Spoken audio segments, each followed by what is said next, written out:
Oh, what's up, everybody? What's up, Zulu, Brainy, JC, Greg, Zeliard, Tommy, Labraduck, Dom? Hope you guys are doing well on this beautiful Monday. Hope you guys had a good day. What did you do? What are you up to? I am interested. Personally, spent most of the night setting up my PS5. Capture card was extremely easy.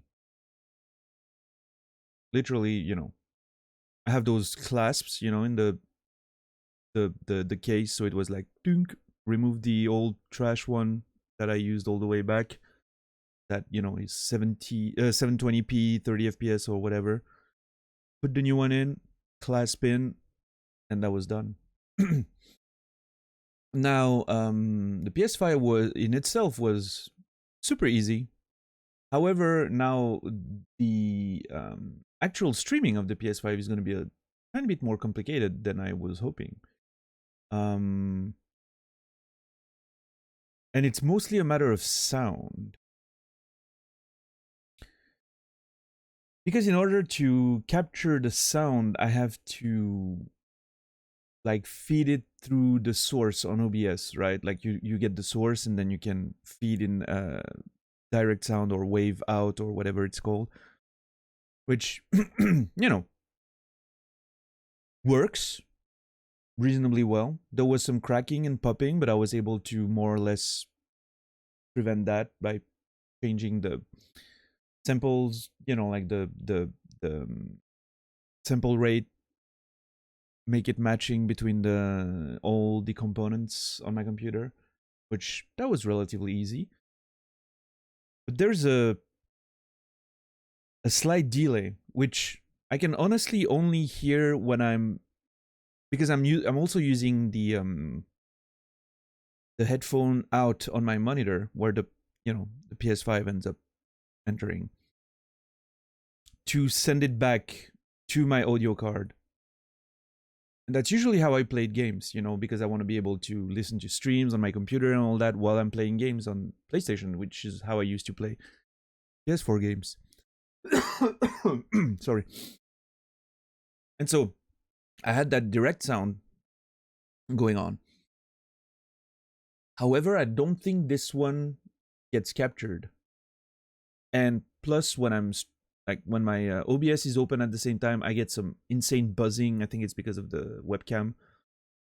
It's like, there's buzzing going all over, which is not ideal. Because internal sound cards and all that, it's like the USB from the webcam is probably interfering or whatever. Anyway, so getting the wave out on OBS and listening to that to get sound for my own game is a nice solution because it's clean, digital, no problem.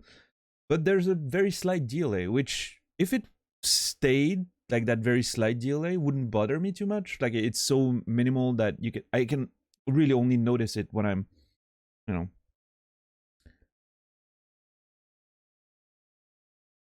when I'm listening to both at the same time, and I can tell, oh, okay, yeah, there's a millisecond of delay on the second one, like it instead of a clean,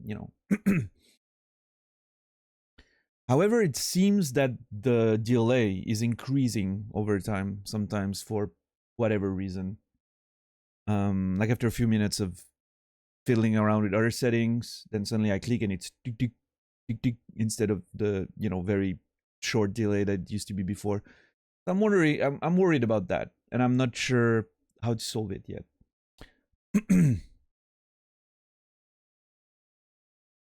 We'll see. I'm gonna have to keep fiddling around. Thankfully, after Obra Dinn, we have another game, Stray, which I also play on PC. So we have a bit of time before the PS5 becomes necessary for streaming. And I'm not sure how to solve that problem. I'm one of the things that I know, like for instance, the way most people do it is, or like Cody would do it, for instance, is that he gets the sound from his TV, right? Which doesn't matter because he gets the picture and sound from his TV, which is separate, and then the video and audio are fed into the stream.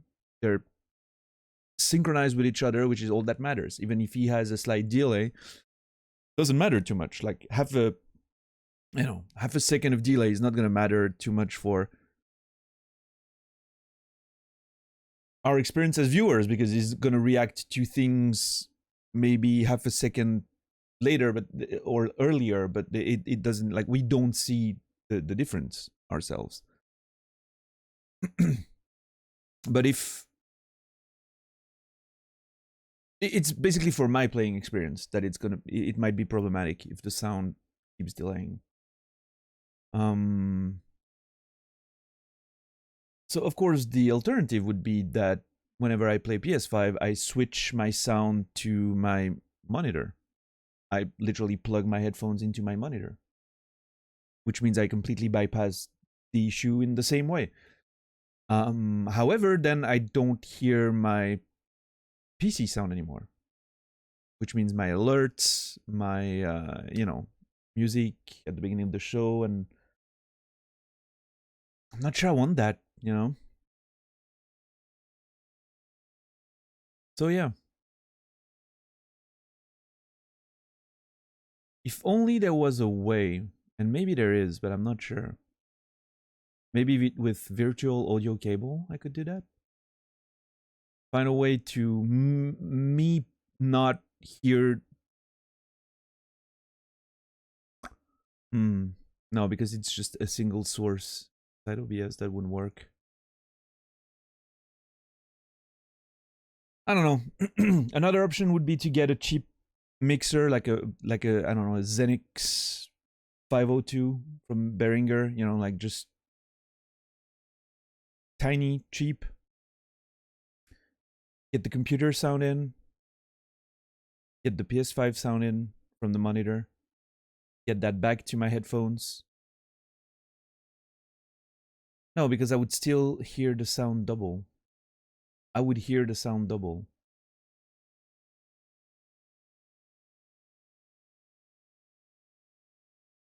Because it's fed into the mixer as well. From the same source. Oh.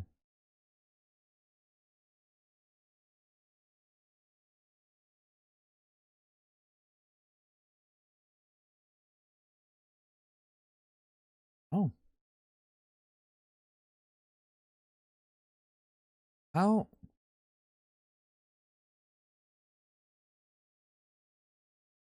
Come to think of it, I'm not sure how.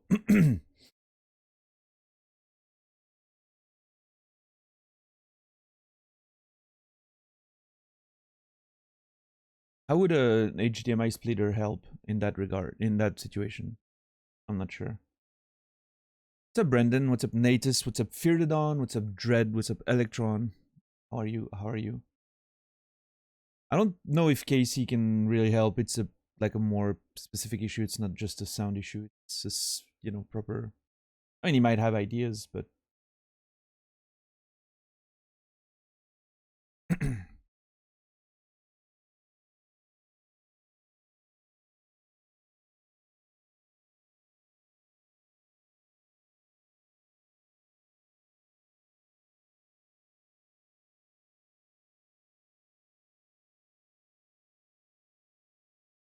yeah, I don't know.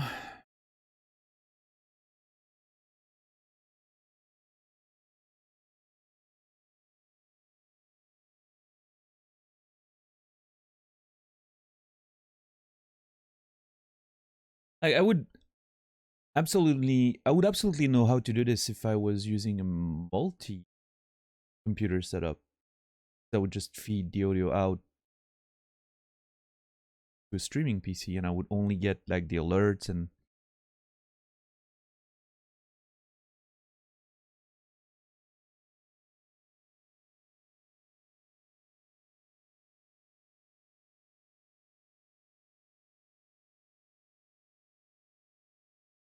Yeah, I don't know. It's a bit of a weird issue. Even thinking about it, I'm not sure how Cody does it, because even if he gets sound from his monitor,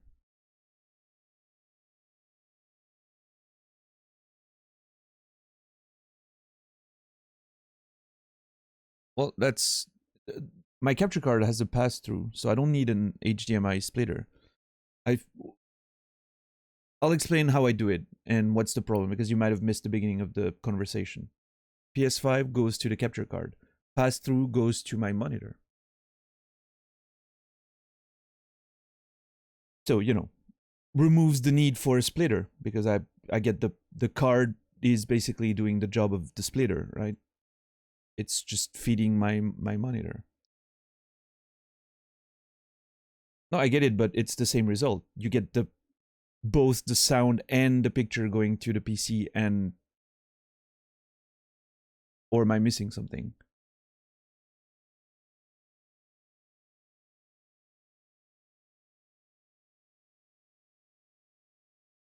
I don't have delay on the picture.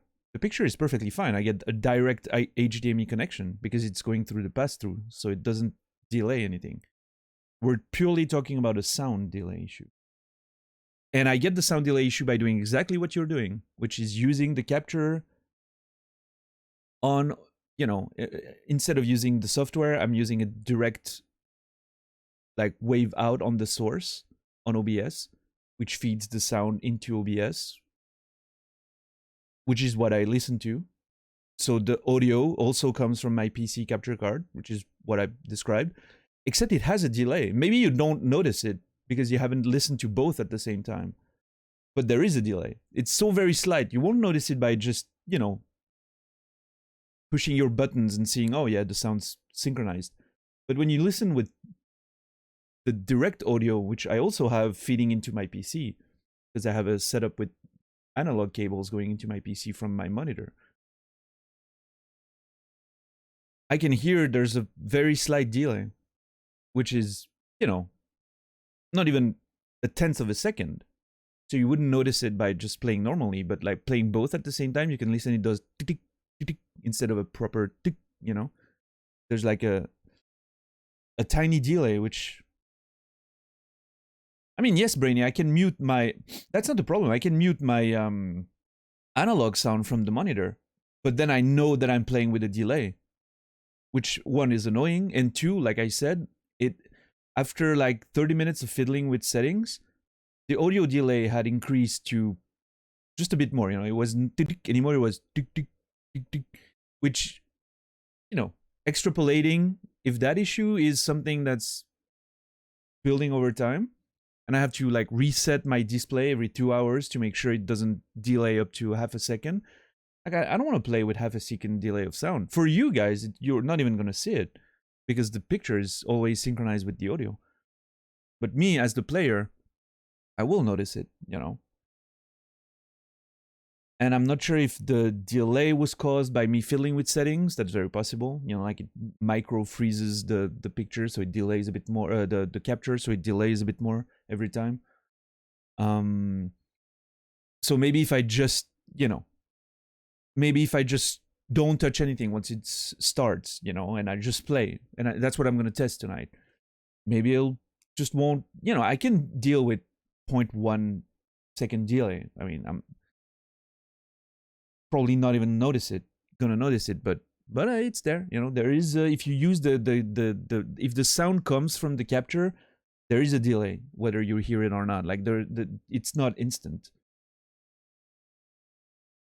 So what I'm thinking, Dread, is that you're playing with a tiny delay and you just don't realize because you haven't been able to listen to both at the same time, the analog and the the capture signal, which again, I would be perfectly fine if it wasn't delaying, increasing the delay over time, which again might be simply an issue of me fiddling with the settings yesterday. So I'll have to test tonight and just run a game while checking the capture and eventually see if it increases. But yeah, Dread, unless I misunderstood what you were trying to explain with the splitter, I think I'm exactly getting the same setup as you are, except I don't use an external splitter. I just use the capture card pass-through, but it's the same result, right? You get both the signal on the monitor and the computer separately, which allows you to play without any picture delay, which is nice. But the sound is another problem. I think what I could potentially do is use the what is it called? Mix down or whatever is the option.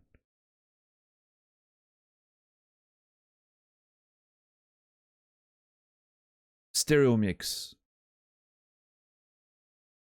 to feed the analog signal into OBS. But the problem is then we have the buzzing that comes with it, and I don't want that because of the fucking webcam creates buzzing, and I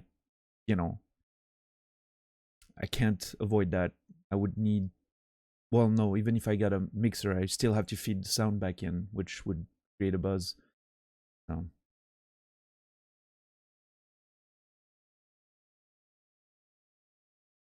Feed the audio from the monitor into the audio in the sound card of the PC and use that for everything. Just the video from the capture. That's what I just said, yeah. I could use the analog audio and capture that in OBS. I think with the stereo mix option, I should be able to do that. However, yeah, the buzzing is going to come with it, which is an issue. I even think. Wait, can I make you listen to it? To that buzzing I'm talking about, since my webcam's on? Probably. Okay, now I'm myself hearing the buzzing. Let's see. Recording.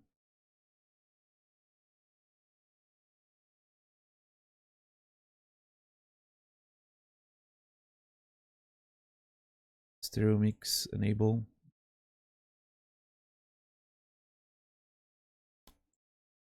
This should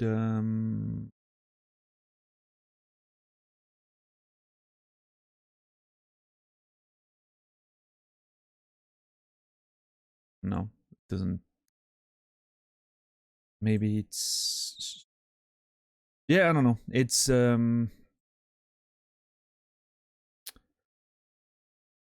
bit of a complicated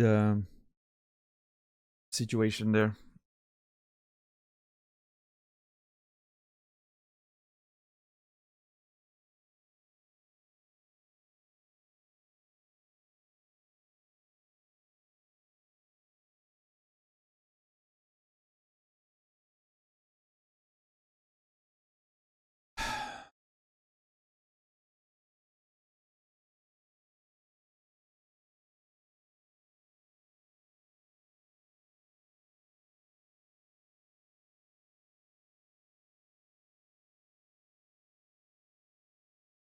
Yeah, I mean, it's,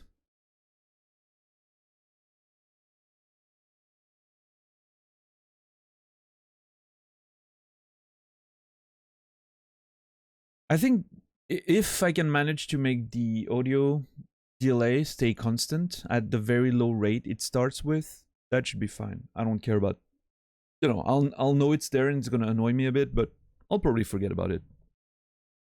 Like, I don't think even playing a rhythm game, I don't think the delay would be significant enough to actually create issues, right? It's a very slight delay that honestly you only pay attention to if you listen to both the analog and the digital signal at the same time, because you can tell that they're not synchronized. If it increases, that's another issue, and that's what I have to figure out tonight and study and see if I can prevent. But yeah, it's a bit more of a pain in the ass than I was hoping. I was hoping I would be able to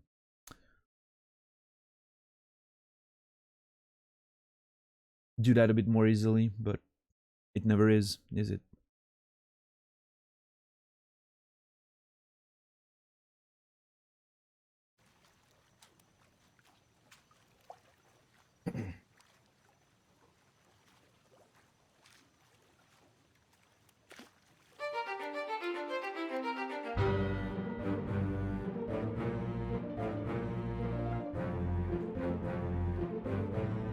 Is it just me, or is the PS5 a really ugly... Oh, you can stay, Casey. We're not gonna... I'll tell you before I get in the game if you want to know. I'm still gonna talk a bit. I'm not in a rush today. I'm thinking we're gonna finish the game. So, I'm not in a rush. I don't want to finish like midway through the stream. I'm in the menu. You'll be fine. You've already seen all there is to see on that menu, so...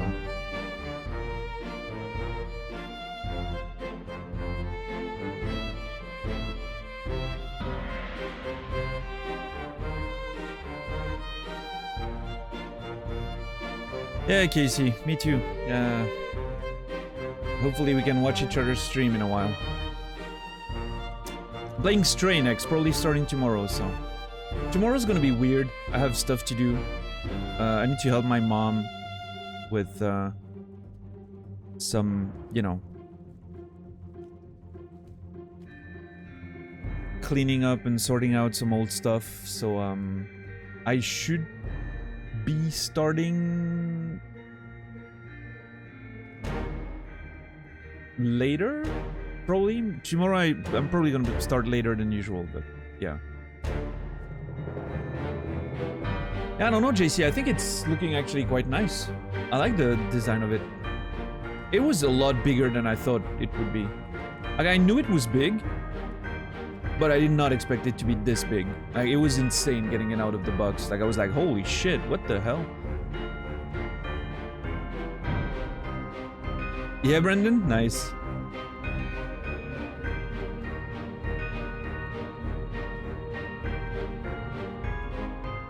I did not like the PS2's look, Brainy. That's interesting. I thought the PS1 looked nice. I mean, it was, you know, a bit old school and such, but I thought it looked nice. I think the PS4 looked clean, you know, angled and just very smooth. I like the PS4's look.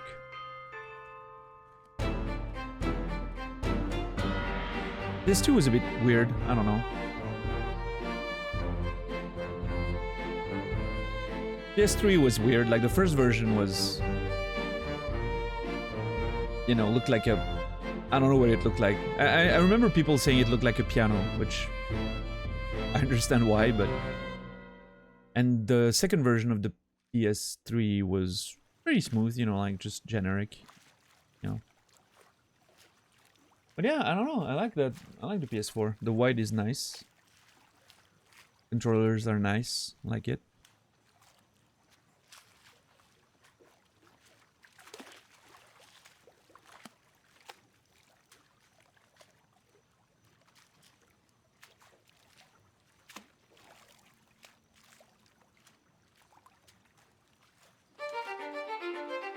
Good Shepherd. Yeah, I don't know. Quite like the design of it. I don't. Maybe I'm just happy to have one. Over, you know, supersedes the you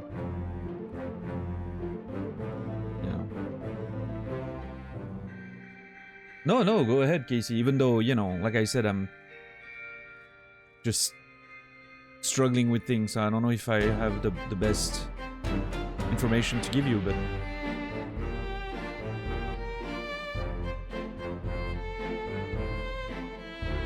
You don't like the asymmetrical look? Oh, that's what I like the best. Interesting. I've always been enjoying asymmetry.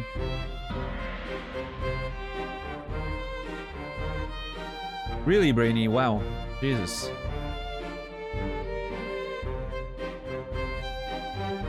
The audio is going into the capture card with the HDMI.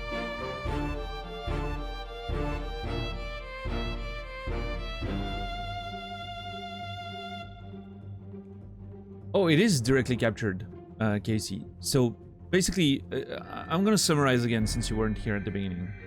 PS5 sends the signal through HDMI through the capture card. Capture card has a pass-through, so exits to my monitor. So I get, you know, the whole setup. What I would usually do is I'm also sending my audio signal from the monitor, headphones out, analog into the computer. That's how I used to play PS4 and listen to streams at the same time, right? The problem is, with OBS, that signal is buzzing like crazy because of the webcam, having, you know, the USBs, everything working behind there. It's just buzzing like mad, and, you know, impractical. So, scratch that. So now what I can do is, and what I've been finding as a solution is, on the video capture device on OBS, I can send sound through wave out or direct sound. Wave out is better. But basically, yeah, I'm feeding the signal back into the computer. I'm getting the signal from the computer, the capture. It's feeding into OBS perfectly. I'm listening to it, no problem. Now, that was before, Casey. That's what I mean. That was when I was playing the PS4 before. I used to use the analog audio to be able to play the PS4 and listen to the PC at the same time, streams or whatever, you know, because I didn't have a capture card. And, you know, I wanted that direct analog connection, which works perfectly fine. If I'm not using the webcam or anything, there's no buzzing, it's fine. You know, very slight buzzing that you wouldn't hear if you were playing a game, right? But so now I'm getting the sound from the capture card directly in OBS, except there's a very tiny delay, which I only hear because I can also hear the analog audio at the same time, and I can test, you know, to see if there was delay. And I would notice that the sound wouldn't be perfectly on point. It was, you know, like just this tiny delay every time I clicked the button. Which, you know, I can totally ignore. And I can play like that. I mean, it's not gonna affect my experience. It's a tenth of a second, not even, you know. It'll be annoying because I will know it's there, but it won't affect my experience too much. And for the viewers, it won't be noticeable at all because it's the natural delay of the capture card, right? The problem that I noticed is that the delay increased over time. That's what I meant earlier, that's, you know, worrying me, is that it seemed the delay increased. It might be even less than that, Zeliard.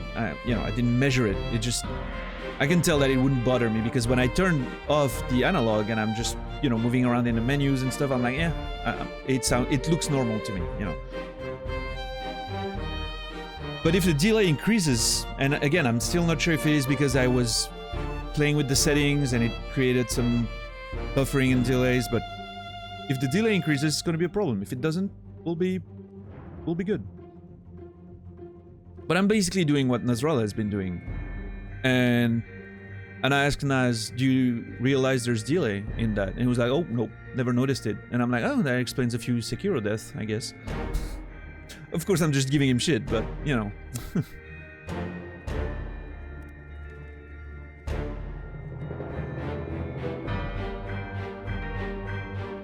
If you can lower the buffer rate, I think there's a... Okay, sorry, it's gonna cut the music.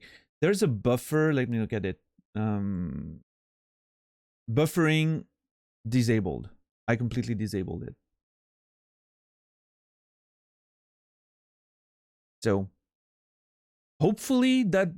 I don't think I really tested the delay increase after the buffering.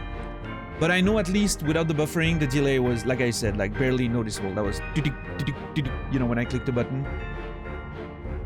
So,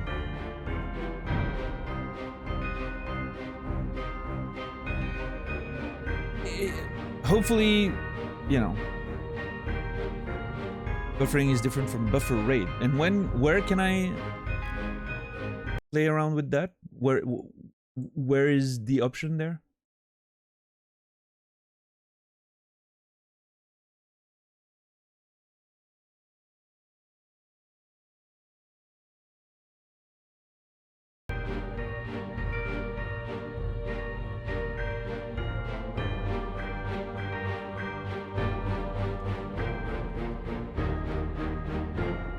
Oh, it's not Evermedia, it's Elgato. The Evermedia card would have been great, but it's a lot more expensive.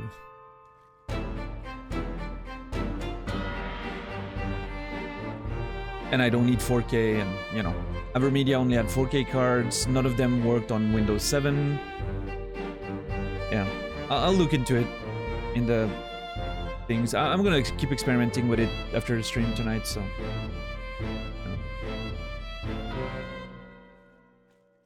I don't know, few issues, frustrating. Well, I'll have to address that, you know, and see how I can make it work.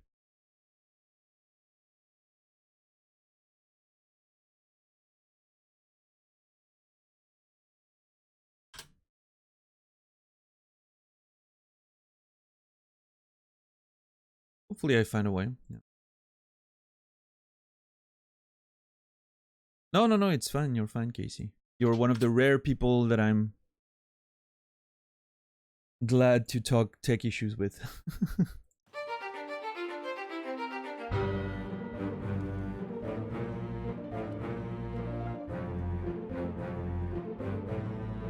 Yeah, I don't know. It's if I can manage to get that delay to stay clean and not increase over time, I'm more than fine playing with that very tiny delay. It's not gonna, you know, it's not gonna bother me. I'm gonna forget about it. So.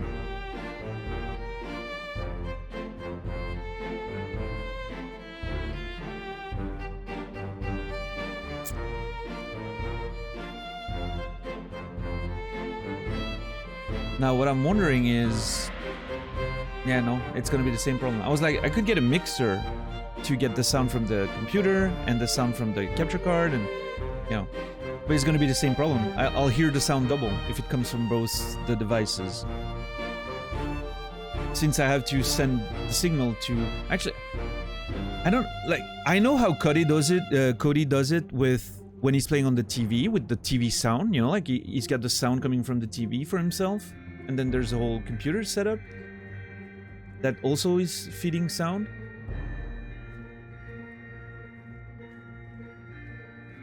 But no, actually that doesn't make sense. How does he not get double audio?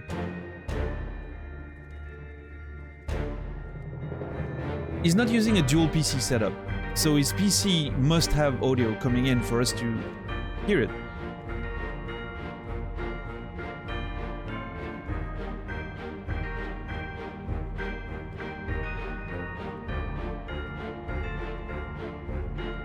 Because even if he has the sound coming from the TV, he must have... No, I'm not talking about that, Zulu. I'm not talking about the sound from the TV feeding back with the mic. I'm talking about if the sound is playing on the computer for OBS to capture it, right? It has to be playing back to him, along with the alerts and everything. I don't think you can isolate just to mute that signal for him and still it going through.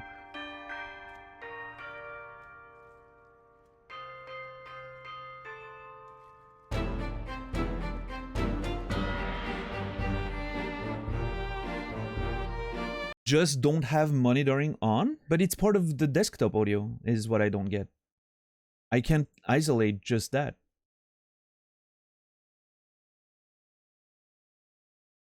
Unless I send the audio in analog on a different channel.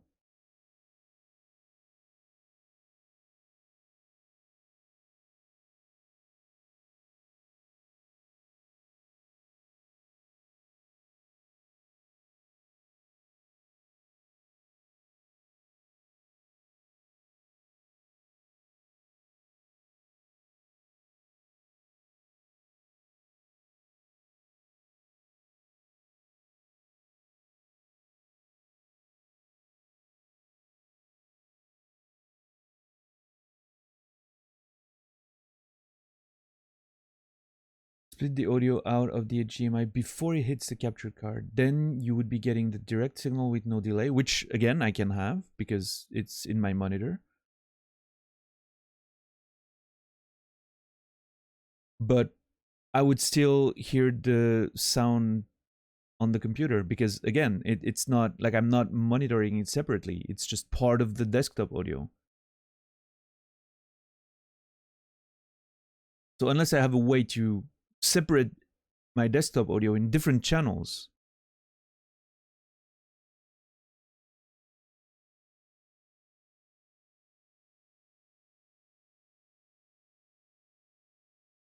but I mean, I don't think that's...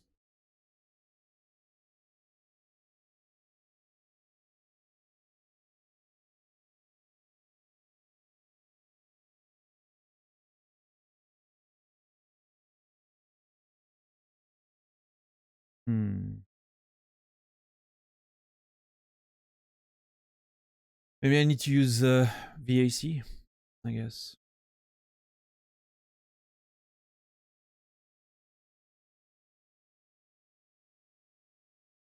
Because I don't know what you mean, Strange Pie, but right now I literally cannot, you know, if I don't monitor the game source, I don't hear the PC at all. So I don't hear the alerts, I don't hear, you know, which in this case just means me unplugging from my computer, my headphones, and straight into the back of my monitor, and I have the game sound and nothing else, so it doesn't matter.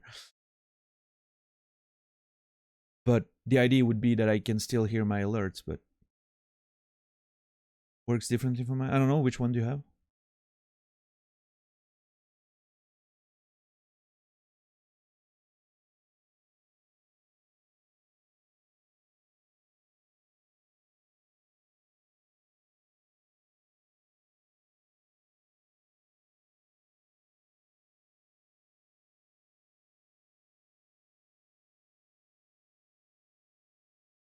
Yeah, I got the same Strange Pie. I mean, I got the internal one. I don't know if you have the external one, but no.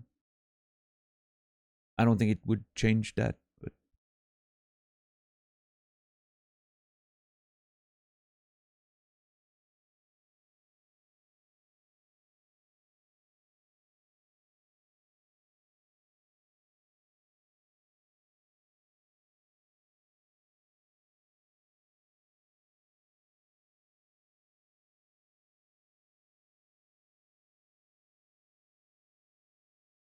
external.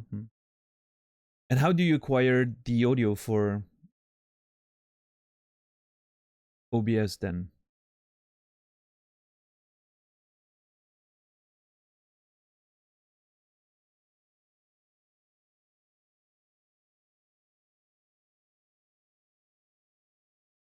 Yeah, exactly, Dread. That's what I do. Video capture device comes from the, you know, at least I think it's the same thing. Again, being on Windows 7 could be slightly different, but I don't think it is.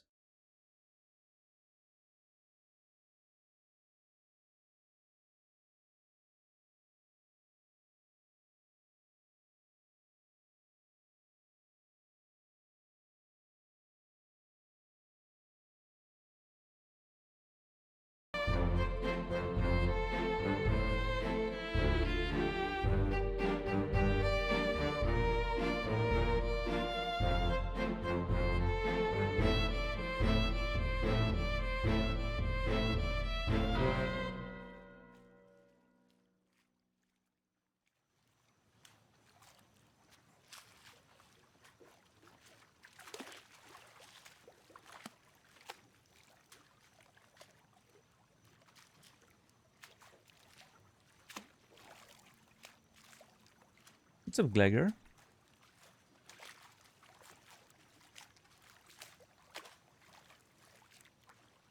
He does the same thing as I tried yesterday, $10. He just didn't realize there was a delay with the audio.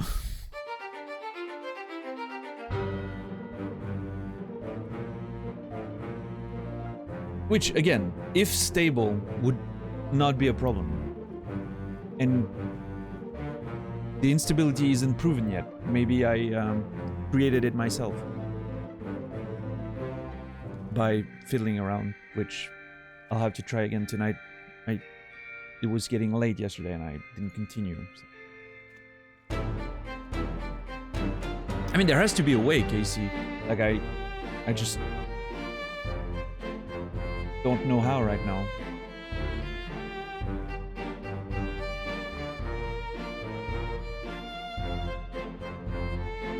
I think VAC, like virtual audio cable, might be the play there. get all the different, you know, all the different audio devices separately. Get the capture card to feed into OBS but not feed into my own. Actually, that's not the right play now anymore, because I don't want to use the analog audio because it's full of fucking buzzing because of the webcam and everything.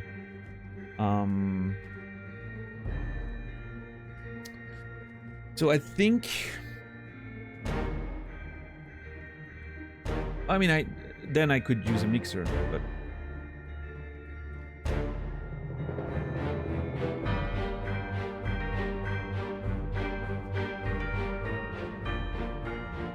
yeah, I've heard of Voice Meter, yeah. Never used it, but I've heard of it. What's up, Kingdom of Eve? How are you doing today? My day is frustrating because of tech issues, but I'm doing well, thanks. Hope you are too.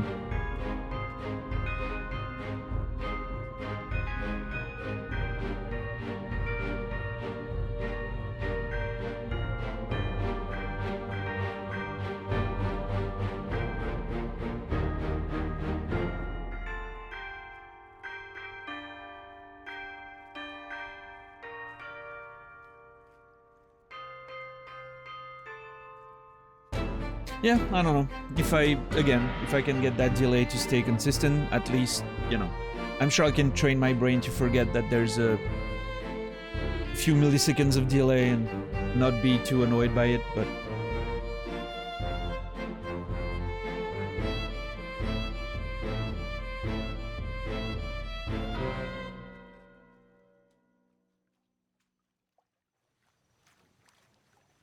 I guess that is gonna have to be the play, right? Because obviously I'm not gonna play with the, you know, quote-unquote instant game view, or however they call that, which has enormous delay. Of course, that's not gonna be the, you know, it's not gonna be the solution there. What's up, Emmy? You're up early. Yeah, I don't know, Casey. It's one of those cases where, you know,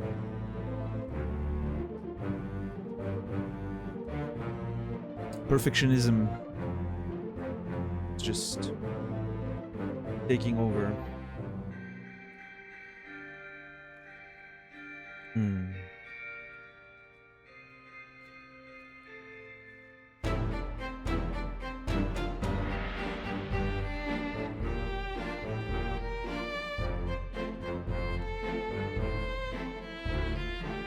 I've never used Bluetooth headphones fitted on. I didn't know they had delay.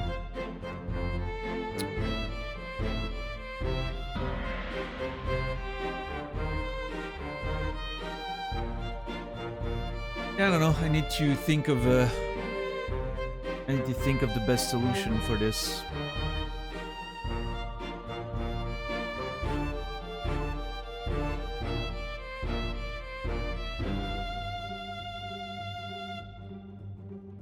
Yeah, I think the combination of a small mixer and being able to filter out what goes into OBS and what comes back to the mixer could be the...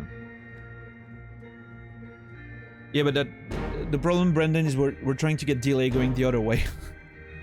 The manufactured delay is if your picture is too early, or what you want to, you know, make it a bit later so that it fits with the, you know, the sound. Or the opposite, you want to make it later. Here, I'm not trying to make it later. I want to make it faster.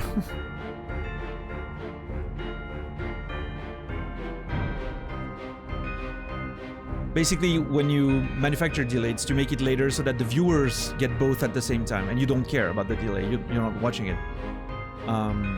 What I'm trying to do is, you know,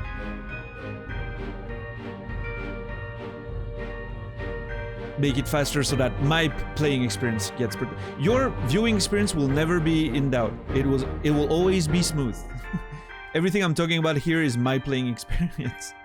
Just very selfishly trying to make my playing experience as good as it can be, you know.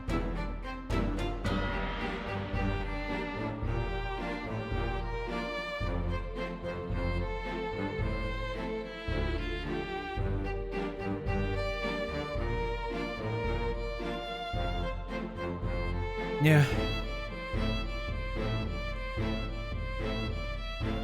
And I mean, you know, there's always the solution of directly plugging my headphones in my monitor. And I won't be hearing the alerts. I will still see the notifications and everything. I'm not sure I'm gonna miss anything, you know. But it would be a bit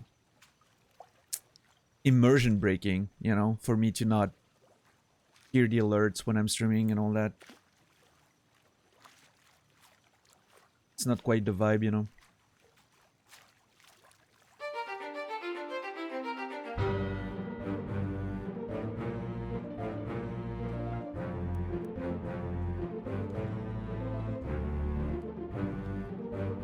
I like being able to hear my alerts and everything, you know.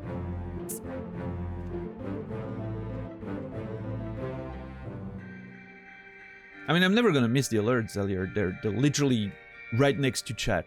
Huge. Like, I cannot miss them.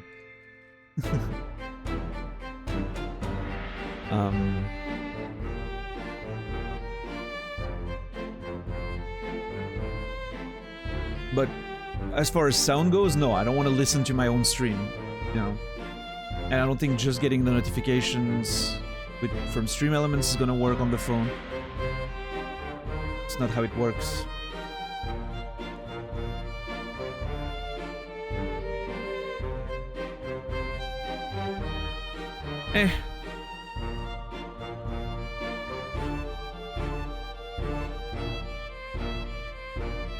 I'm very curious to know how Cody does it to get...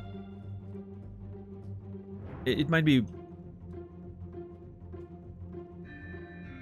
Because he's getting sound from the TV for his own gameplay, but then... he managed to find a way for the sound to go in OBS, but not out back to him, along with his alerts and everything. Which I guess might be a Windows 10 audio mixer solution that I don't have.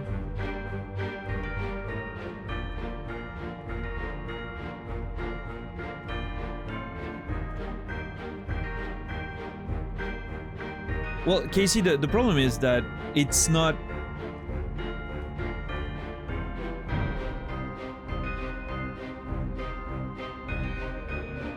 It's not an application. For instance, let me show you. I'm muting Obra Dinn. I don't hear Obra Dinn again. But neither do you now. So even if I was able to mute separately, like the capture, then you wouldn't hear it anymore. Because muting is literally muting. It's not part of the desktop audio anymore. And what you guys are hearing is the desktop audio. That's what's being fed to you, right?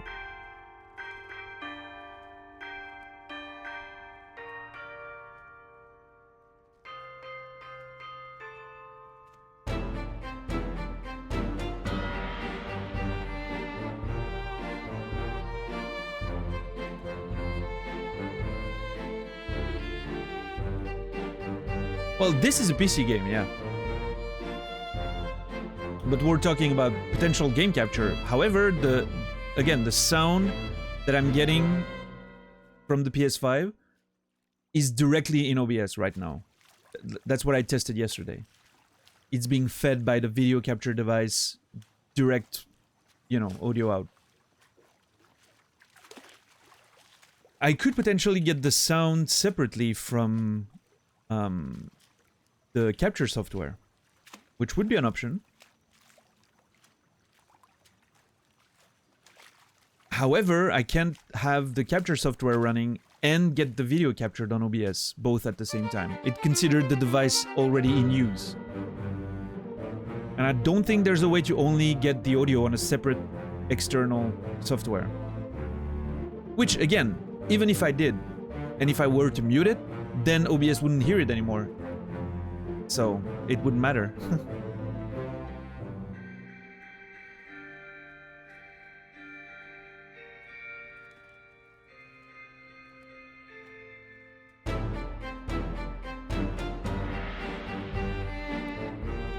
So yeah, I don't know.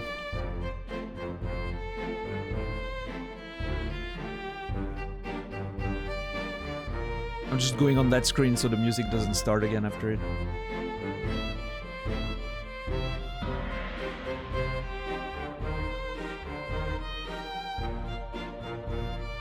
Yeah, I don't know. It's unfortunately not that easy, like you can read both at once. Yeah, but even then, and again, that might be specific to Windows 7, but even if I was able to run both at the same time, I would still have to feed the sound into OBS by making it audible on the computer, which would then send it to my headphones as well. So unless Windows 10 has an option to prevent sound from going out to the headphones but still existing on the PC and being captured and all that, which is it could very well possibly have, and that's a limitation that I'm gonna have to work with Windows 7, then that wouldn't help me anyway, so.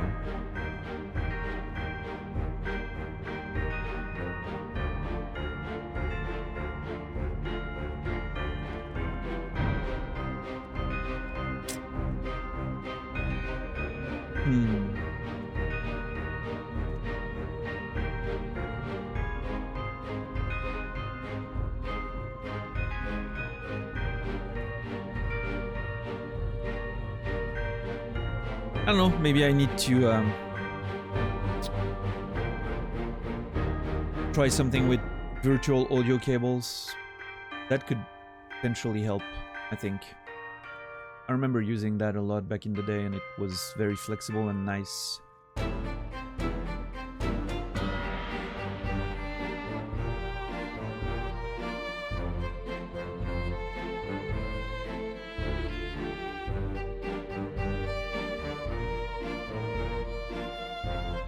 But then again, thinking about it wouldn't even help unless I get a mixer, you know, unless I get a mixer outside. If I get a mixer and I can isolate the sound that are going into the mixer, then I can solve it. But I need a mixer, an external one. Just a virtual mixer is not going to help me more than what I have right now. Because I can't use the analog audio because it's too much buzzing. So I have to use the digital one from the capture card. And if I'm using it, might as well hear it. Doesn't matter if I hear it. You know, I don't need to not hear it. I need to hear it.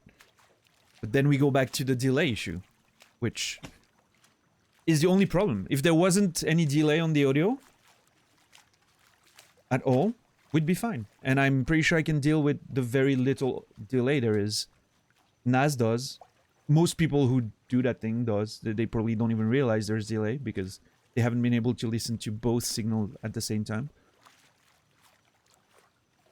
Because it's so tiny that it doesn't matter. But, you know, it needs to... I need to make sure it doesn't increase over time. That's the main issue right now. Yeah. Anyway, lots of tech shit. I'm sorry. Just my brain gets stuck on a loop when I get into those issues and can't find ways to solve them, you know?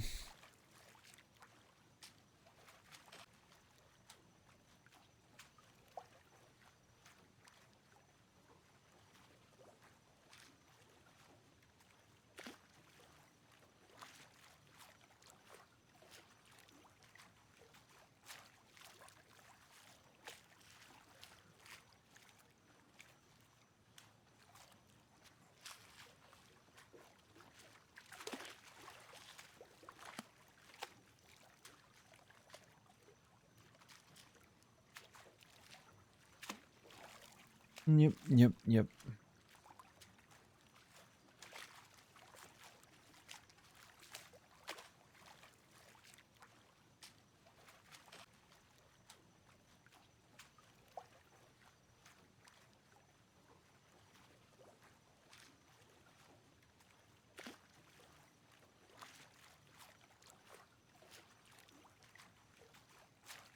I don't know, maybe there's an easy solution that I'm not seeing, you know?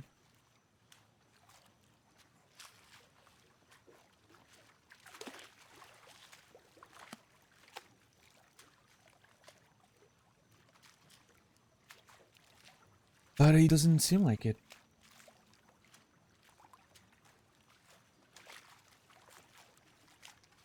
Yeah, Obra Dinn's pretty good. I don't know how I feel about it as a streaming game because of...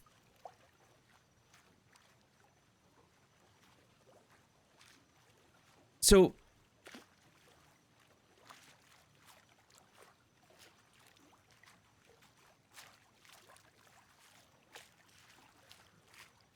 There's currently no way to capture the game audio without hearing it. I can mute my entire desktop and then I won't hear it.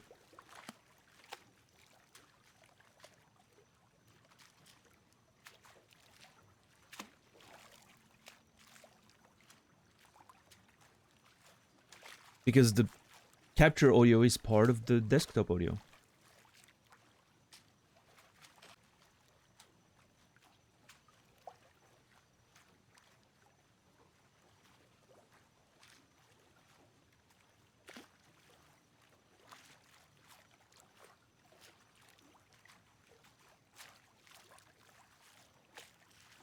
Oh, I'm sure I could with, again, virtual audio cable. I could probably, you know, separate the inputs and make sure what gets fed into my output is just, well, the desktop except this, but it doesn't solve my problem, unfortunately. Because again, I cannot use the analog audio while I'm streaming because there's too much buzzing. I would need an external mixer.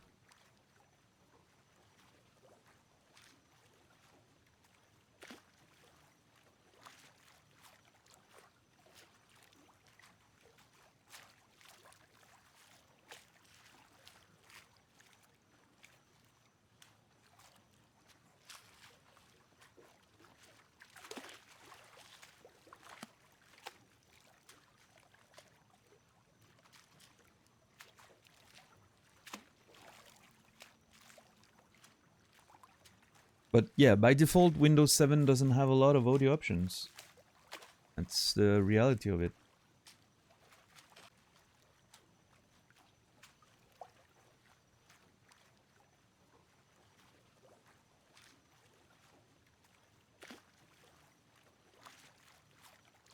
I don't know how much better Windows 10 is with that. I haven't experimented with it. I only have Windows 10 on my laptop and I'm, you know, never using it for anything like this. Just a fancy typewriter for me, but you know. Well, not even fancy actually. Shitty typewriter when I'm on the move.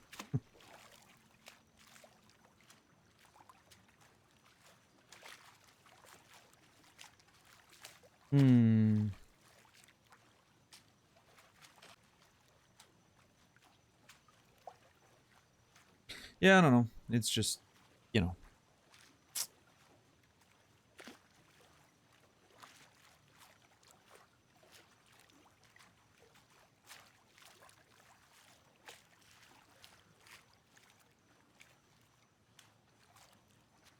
Rico, how are you doing, man?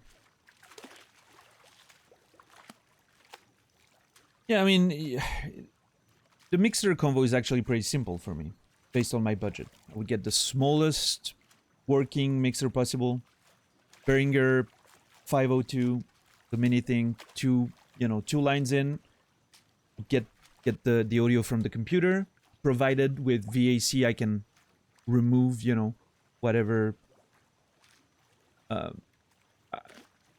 Dude, Casey, it's a matter of budget. I don't give a shit. I know it's trash. I don't give a shit. I want the cheapest piece of shit possible. It only needs to get me the sound to my ears. I'm not gonna hear the difference anyway. I don't have $1,000 headphones or monitoring stations, you know.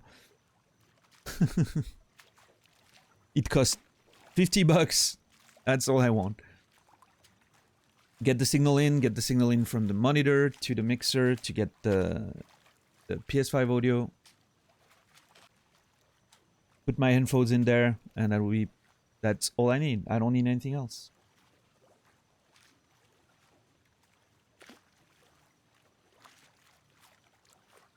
Happy birthday, Rico.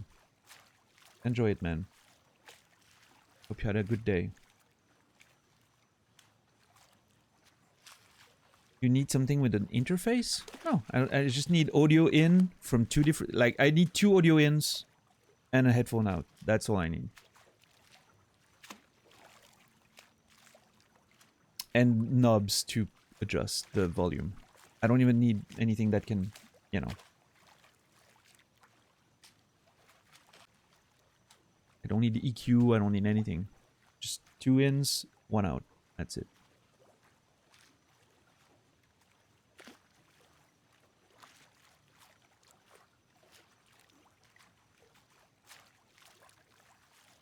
Anything else would be superficial.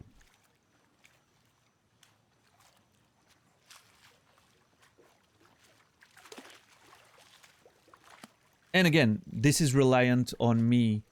Yeah, of course. When I say 2 in, it's always stereo, you know, double. This is all reliant on the idea that with something like virtual audio cable, I'm able to isolate what comes out of my computer to not include the captured audio. But while that still gets fed to OBS, which is theoretical at this point. I think it should work with VAC, but, you know, it's still theoretical, so...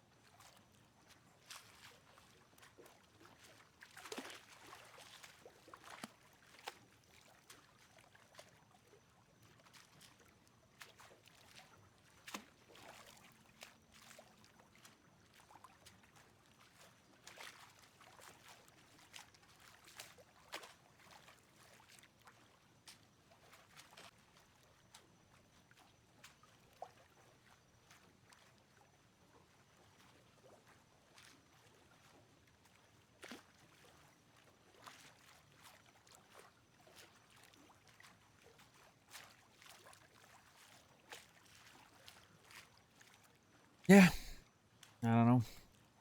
Seems like it should be easier than this, but it isn't.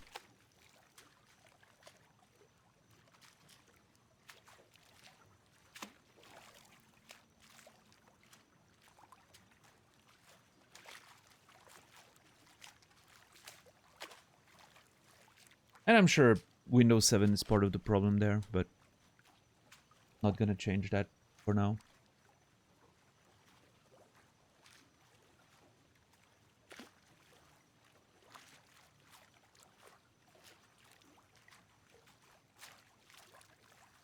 I mean, then again, I don't know. NAS has Windows 10 and is still doing the janky thing that I'm doing. So, I don't know if it really helps that much. Maybe he's not aware of the other options he has. I don't know.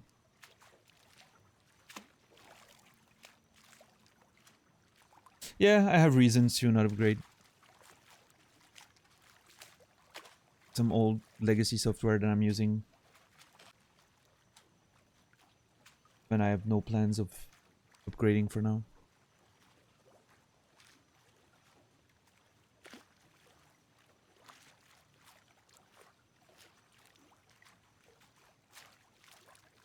I'll probably only go on Windows 10 or whatever when I literally change computers. Not anytime soon, I don't think. We'll see. I don't really want to think about having to upgrade at all. Like, it's so much work. Would literally take me days, probably, to get everything back to working order. And some of the stuff would be left behind for sure. Not a fan of that idea.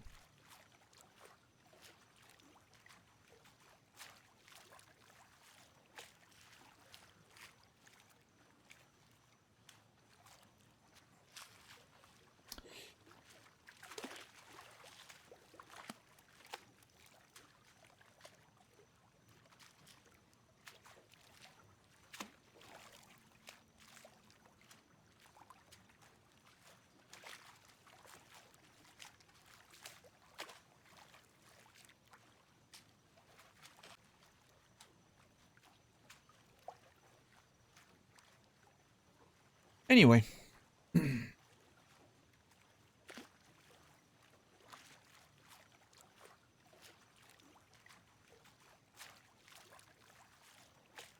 Yeah, I don't know, Casey. It's unfortunately a problem with so many limitations. Like, I'm not doubting, you know, that you can solve this, but there's not that many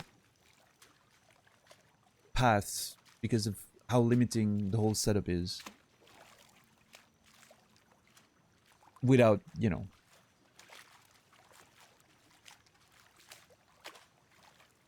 adding a lot of budget to the whole thing, right?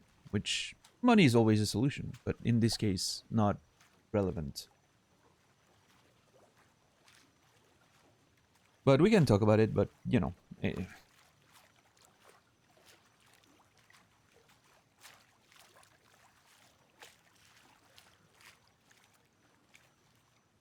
It feels very linear in the options that are being offered to me, you know, the whole thing. But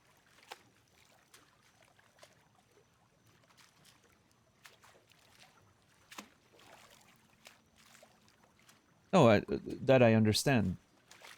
But again, still reliant on the idea that my computer audio is not one and the same, which it is right now.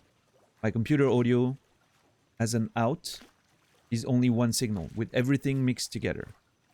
If I mute something, it doesn't go through the stream. I would need something similar to virtual audio cables to split all of that, which exists, but again, theoretical because I haven't experimented with it yet. But based on my past experience with VAC, it should work, right? I mean, I've done much more complicated things back in the day when I was producing music for my computer, so...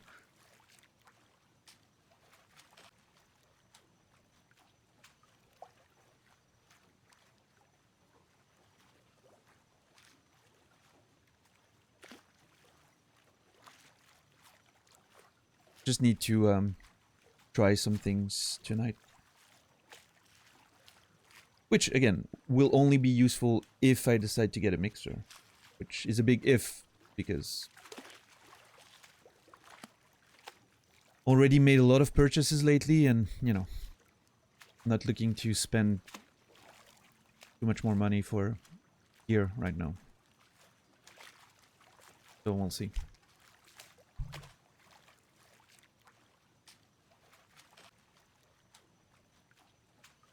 Alright, Casey, this is your chance to get out. I'm gonna go into the game.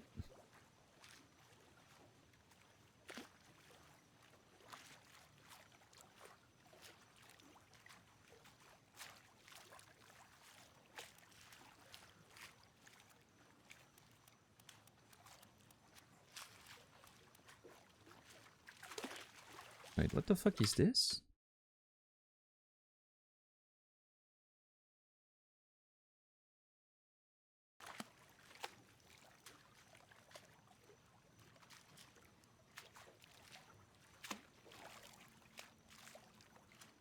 Bye, Casey. See you later, man. Brandon, I'll see you soon.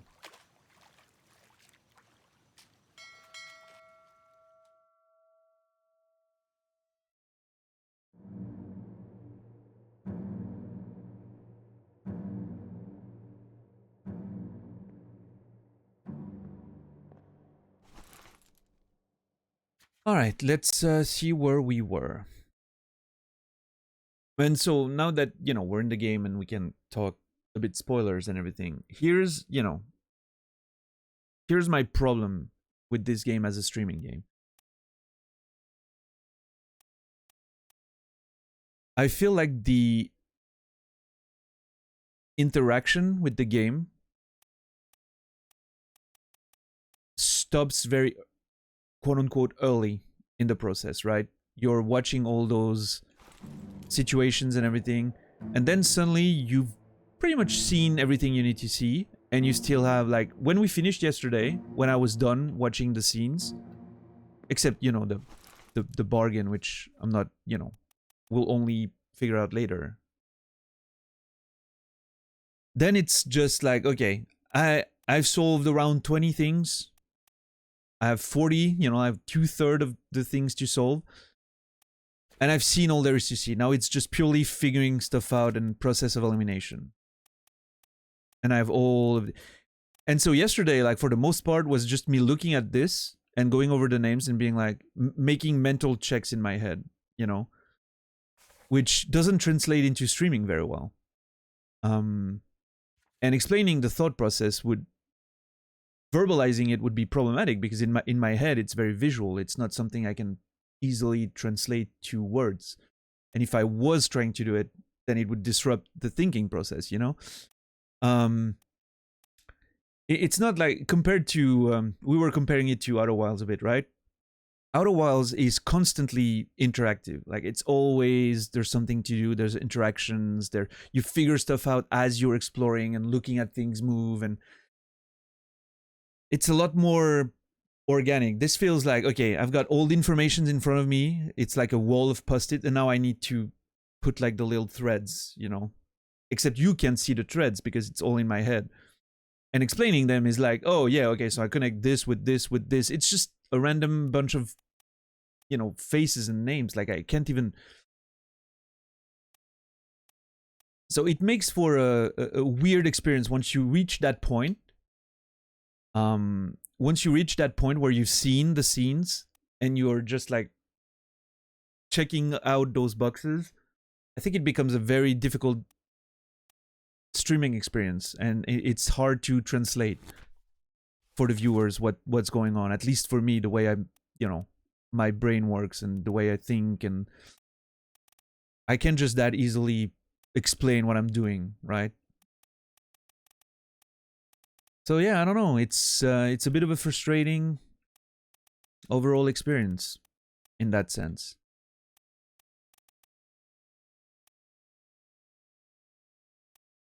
I don't think in French. I think in English, but it's,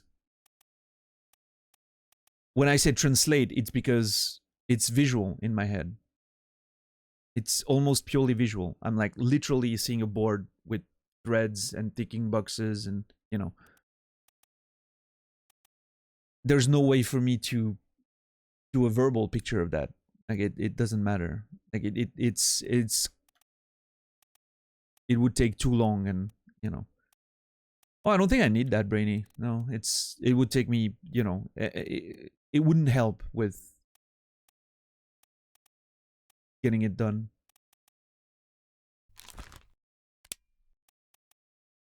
Now this has to be one of the top men. I think it might be Wiley.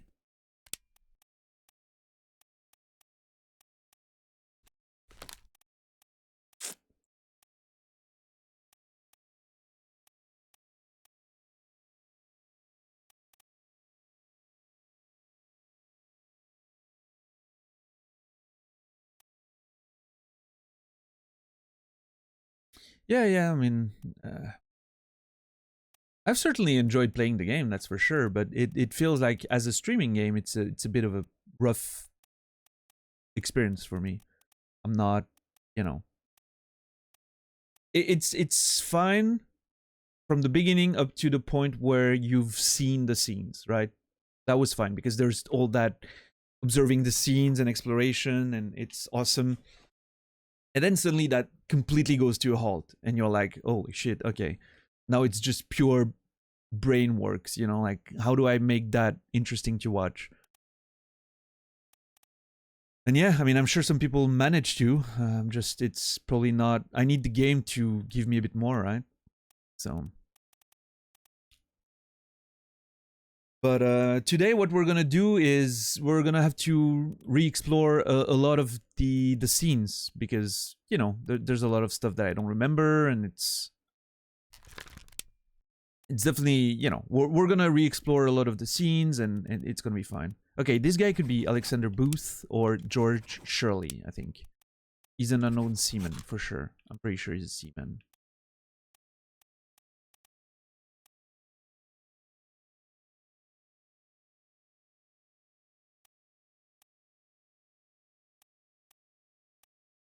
I think we have 15 left only, yeah. Haven't been figured out.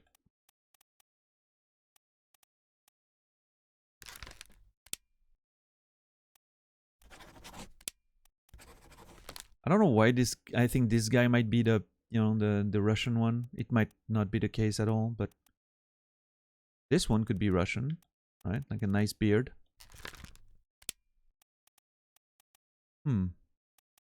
What I'm wondering is,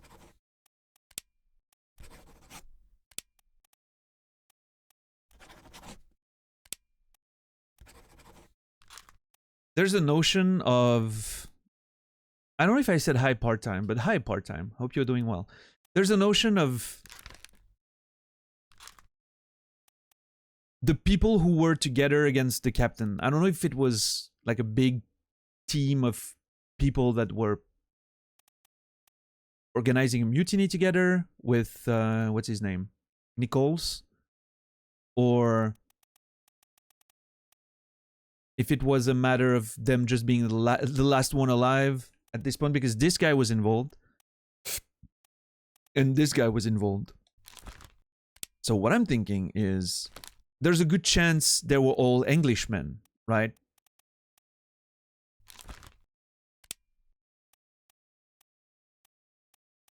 Or at least, you know, like Scottish or whatever, but... So, what am I sure of that is not confirmed? I'm sure this one is a Russian seaman. That's I'm pretty sure of that.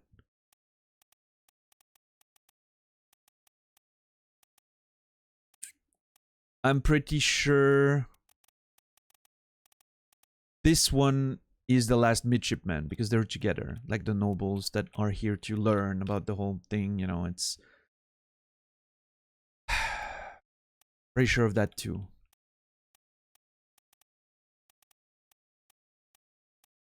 I'm thinking this is the ship's steward, because there's other stewards with him.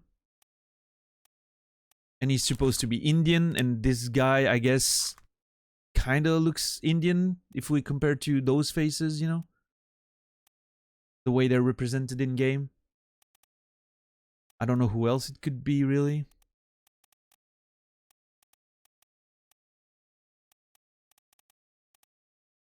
Maybe him? But...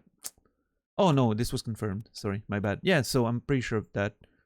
And this one's the first mate steward. I'm also pretty sure at this point. So I think the play right now would be to take those that I'm sure of their identities, more or less, and see if I can determine who killed them.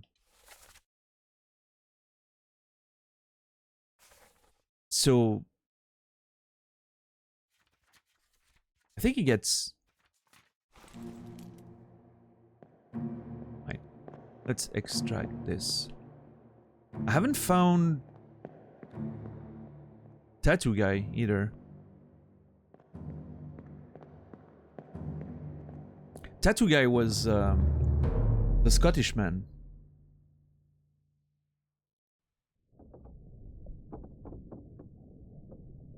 I'm feeling a bit better, yeah, I guess, I think. I don't know, I haven't slept a lot part-time. Let's answer that question later. I'm not sure. I know the Scottish guy. Where is he? There. Timothy Butement is the guy with the tattoo. So it cannot be him, because I'm pretty sure I've seen his arms and he doesn't have a tattoo.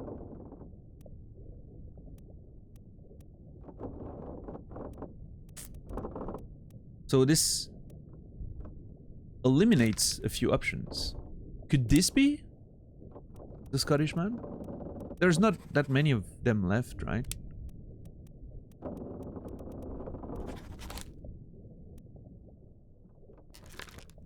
This is an unknown seaman. Well, I mean, it could be a top man. I'm not sure about that.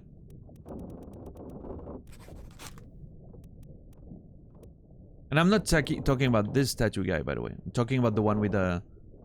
has a lady on his arm.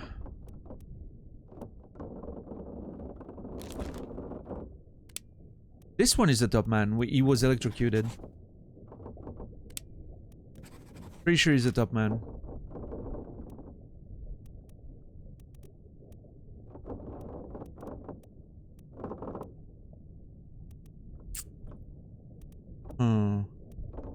Alright, let's see. I think I want to know. This guy, the bearded guy, I think I can square down to who he is. Like, I can, you know, deduce down to who he is. So,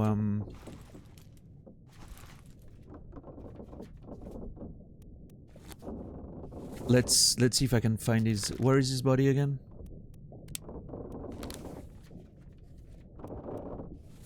It's on the bridge near the boat. Okay, let's go there. Okay, one after the other. We'll probably figure it out, I'm sure.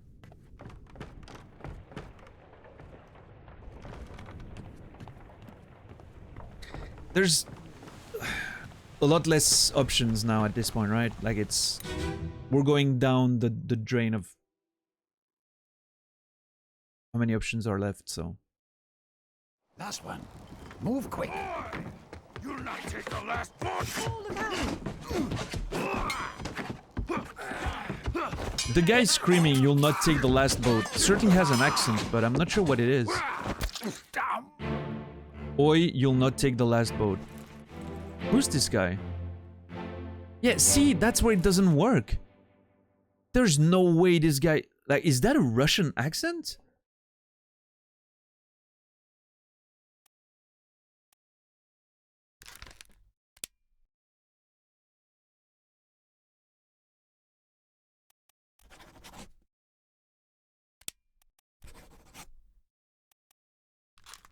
I am so confused.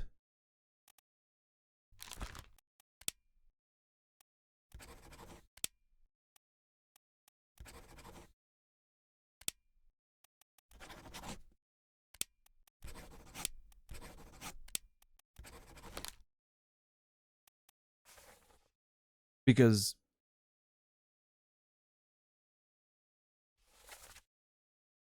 Oi, you'll not take the last boat. That doesn't sound very Russian to me. Like, oi?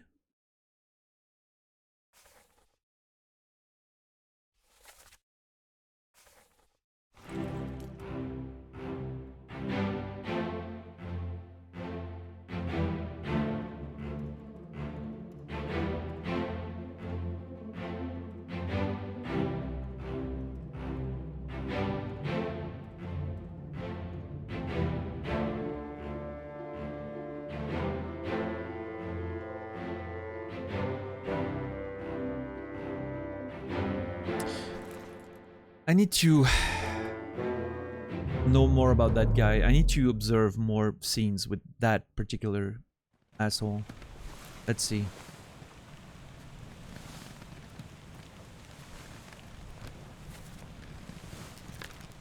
"11 memory." There has to be one where, you know...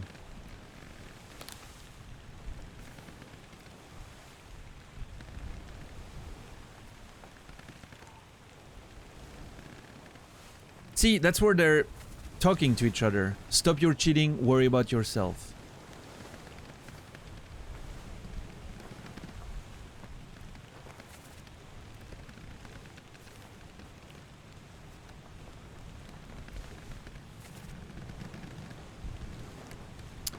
Two decks down towards the front. Two decks down towards the front. I wish, damn it, I really wish at this point in the game you could just enter the memories by clicking in the journal. Like going all, like moving all over the place again every time. It's a bit annoying.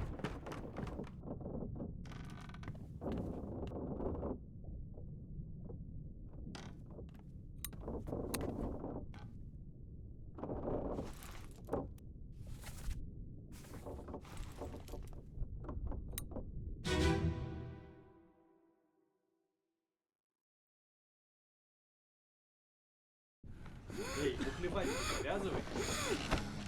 За собой следи. Sayed? Sayed Utov. I don't care too much about that. Okay, those people are playing with each other and talking in Russian. This dude...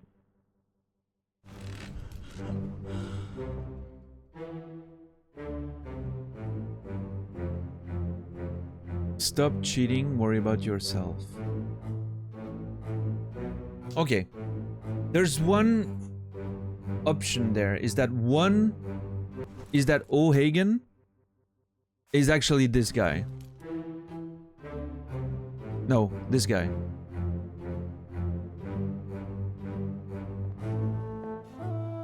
$47. That's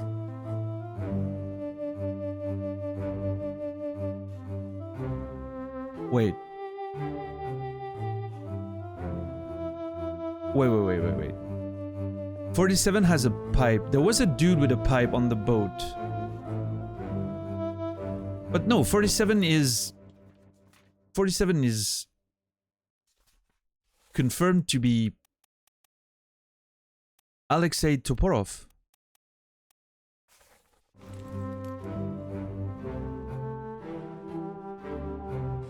And this guy was the one with the pipe. Oh. So this is Alexei Toporov.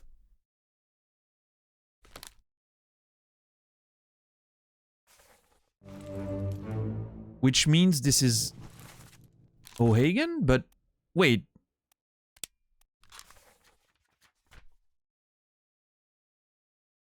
He wasn't on the boat though. And clearly O'Hagan was called.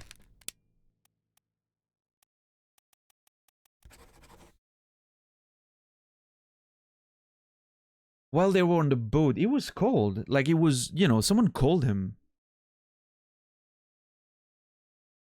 I don't think he was on the boat, was he?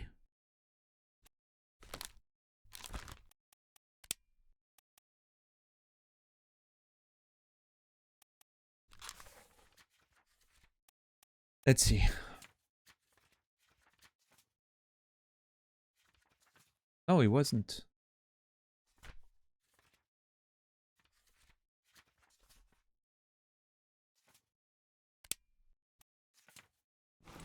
Because someone asked, you know, I don't remember which one it was. I think it was, what's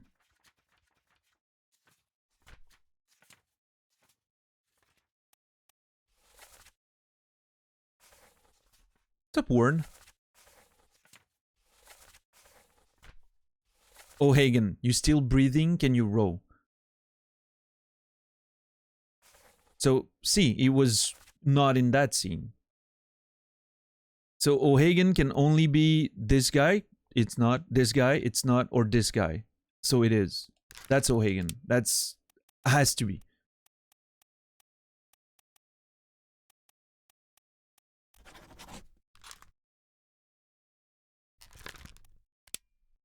Did he not fall overboard? Was he drowned by a beast?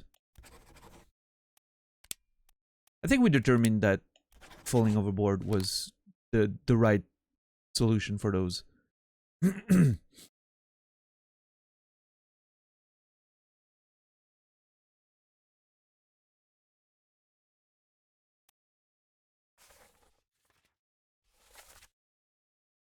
Unless O'Hagan's this one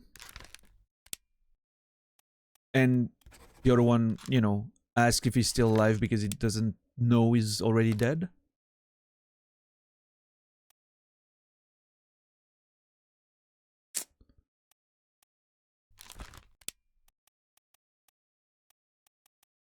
No, it makes no sense. Like, I think we determined that they died way earlier.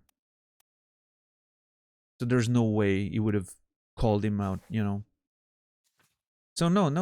Okay. So this is indeed the fucking Russian man. This guy is Russian. He could be Leonid Volkov, a top man.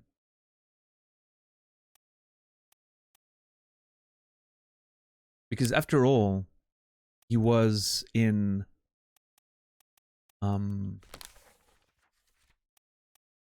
he was in that other, yeah, see, like the electrocution. He is up there. So those are probably all top men, right? Well, I mean, not necessarily, but there's a few seamen there as well. God damn it. Where is he in the... Maybe if I know where he is in the scene, I can determine if he's a top man or not.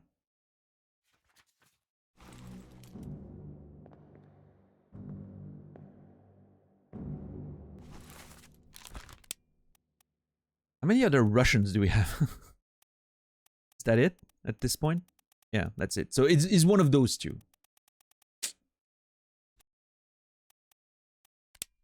I don't remember who he was shot by. I think we need to go to that.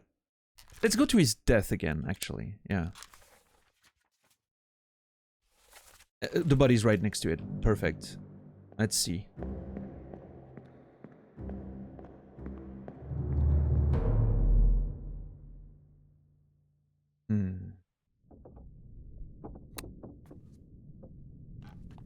No, it is not.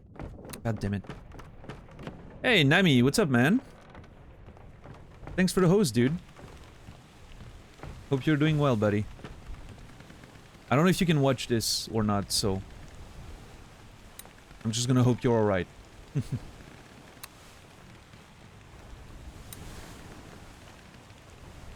Did you kill the Black Knife assassin you were fighting? Is that a thing? You got her? Beautiful, man. Beautiful.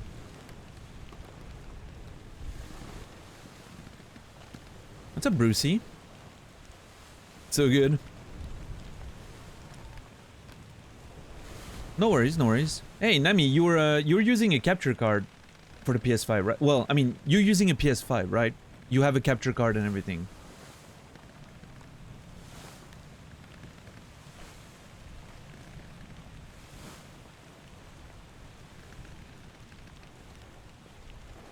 What capture card do you have? Out of curiosity. Alright. External. Right. Oh, I have gone internal, and I will always go internal. And I would actually scream at you for not going external. Like, for going external.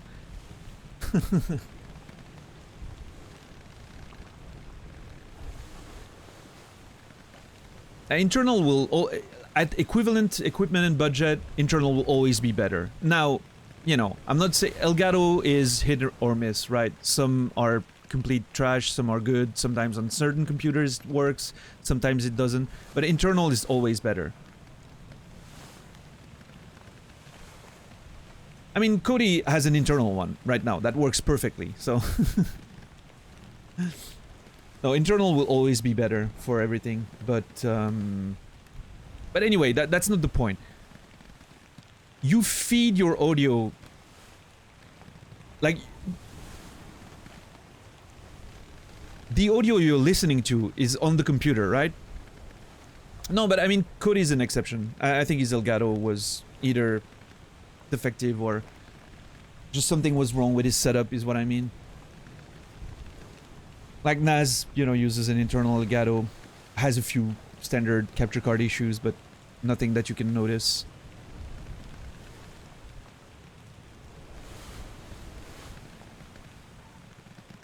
But anyway, that's not the point. I'm not here to have a debate about you being wrong for saying go external instead of internal. But anyway. My question relates to audio. You get your audio through the capture, right? I'm not wrong though. Debatable. But not the time to debate.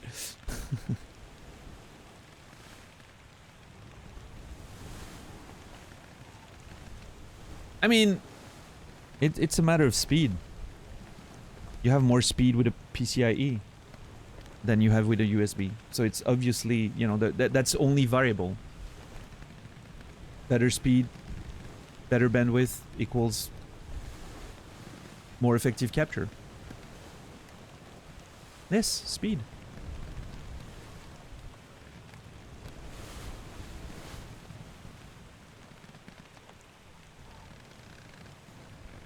But again, not the point. Answer my question. I know he's drunk. It's gonna be impossible to have a conversation with him.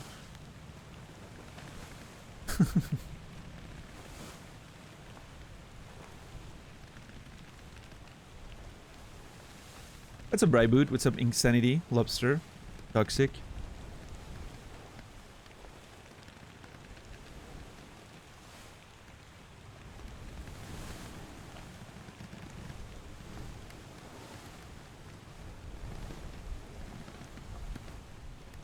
Oh, Gramps, we're currently just going through the whole book again to figure out the last 15 we haven't figured out.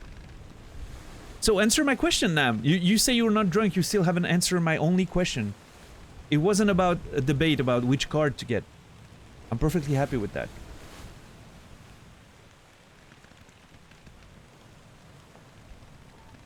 Jesus Christ, Nami.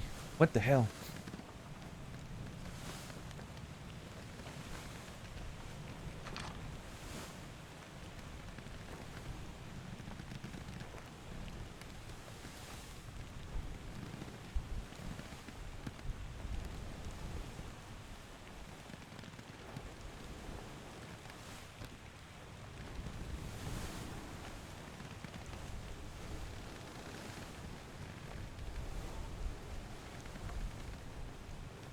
You carried on like a child, so I had to stand my ground?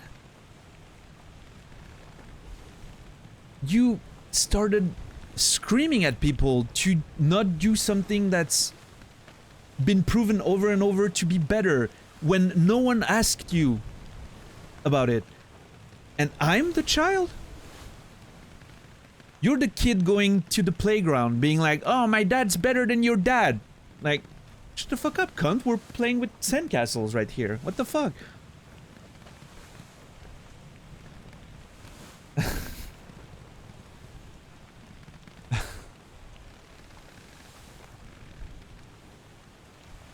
I'm the kid who's looking at you and like, your dad is sitting on the bench right now with,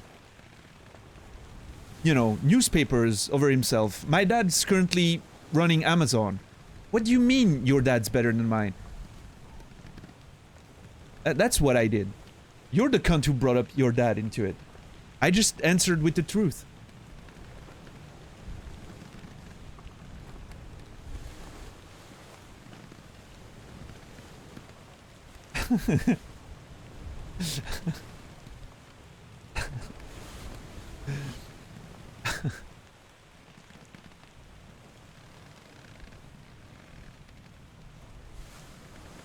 So, okay, Nami, here's the question, because we had a conversation about that earlier. How do you get your sound when you're playing the PS5? Because if you're telling me you're playing it like on the TV or whatever, you know, getting the sound from the TV doesn't matter.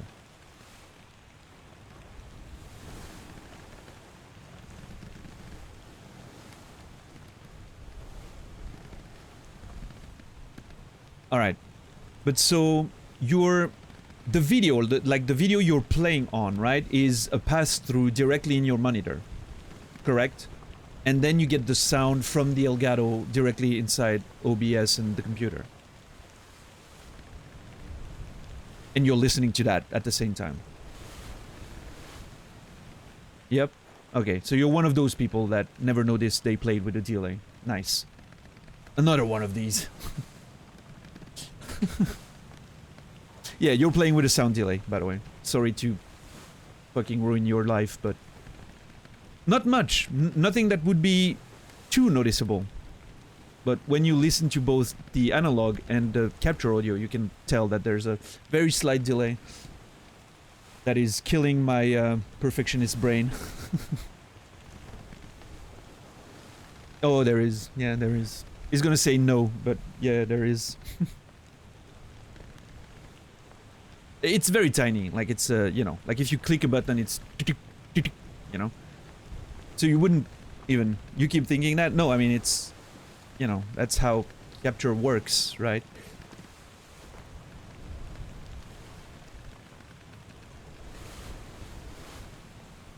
Unless we misunderstood each other, and you're not getting audio like I think you are. And you said yes because you didn't understand what I was saying.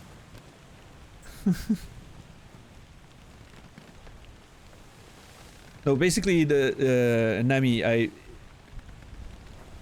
just listening to the card audio and playing the game, I would never notice it. I would be like, yeah, it's perfect. But I have the analog audio going from my monitor to my PC as well. So I was able, you know, I'm able to listen to both at once. And when you press a button on the menus, you can hear that there's a, you know, I don't know, 5 millisecond delay between both of them, like something insignificant, but that's just annoying to me.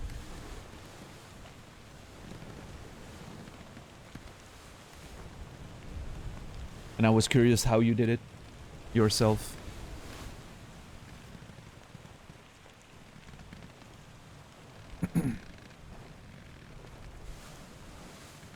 And I'm assuming Cody does it the same way, like he mutes his TV and gets the sound from the computer.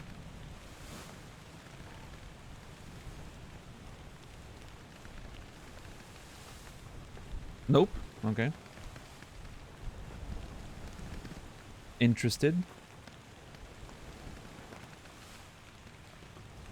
All surround sound. Okay. And do you know how he manages to get the stream to hear the sound of his... Make sure you listen well to that, because I'm not talking about what you think I'm talking about. No,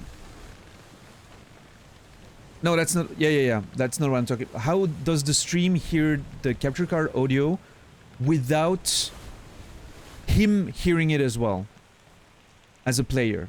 Because he is hearing his alerts, right, from his computer. But the sound is being fed to OBS without him hearing it back. I'm wondering how that is achieved.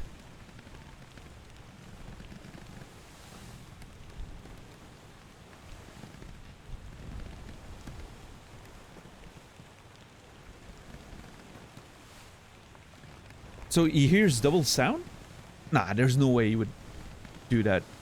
I mean, who knows, but...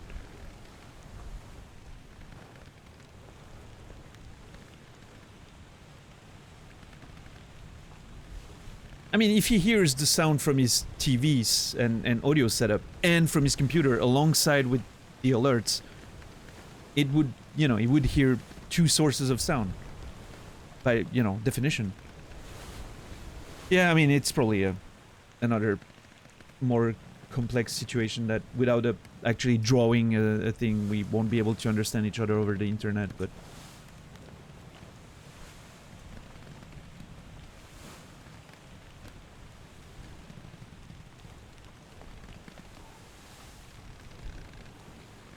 But anyway, thank you. Enjoy your delayed audio gameplay. Your very slightly delayed audio gameplay.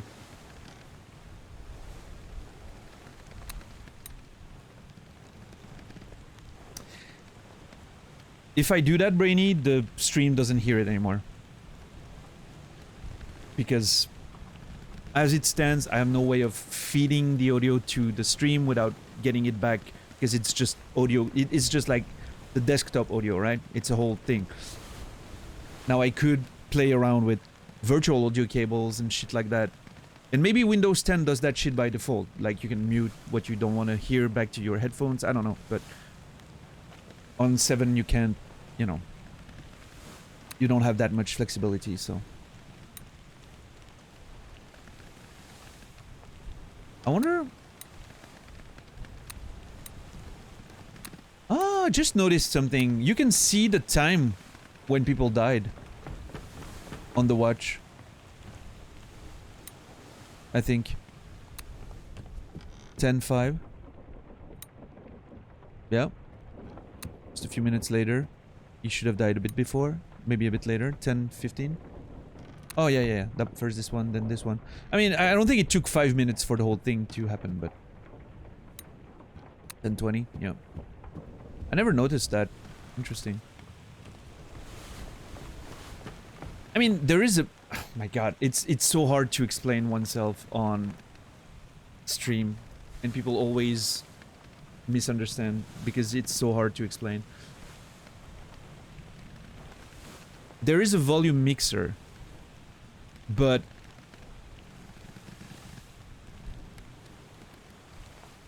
if I mute something on the audio mixer, it's not going through OBS anymore.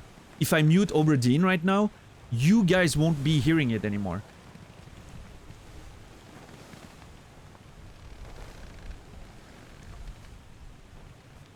You guys are not seeing the full picture here.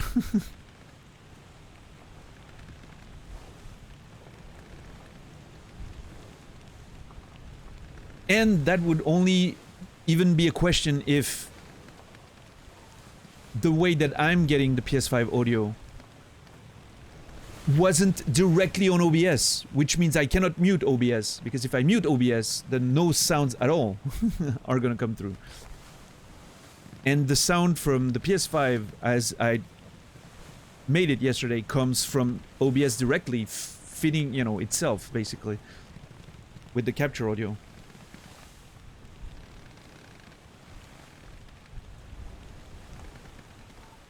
In Windows 10, you can set to which audio output each input should go. Yes, Salino, thank you. That's a big difference, I guess. Which I could... No, it's fine, JC. It's, like I said, it's not... You guys are not responsible. It's so hard for me to explain the situation because it's such a complex combination of elements, you know?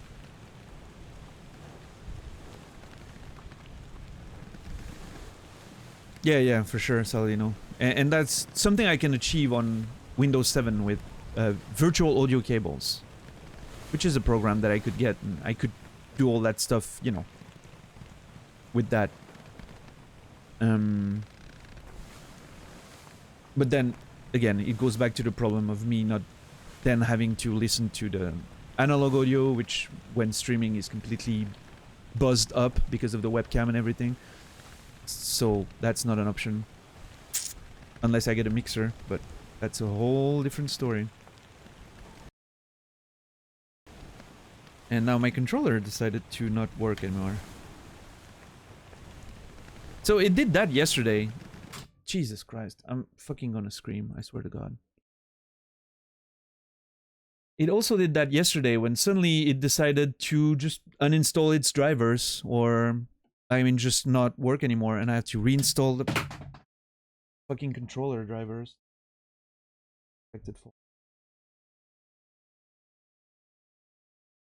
I don't know why it's doing that. It's fucking annoying.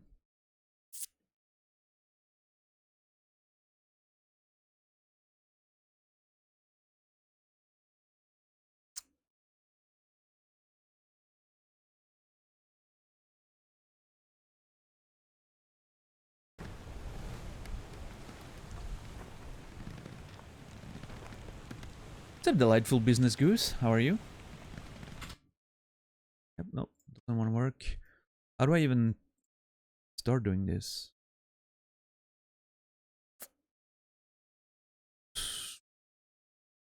Thank you. Thank you, Venom, for 2 months. Appreciate it, buddy.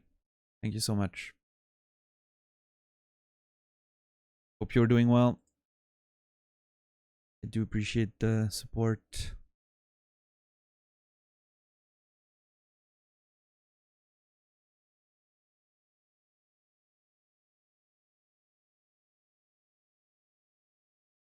So, what the hell? It's actually detecting it there, but not in game.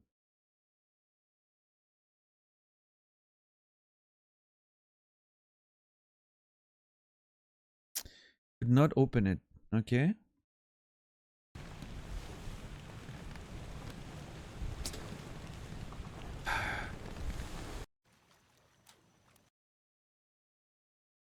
Swear to God.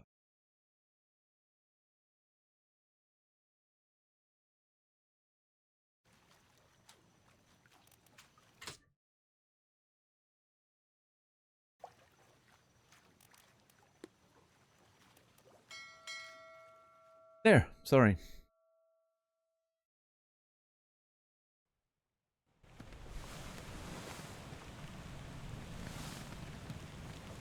Yeah, Windows 10 seems... wait. Was confused for a moment, was stuck in Nam's chat, yet was watching here. Okay. I'm glad you found your way, man. And thanks again for the sub, I appreciate it.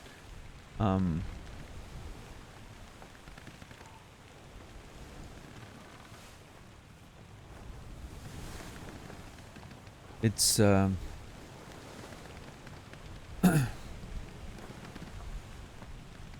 I don't want to go into, you know...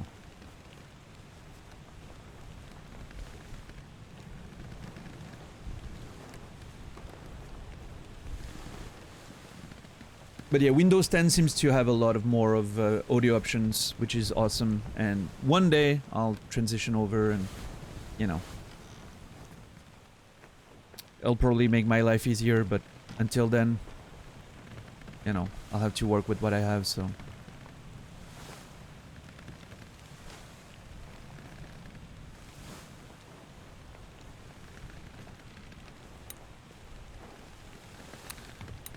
So yeah, I just noticed that the difference in time between those two deaths can be noticed. I wonder if I'll ever have to use that, actually.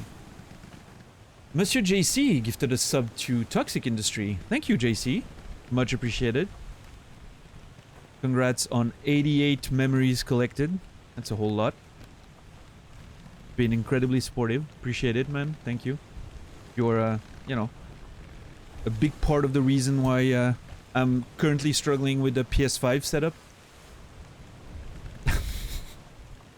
That's a backhanded compliment if I've ever heard one, but JC.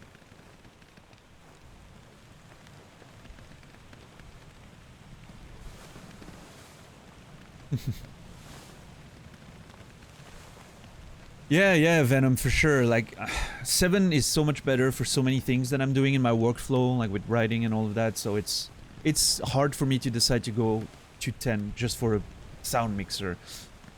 I'm sure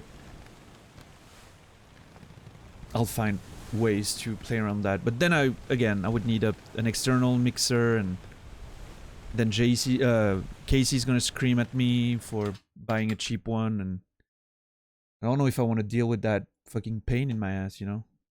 I'll just play with a fucking 5 millisecond delay or something. It'll be fine. I won't notice it, probably. On Windows 11, they changed the setting thing again, but still spread over several menus. Yeah, it's just, I don't understand what Microsoft is doing sometimes.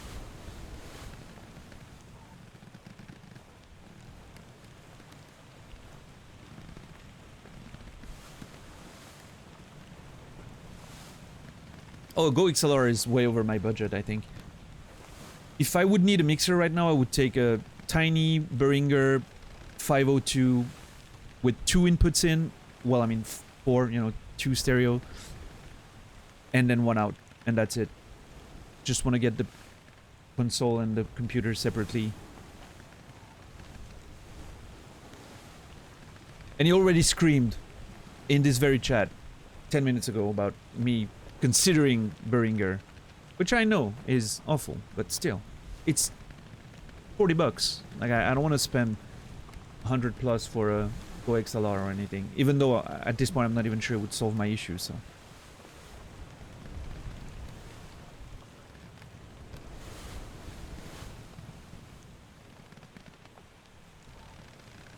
There's a giant ass spider chilling, yeah. That was an hour ago? Oh, whatever. Bum bum.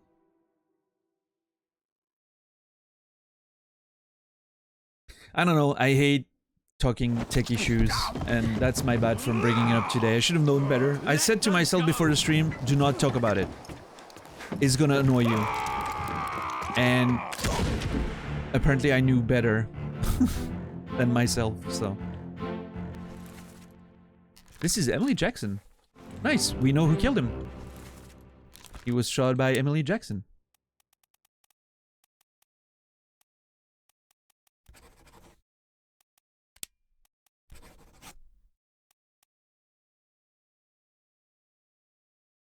And this guy killed that guy, which could be Alexei Toporov or Leonid Volkov. Just gonna make sure we, you know,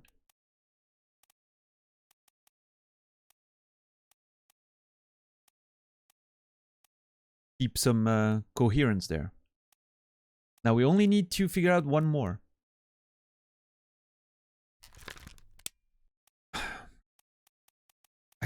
I don't think this guy is Timothy Butment because he doesn't have a tattoo, but I'm pretty sure he's a top man.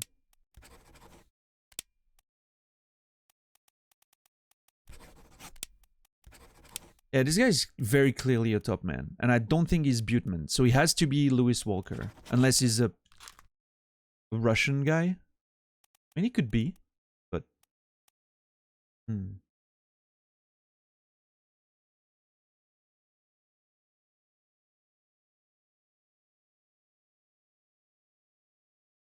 The risks were calculated, but you're bad at math.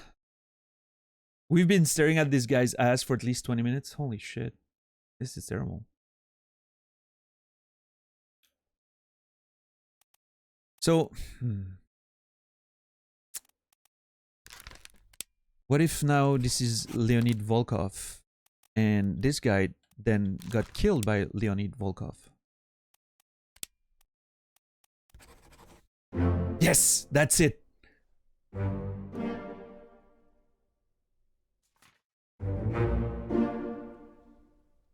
Do-do-dum. Do-do-dum. We can solve a few more things, I think.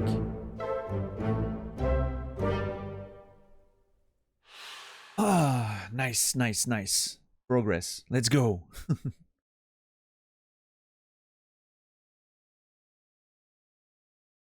What's up, Shepard? What's happening? We're getting close to... Yeah, I mean, the luck chapter basically is... We could go there right now, I think, because the dude, you know... The guy waiting on the boat is like, oh, the storm is coming, let's go, you know, and I'm like, oh, wait, hold on, I have more stuff to figure out. But I think I could leave without having completed everything, and maybe this leads to different endings and whatever, but obviously you know me, like, there's stuff to figure out, I'm not gonna go, right? I'm gonna stay here and figure that shit, you know, it's what I do, right? So, I'm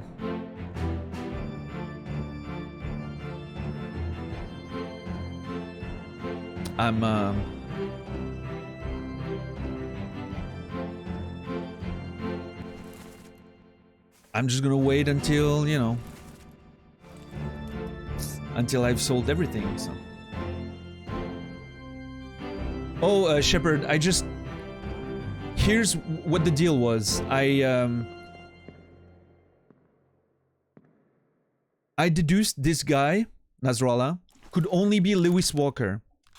Because he didn't have a tattoo and that was the only top man left that didn't have a tattoo.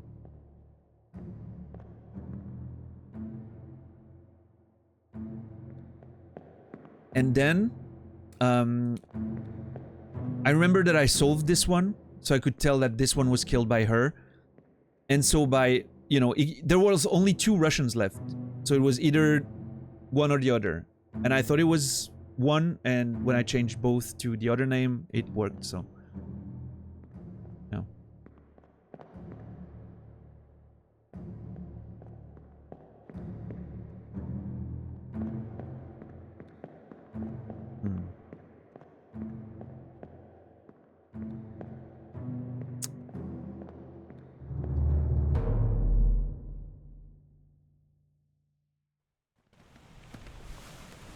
What else do you do with your echoes? Oh, there's nothing to do with echoes right now. It's just...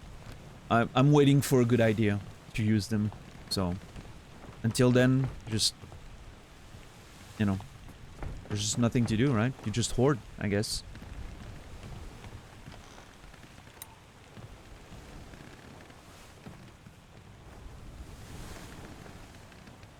Can you play all the scenes together? Nah, unfortunately you can't.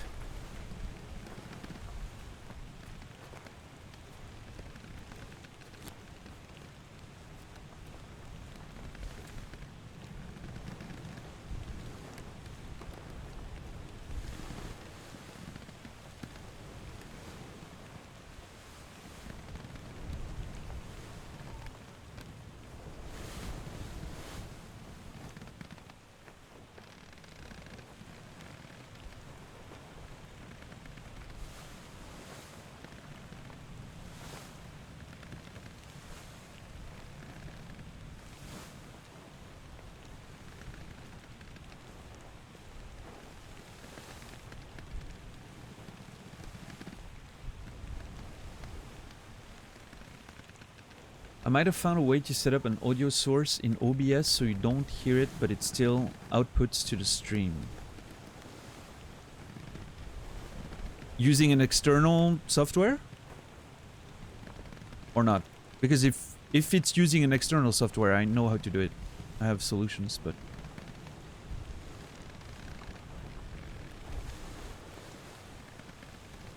OBS settings.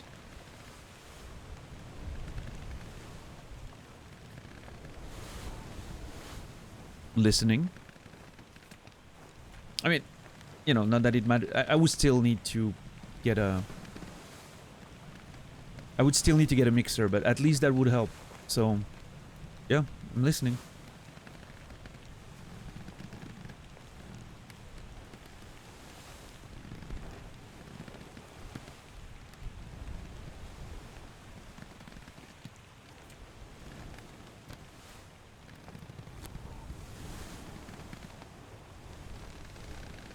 Hmm.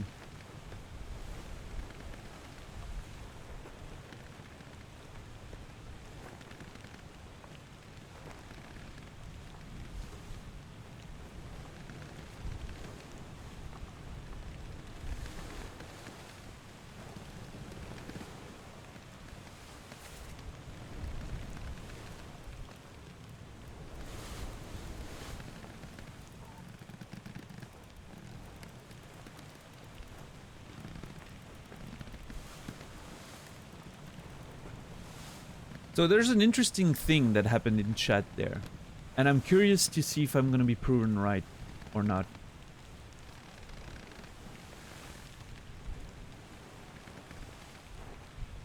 And I'm questioning if I'm going to mention it out loud or not. But if I don't mention it, you know.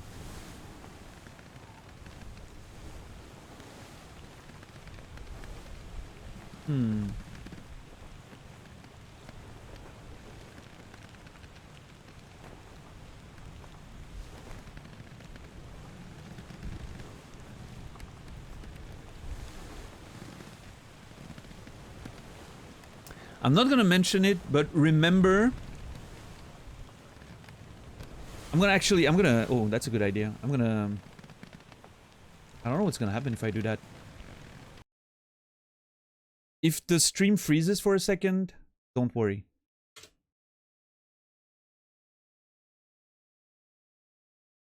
I don't know if it froze. But yeah.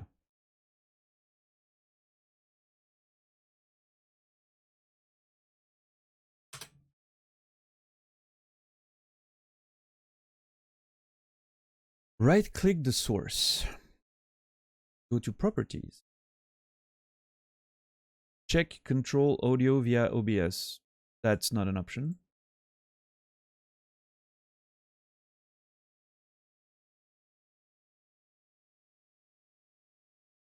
I don't see it.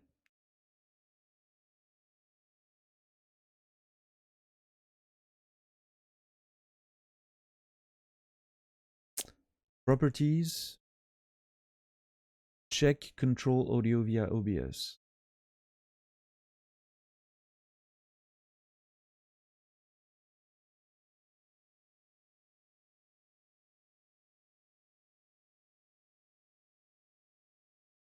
Nobody knows, only Daniel. What are you talking about? Part-time?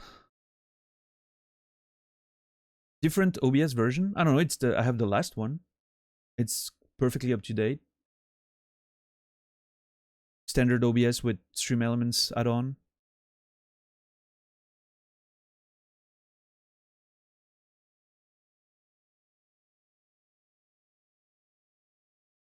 Can you take a screenshot and put it on Imager, like of the option you're looking at?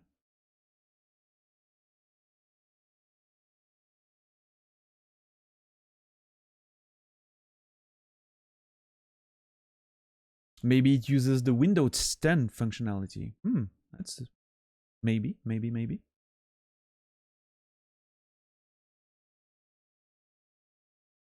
Just Zulu was asking what the thing was. What thing? I'm sorry. Confused. Never mind.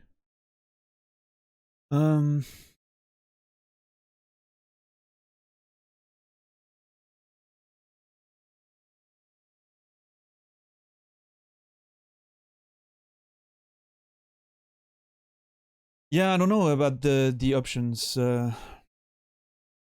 Brainy. Maybe yeah, it's possible that it adapts to the browser you the OS you're using. So donating. I don't know. There's nothing you can do with echoes right now. Part time. It's just,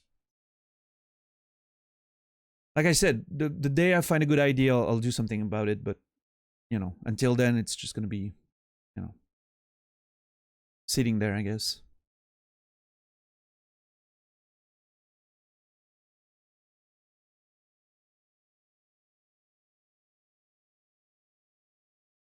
Gotta run to the store quickly before it closes. All right, all right. I'll see you later then, Dom.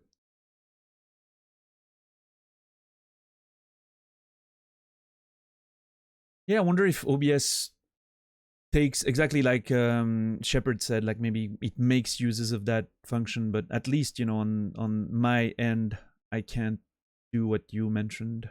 I don't find that option, fortunately. Also, Brainy, how dare you suggest that if it was that simple, I wouldn't have found it. So rude. I swear to God.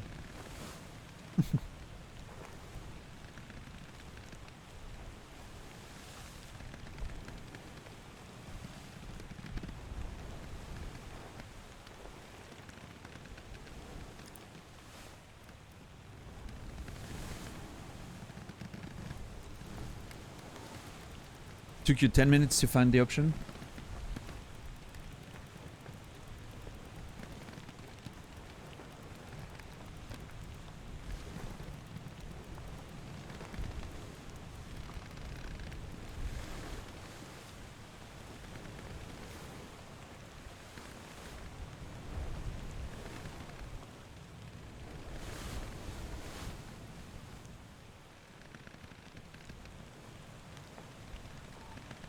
Yeah, that's too much inconvenience, you know. I understand that it's an option, right? But ugh, I don't like the idea of it.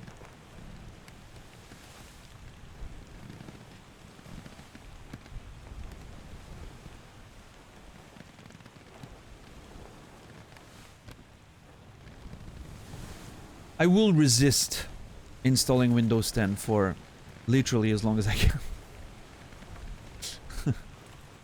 It's a me problem.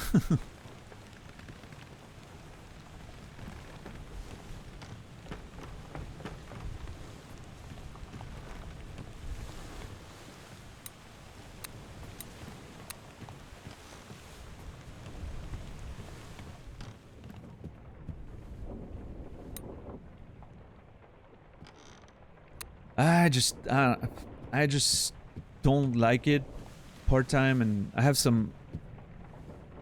a lot of my writing workflow is with old legacy softwares, some of them not supported anymore, which don't run on Windows 10 quite as well, and have led to crashes on my laptop, which has made me lose some, you know, work, and I'm just, yeah.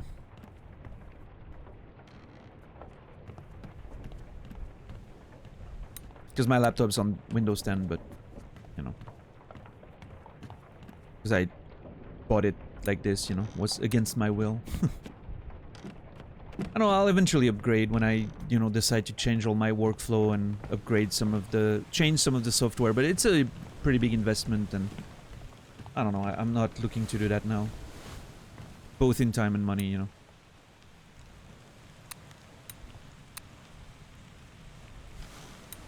Right now, I just don't see any reason to, outside of... You don't have to make an account, Brainy. You can literally just drag the picture in your browser on Imgur and get a link. If you have something like Greenshot, you can literally capture and immediately upload to Imgur and get the link in your clipboard. What's up, Natus? I think it's account only now? What? Alright, never mind. Forget what I said. I didn't know. That is wild.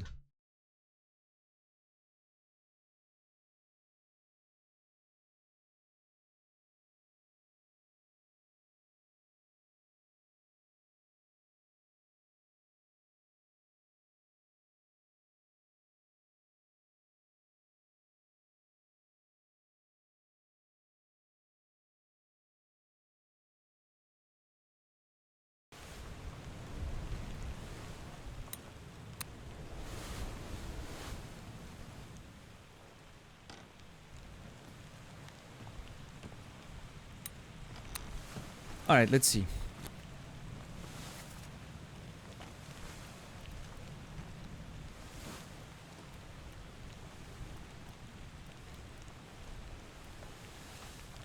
Nope.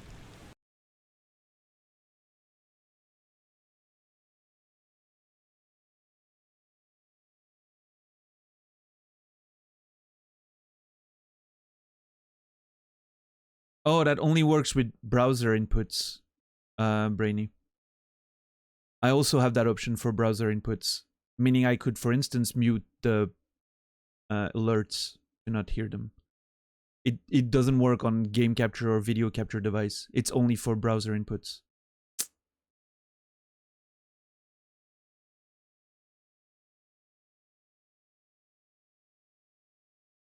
Yep. Oh, it might sound silly, but that's what it is.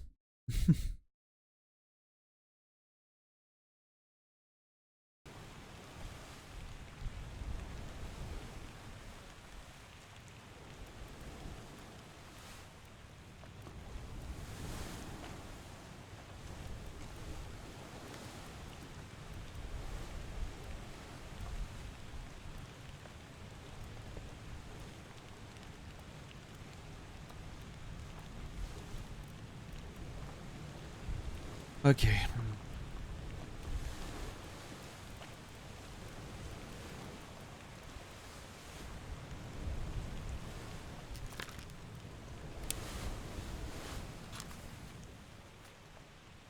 Do I know? Oh, I might know who shot him now. Let's go find his body. Second to last, under the... behind the things. No, I mean, it's fine, Brainy. I even don't have to look for solutions at all. I'm not, you know.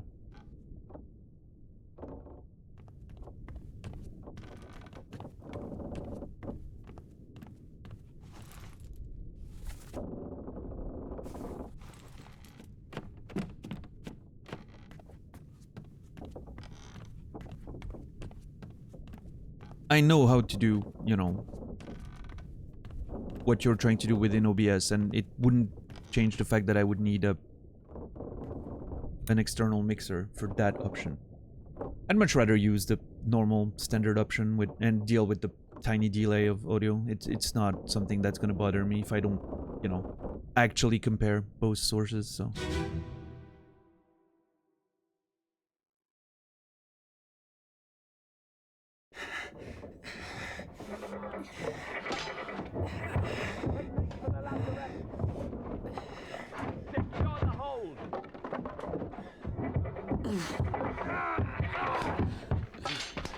Someone shoot the damn thing!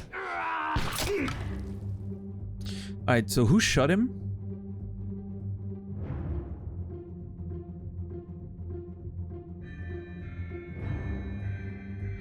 Wait, did he get... Oh, wait, no. Did he get shot, or was it an accidental,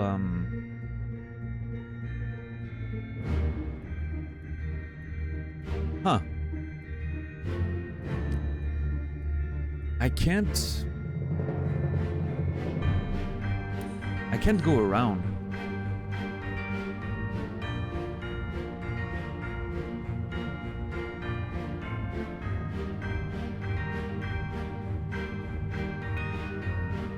Am I supposed to be able to see who's shooting him from here?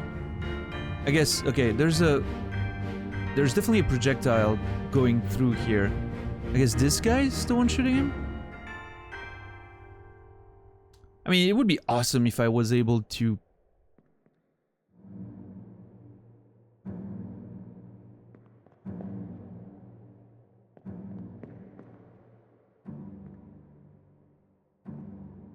Yeah, that's... Who's that? He's a bold-ish dude, so I'm guessing it's Charles Minor? I don't see his t-shirt or anything.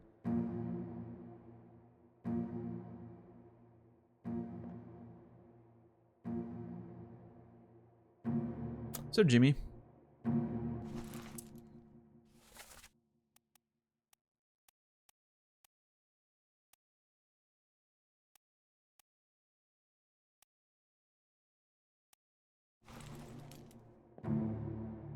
That's Omid.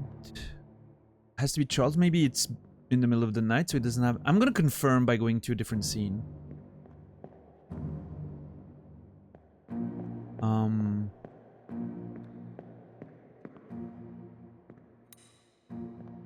Yeah, I'll go to that scene. Hopefully that allows me to confirm the identity of that guy. I've got you. Don't move. I'll get you down.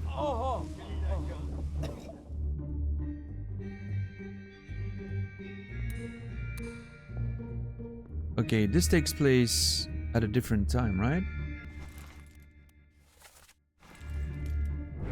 Oh, could be this guy. Could be Nathan Peters. Let's see. I want to move.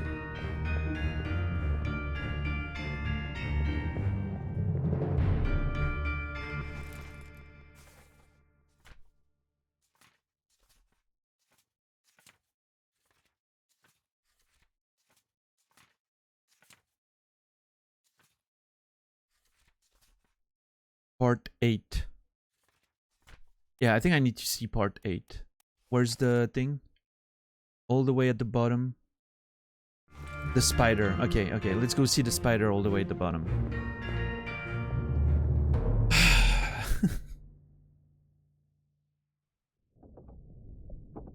Again, wish... I understand, but I wish at this point in the game you could go to the scenes without having to, you know, explore the boat again. Once you're at the, you know, the storm's coming, we have to go part of the game, you know.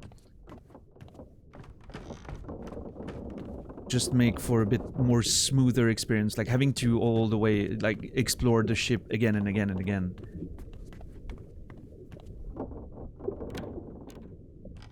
It would be a bit smoother to go through every scene, to be able to watch the indications.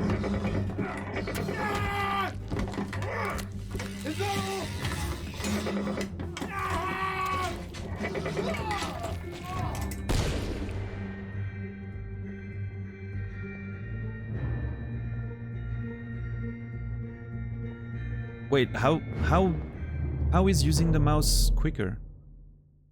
You still have to walk through the ship.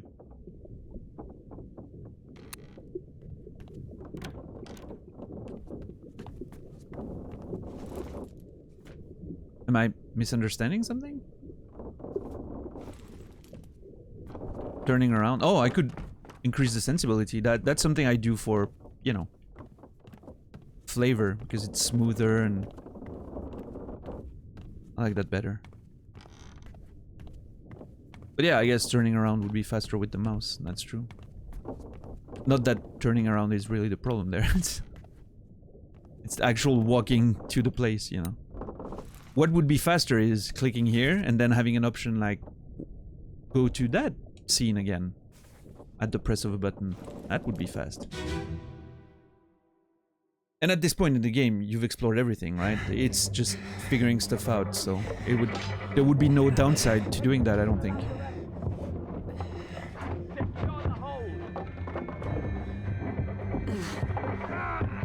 Update, the spider's alive. Oh my god.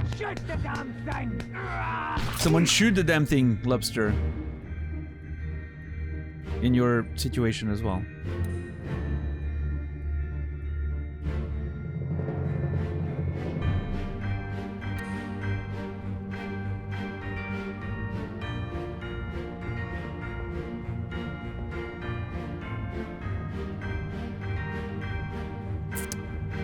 Huh. So this guy is apparently not in the scene anymore. So it has to be... It can only be Charles Minor. I think it can only be Charles Minor.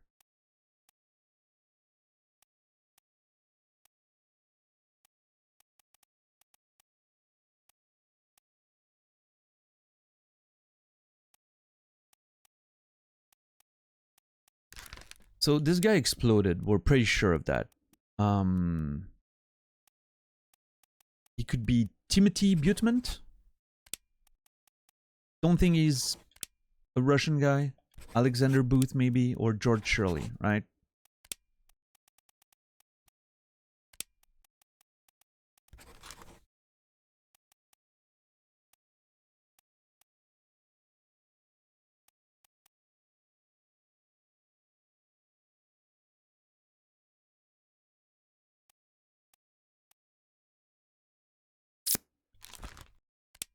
This guy. There's another... Wait.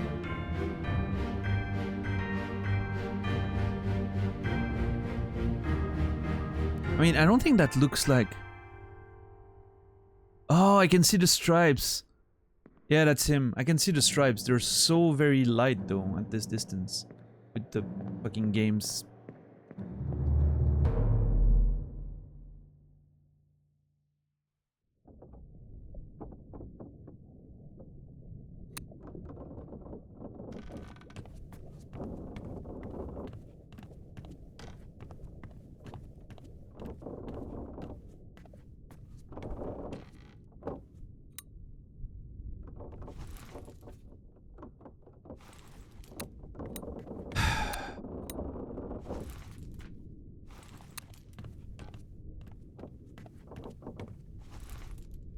Alright, let's see.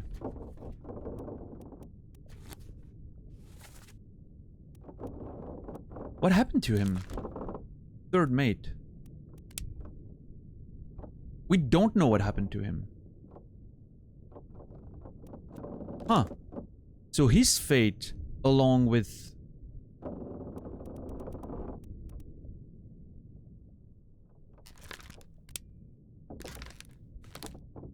Just noticed that.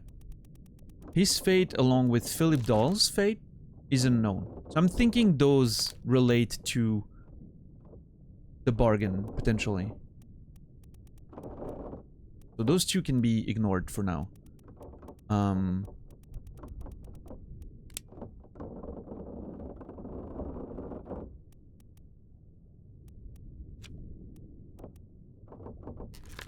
Thomas Lank was knifed. Maybe not, but okay, that's the one. I need to investigate this scene again. Is he perished in this one? But what happened to him was a bit before that. So I'm gonna investigate this. It's on the gun deck towards the front.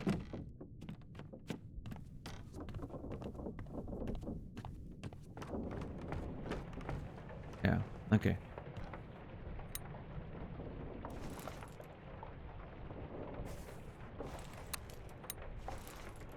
Yep. Alright, this scene is the one that gave us a bit of trouble that we need to figure out.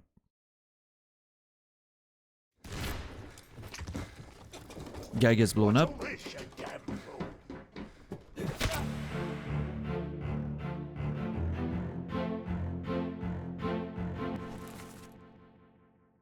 So John Davies got clubbed by Brennan after killing this guy.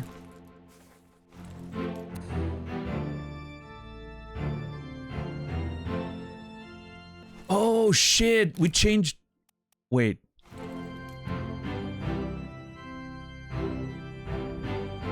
That's William Osgood. Oh, I had the names and identities completely wrong there. I never questioned it again. He got knifed, most likely by Ollis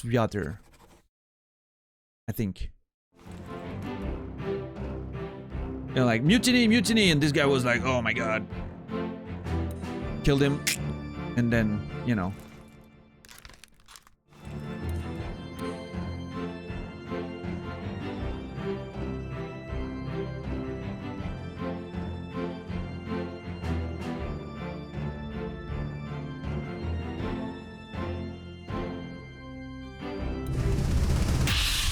Let's listen to it again to make sure.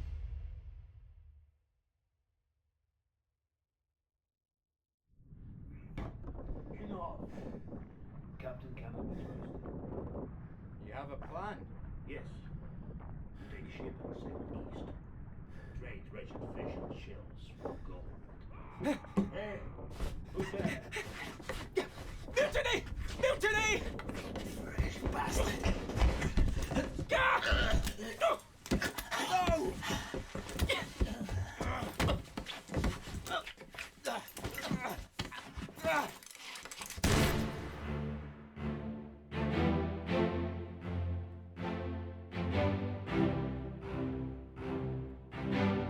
No, wait, that doesn't work.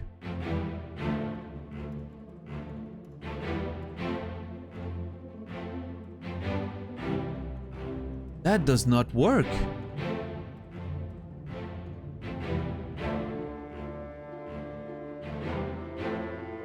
That does not work. The knifing happened earlier, I think.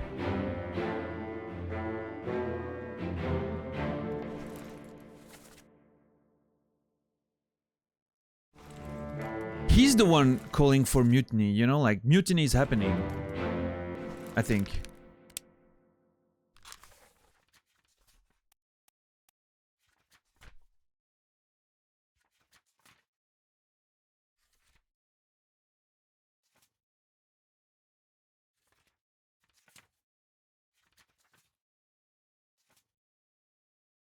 Yeah.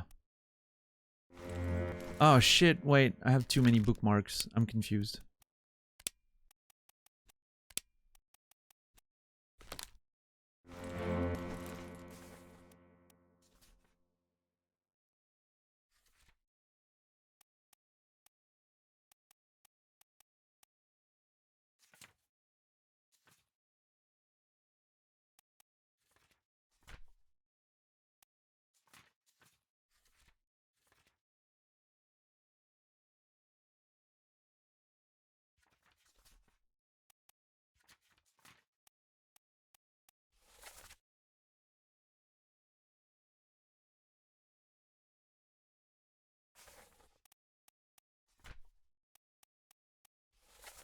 Yeah, that happened on the deck during the escape. And at the same time, underground.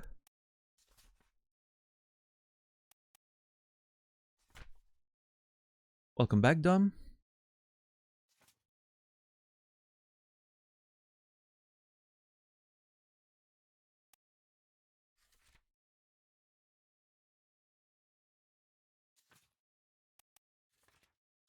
Wait, who was he talking to, though?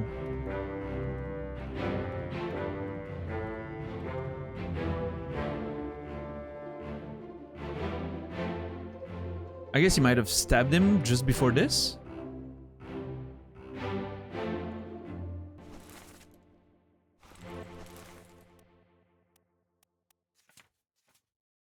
I need to investigate this one again. Yeah. Let's get out. Investigate.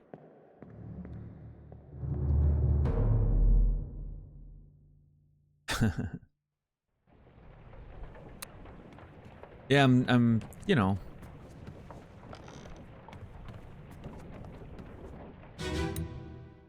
Slowly but surely figuring things out. Put me down! Let go! Easy now. We're in a bad way. Is this squid? Where is my Frenchman? The squid's gone. Your mate was torn apart. No, Dad. The beast is dead. How? How did you kill it? We didn't. It left with the storm. Captain came up with the hold. Said he chased it off. You should rest. Okay, I think this is instrumental.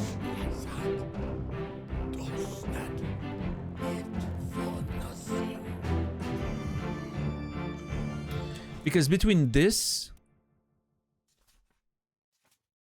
and this guy got knifed.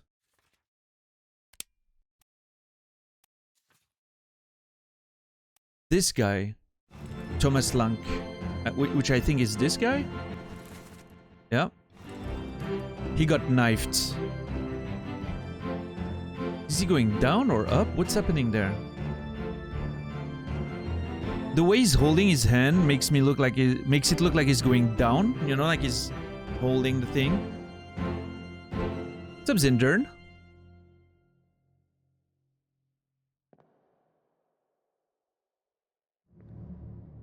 And the way he places his hand too, right? Like if it was coming up.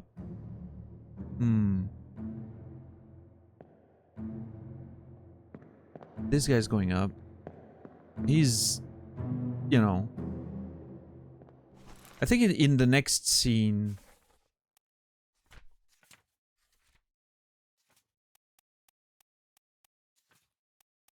Yeah, he's also up there, right? Yeah. They're all on the deck after that. They're going up. Like, oh, what's happening up there? And up there is some commotion with the boat escaping. So there's only these two guys. Why does he end up shooting him, though?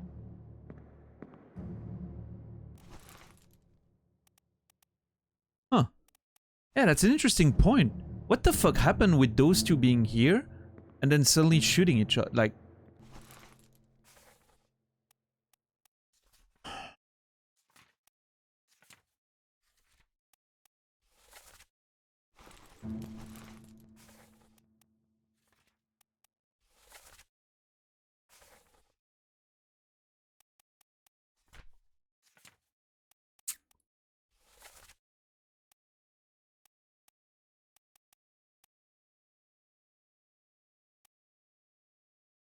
Wait. Lewis Walker is here? Where?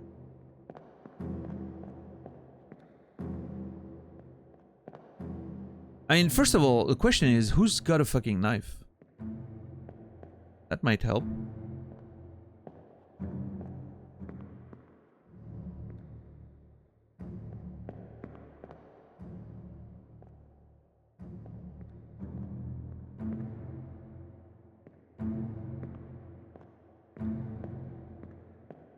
It's telling me that people are... Oh, wait, wrong one. I'm dumb. Never mind.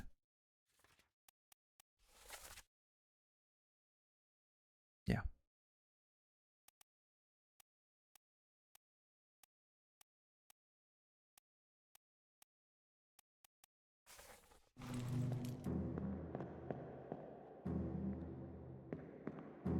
So, is he the one screaming for mutiny?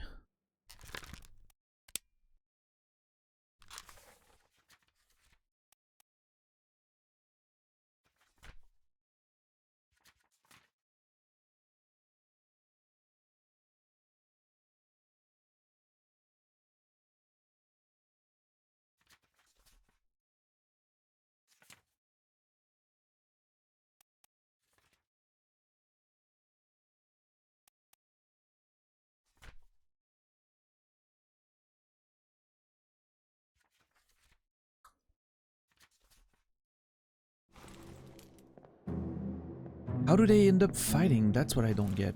Wait.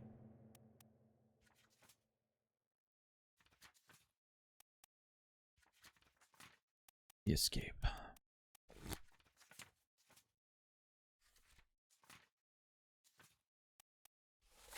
Enough, the captain can't be trusted. You have a plan?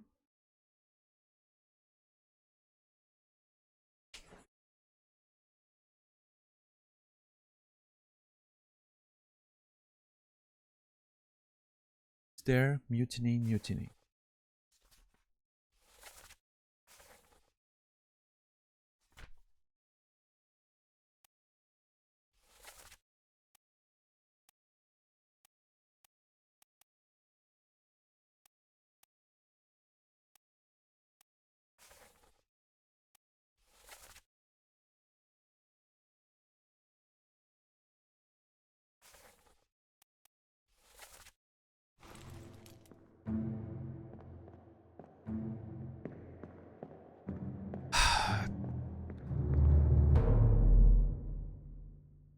understand who stabs him.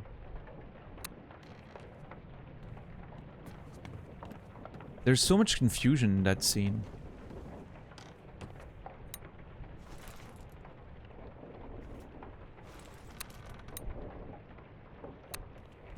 I wonder, is the guy that says mutiny, mutiny, is it the same? Like, I need to make sure it's the same voice as this one. I think it is, but...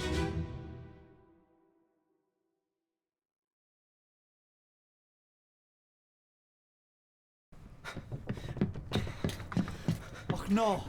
You're cut! Don't leave me. Bear up, son. I'll stay with you. Tell Pete's mother I tried my best Aye. to pull him back, to save him. You tell her yourself. Brennan! Bring the surgeon's kit! So clearly, that could have been him, right? Pete's mother. Peter Milroy. Yeah. He's calling for Brennan to bring the med kit. Oh. Brennan's here. He asks him to bring them. Okay. That's really weird. I noticed this guy was like listening in a previous situation there, you know? But that doesn't seem to me like a natural reaction. Oh, someone's calling for me to bring a medkit? That seems to like, I'm hearing some shit happening. Okay, I didn't pick up on that hint at all. It didn't feel very natural, but now that I have the context, it makes more sense. What's up, Anubis? Okay, so... him are in the same team, and he smashed that guy, right?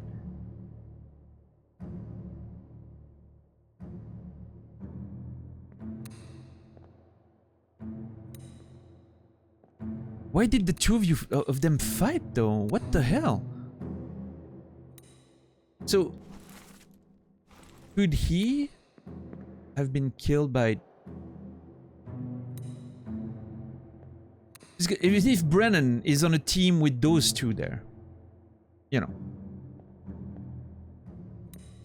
it means... But then, not much later, they go on the captain to try and kill him.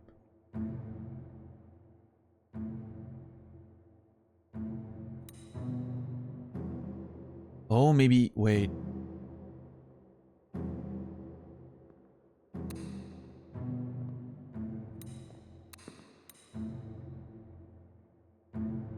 Maybe he was the one calling for a mutiny. I mean, trying to warn people off, you know? They were the one trying to do the mutiny, and he was talking with... But then the two of them were here like a minute ago.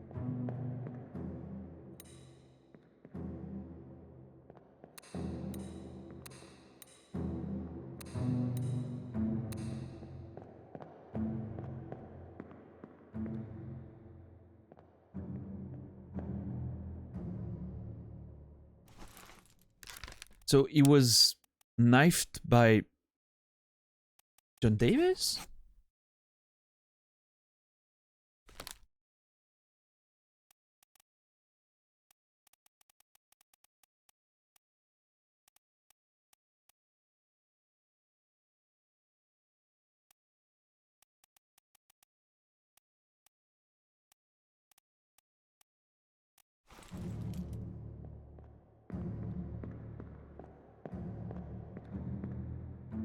This is so confusing for my brain right now.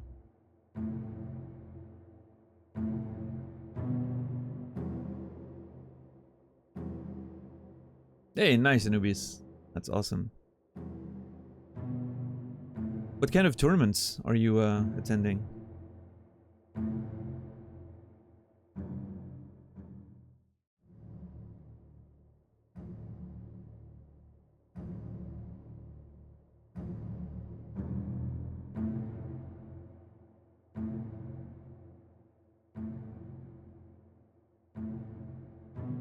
Japanese sword short staffs? Hmm, interesting. You know what time it is, guys? It's window time. I'll be back in 25 seconds.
Thank you for your patience.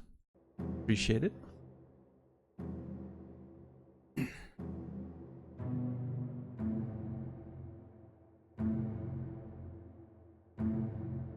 All right. So he shoots him. He kills him. He's with Uskut, who's helping the guy who got knifed. Probably by him? He knifes the guy. The other one comes in. They fight. Bam. Is the mutiny...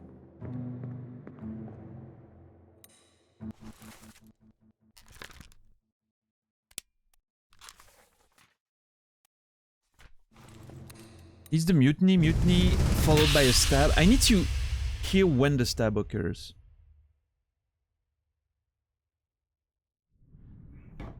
You know, Captain cannot be trusted. You have a plan? Yes. Take ship and sail east. Trade wretched fish and shells for gold. Hey, who's there? Mutiny! Mutiny! Fresh bastard. That's the stab.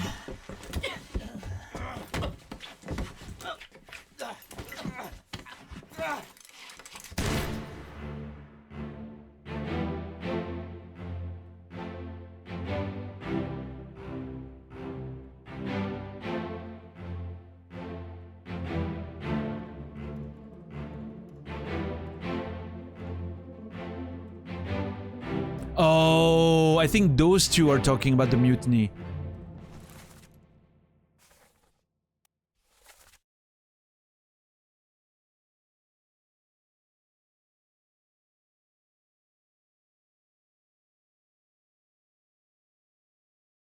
Captain cannot be trusted is said, and fresh bastard is said by the guy who gets shot. So him.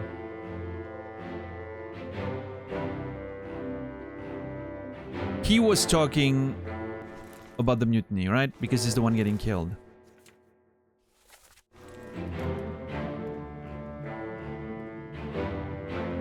But he might have been up there, you know, talking about with them, because I think Brennan's voice is the deep one. Maybe talking with Uskut, you know, after they've cleaned that mess up there. And they're all the boys that went after the captain, right after it, right? That kind of makes sense. Except the captain's right here. What the fuck?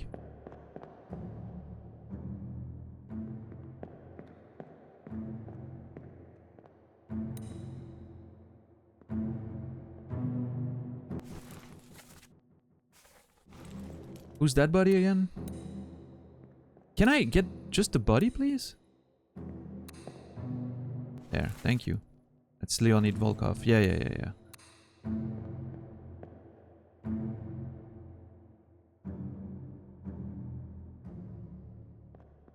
I doubt those guys are talking about the captain cannot be trusted right next to the captain. Right? That doesn't sound correct.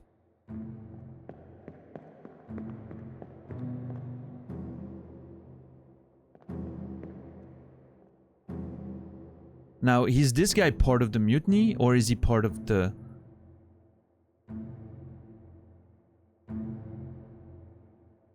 Hey, what's up, Ovi?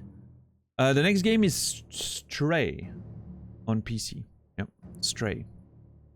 Starting, well, maybe tomorrow, although I'm taking longer tonight than I mean, it, you know, provided we finish this tonight, Stray is the next game, yeah.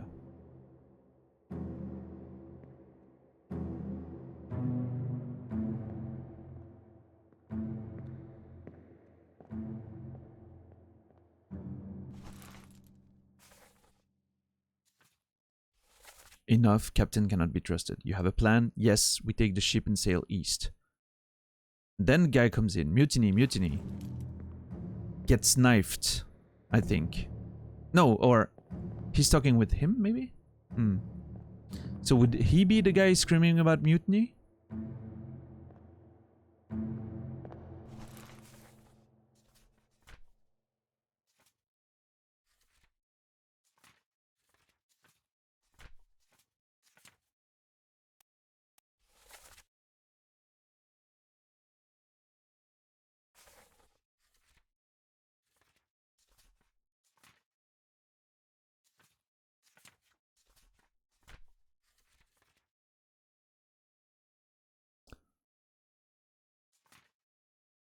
I'm having a lot of issues reconstructing that scene. It's insane.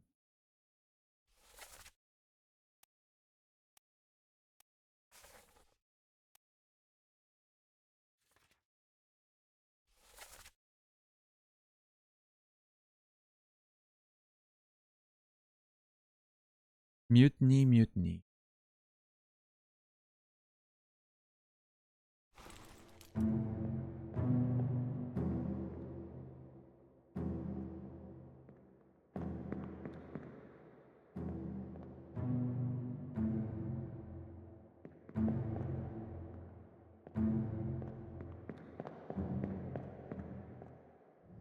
Clearly the captain's not in control anymore.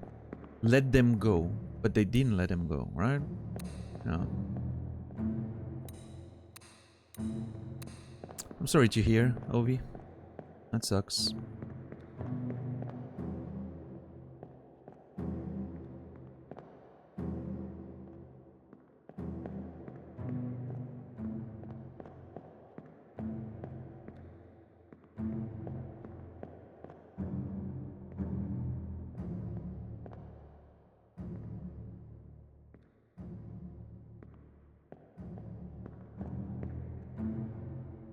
I need to know who's had a knife there in that scene.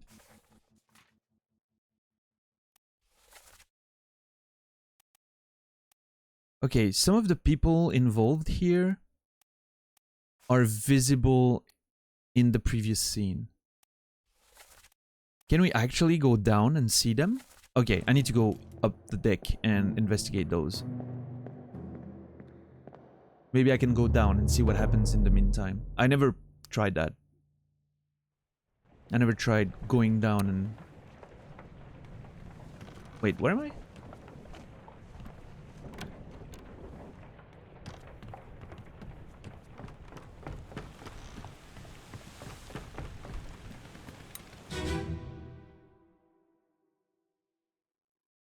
Last one. Move quick. You'll not take the last punch. Ah. Ah, see? Now that's interesting.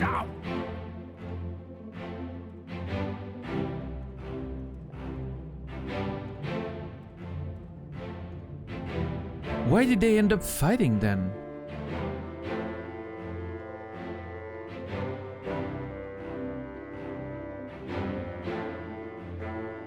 I don't understand how those two end up fighting though.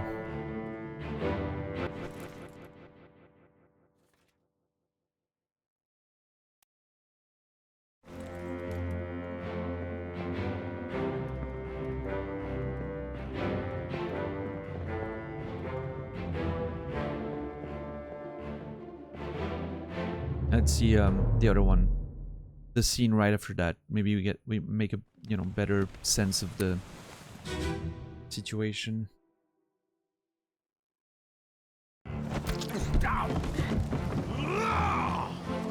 Let them go!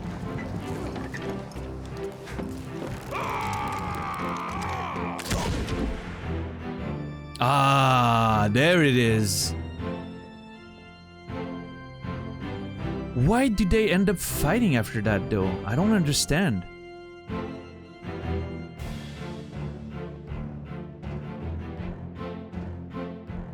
Alright, so now I'm sure that he got knifed by Olus Voyater, or whatever his name is. Okay.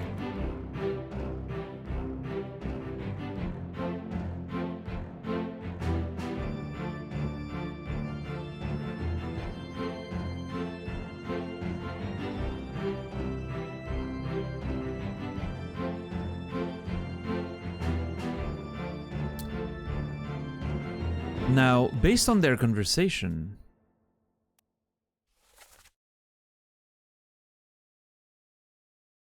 Oh, maybe the no comes from this guy, like, no, don't kill him, you know? Grabs his gun, kills the other one. Maybe he wasn't convinced with the mutiny. Maybe this guy is not 100%, you know, convinced. And then Brennan and the others, you know, like...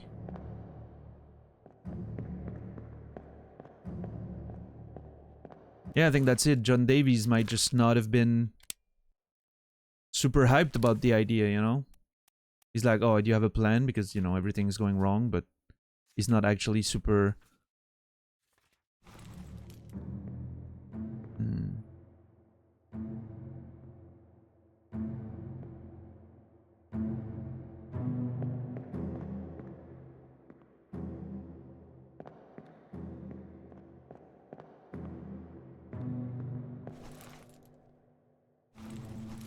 We're not missing that many anymore. Because this one cannot be solved, apparently. I'm guessing it's part of the hidden chapter. Neither can this one. Pretty sure this one was shot by Charles Miner. I'm not 100% on his name, but I think it's true. This guy got knifed by Olus. That much I'm sure of. Then there's all the ones that fell over, you know, overboard. Not entirely sure. I'm gonna have to investigate that. I mean,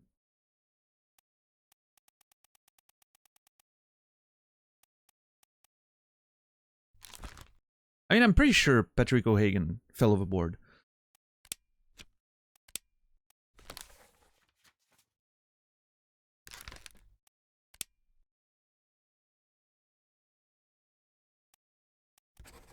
I don't think it was spiked. I think he fell overboard.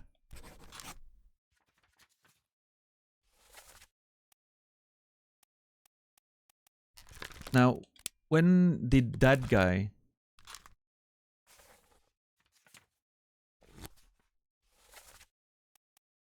No. What? Excuse me? No.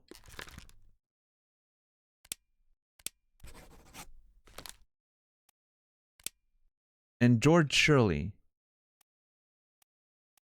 I don't know who George Shirley is, as a matter of fact. I'm not sure who this guy is. But he got speared by a beast.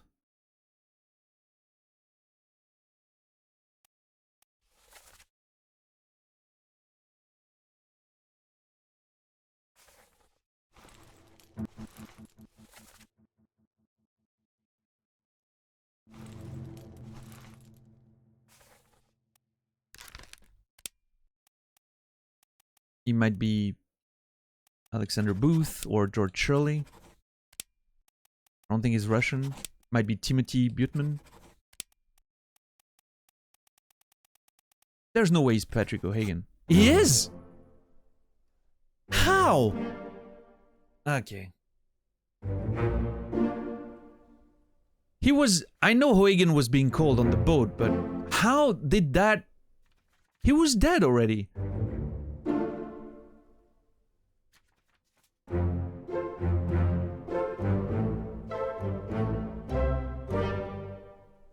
That doesn't make sense, though. I'm gonna show you why it doesn't make sense.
All right.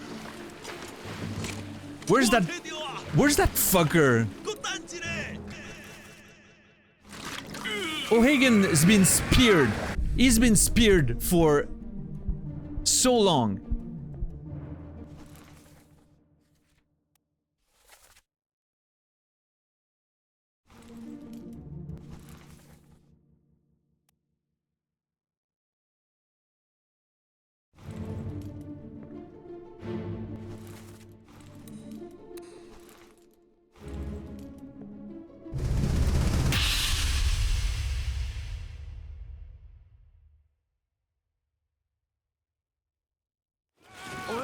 You're still breathing?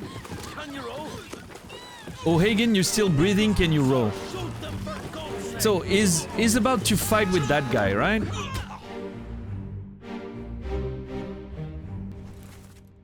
He's the one about to fight, right? We know that because he's the one talking. With the cross. O'Hagan's been cold for half an hour already.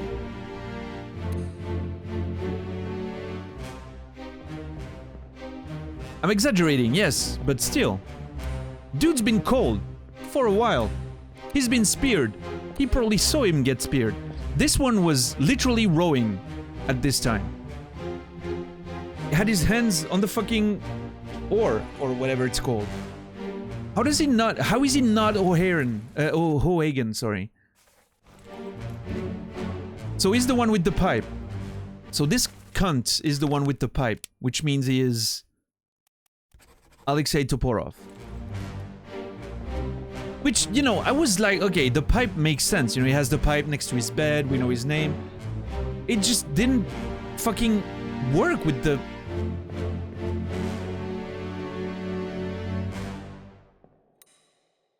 Dude's colder than Jack at the end of Titanic. And dude's like, oh, are you breathing? Can you row?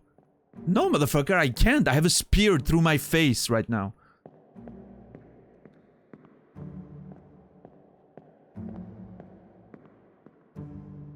Although, yes, I understand that he wouldn't be asking this guy if he's breathing, if he's still standing and holding. Whatever, I'm right, okay?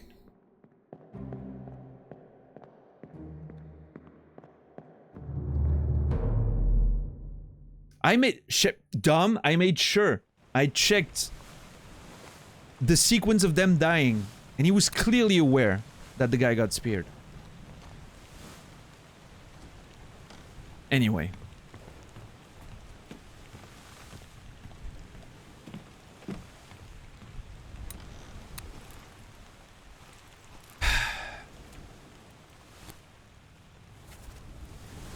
Alright, we cannot solve this one. We cannot solve this one. We need to... We have 1, 2, 3...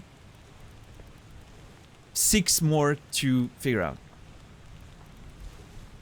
Pretty sure the fell overboard are accurate. Let's see.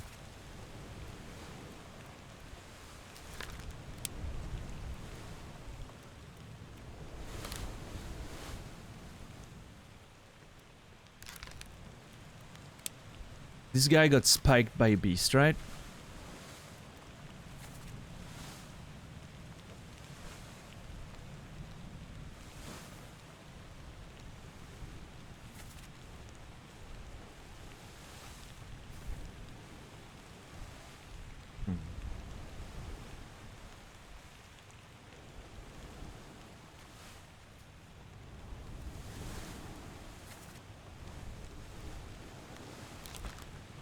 This dude got blasted. And I'm going to think it might be the Scottish dude or one of the two English dudes. I don't know why, I'm getting a... I mean, okay, there's a...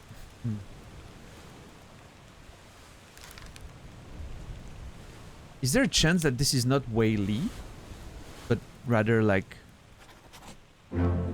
Okay, he's a top man, but apparently he's a Scottish lad. Okay. Alright, confirmation of that one. And George Shirley was blasted by an explosion. Nice. Alright. At this point, it's like, you know, I know their position on the ship, but like figuring their names is probably a matter of just trying. I don't think there's many, you know, options left, so... I don't know if that was the tattoo guy. No, the tattoo guy was... Yeah, the tattoo guy was, him. Timothy Buthman, but his arm was always covered. However, it helped me figure out that this was Lewis Walker and not Timothy Buttman. It was like, you know, oh, it doesn't have a thing, a tattoo, so it has to be the other one, you know? So that was still useful information, just not in the way that I initially thought. Oh, come on, the controller crashed again. Oh my god, dude. I don't know what's up. It's all because of that micro USB. You know what? I'm gonna start using a PS5 controller on PC just because it's USB-C.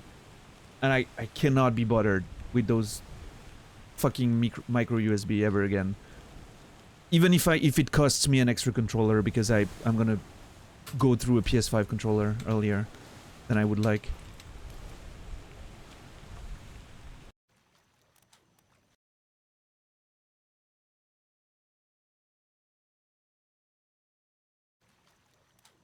Oh, it's not picking up this time.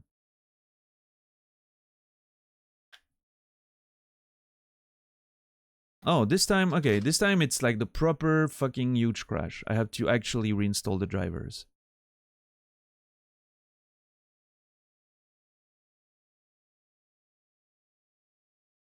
Troubleshoot, yeah, get the missing driver, yeah, apply the fix. Yes, I don't know why suddenly the driver doesn't work anymore.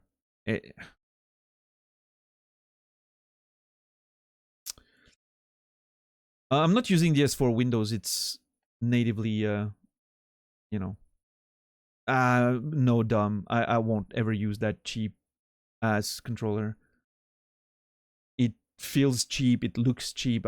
I'll never put my hands on that.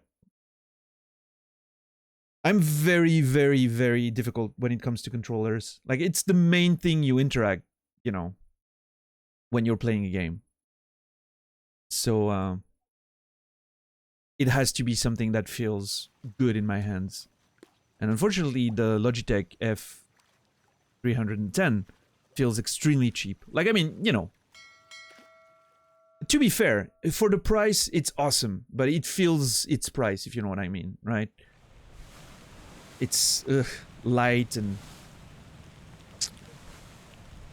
all the buttons are janky and I don't know. I know Emmy's using one right now, I think. If I'm, unless I'm talking about a different one, but I don't think so. F310. Yeah, it's this one. Ugh, no. Or is it? Yeah, it's the like $15-20 one, right? Yeah. Nah.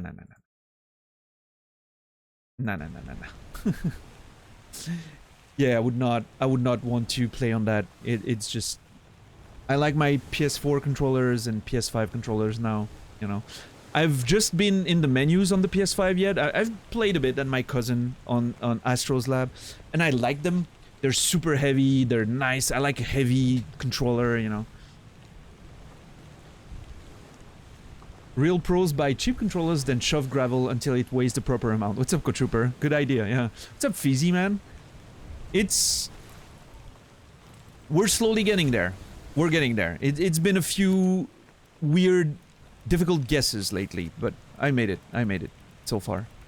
We only have 3 left, so it should be pretty easy at this point, right?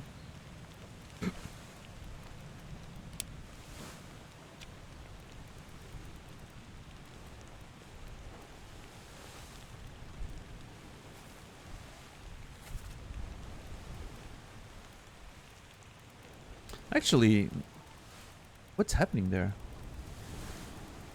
There's two unknowns that I can't fix, I don't think.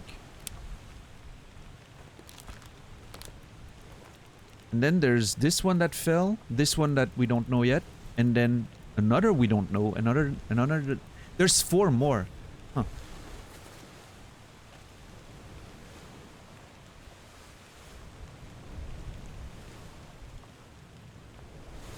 Well, I mean, that's, you know, that's a matter of getting used to, right, Dom? I mean...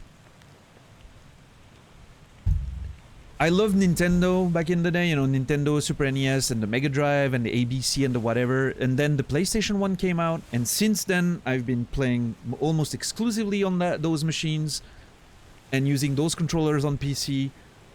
And so, I completely skipped the Xbox and all of that. It just...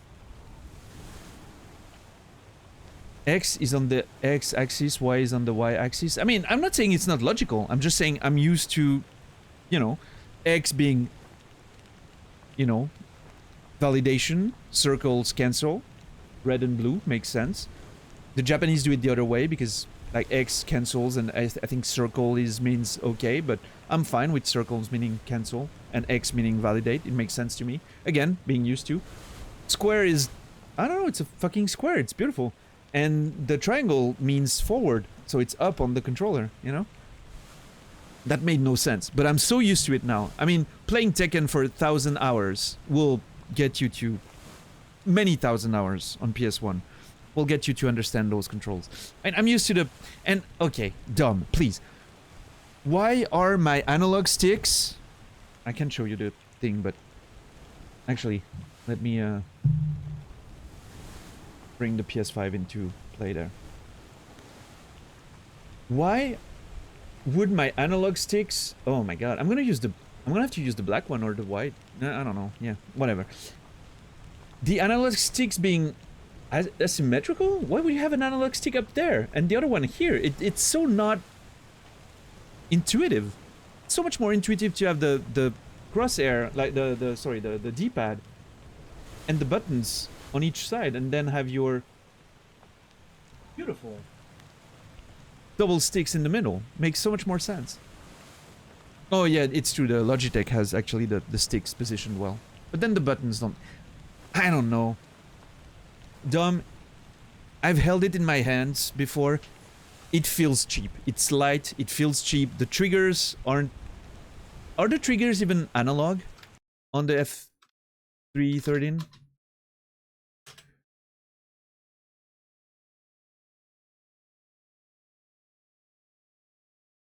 They are. Maybe they are. Works for years? Motherfucker, I've used PS4 controllers for 10 years. Perfectly fine. Oh yeah, so see, Shepard, that's a problem because I'm not using X to jump. Every time I can rebind, I'm using triangle to jump. Elden Ring, instantly rebinded jump on triangle. Dead Cells, jump is triangle. And it all comes down to Shadow of the Colossus, which had jump on triangle. And since then, I've always thought it felt a lot better to have the triangle as a jump button. Sekiro, jump is triangle. Perfect. I love it. I think it's awesome.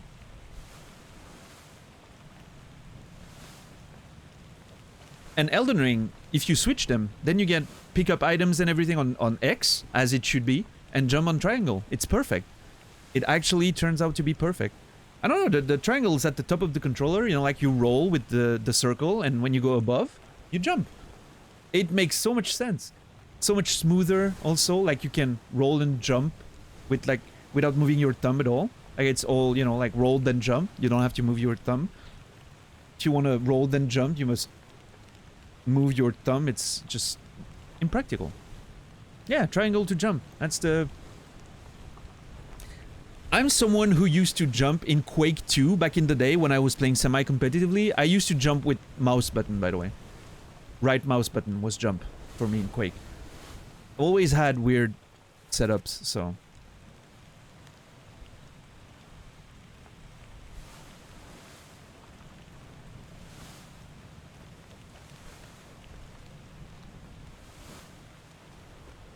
It took me a while to go back to space for jump in FPSs. I'm back there now because Tarkov and everything, but it took me a long time. I would always want to buy and jump on the right mouse button, but unfortunately it's, you know, now there's multiple, like, even I remember even in Half-Life, the secondary shot I put it on the thumb button on the mouse because I wanted to keep my right button to jump because I came from Quake, you know. It's a whole thing. But yeah, triangle to jump is the perfect play. Dead Cells for me is triangle to jump and the attacks on R1 and R2, you know? Not using like the front button. No, Sal, you know, I didn't.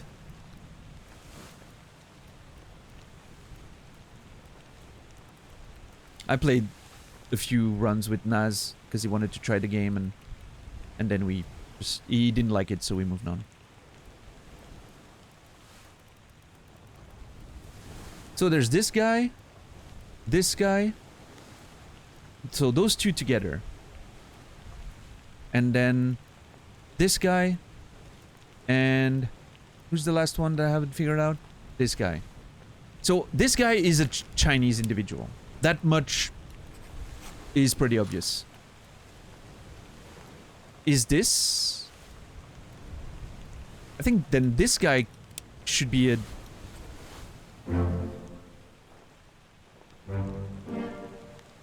Two more fates, only. Aha. Doo-doo-dum. Boom.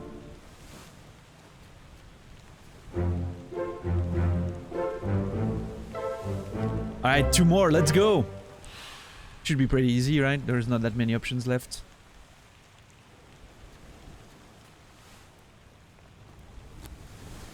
This is not the rule. Yeah, I guess it's just so we can... Okay. I guess it's the last name we haven't used. Alexander Booth. No? So, he's Amadou Diom? And he's Alexander Booth?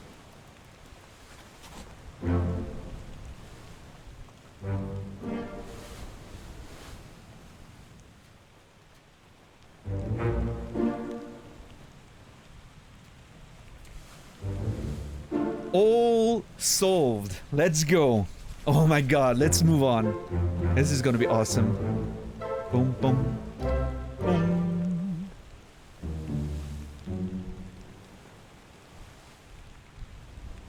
There's nothing left to do on the Obra Dinn. Thank you. Thanks for the A+.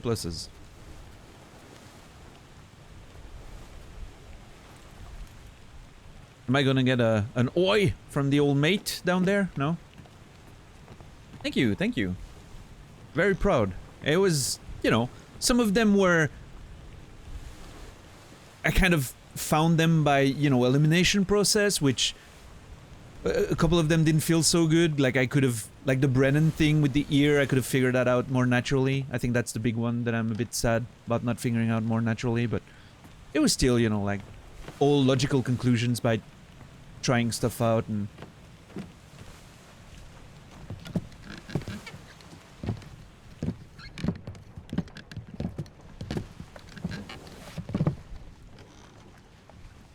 We should go. Storm's nearly about, so we won't be coming back. Yeah, thank you. Thank you for the A+.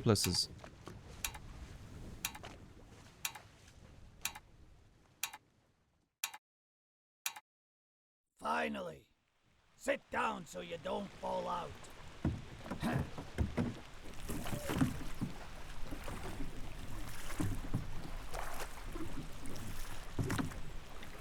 Wow, Zelyard.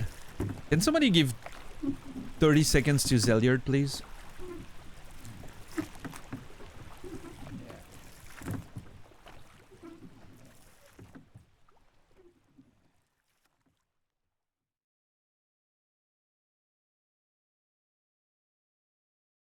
One week later.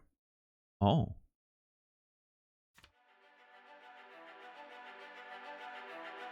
The Honorable East India Company. Insurance assessment for the good ship Obra Dinn, victim of calamitous events at sea.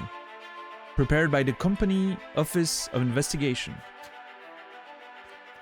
23 pages? Ship damaged in squall Atlantic, sunk in storm, Falmouth. Payout claim 20,000, claim 20,000. Cargo company, all cargo lost 5,000.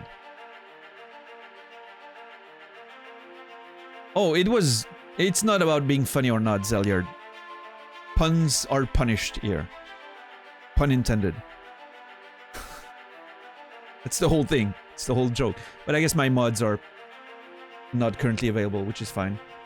I would do it myself, but I'm invested now in the game.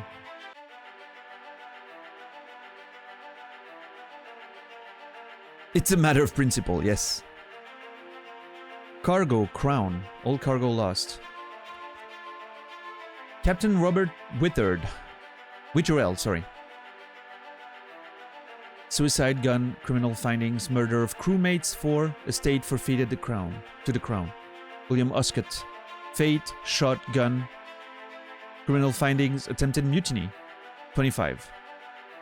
Wait, attempted mutiny 25 pounds? Clearly they didn't have the same, you know, like, inflation is a bitch, is what I'm trying to say, right? You can do it yourself, yeah, but I have to tab out of the game and I don't want to break the beautiful music we're listening to right now. Edward Nichols. Murder of 2 crewmates, attempted mutiny, theft of cargo. Estate fine £100. Martin Perrott. Fate unknown. Findings of merit. Extraordinary valor. Exceptional performance of duty. Estate awarded £90.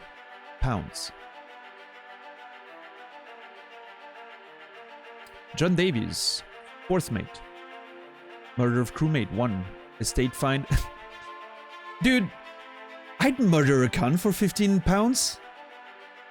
Have you never been in a situation where you're like, oh dude, if murder was not illegal...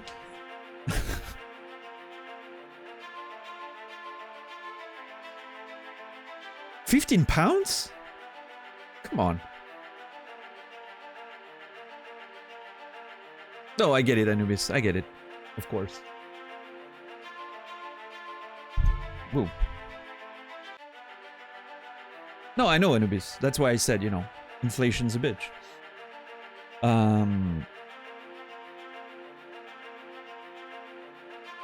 I'd be a few colleagues short. Yeah.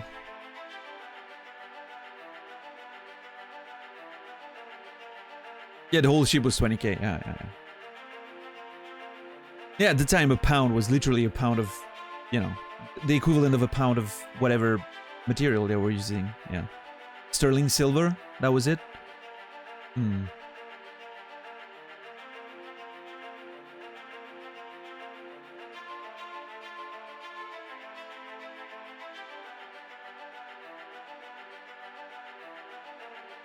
Alfred Clestiel. Exceptional performance of duties. Awarded £70. Charles Miner. Estate unknown. From France. Nobody knows his estate. Okay. Expense claimed 15. Henry Evans. Alive Africa. Findings of demerit. Abandonment of crew and vessel. Estate awarded outstanding wages of £15. Wait, why was he awarded?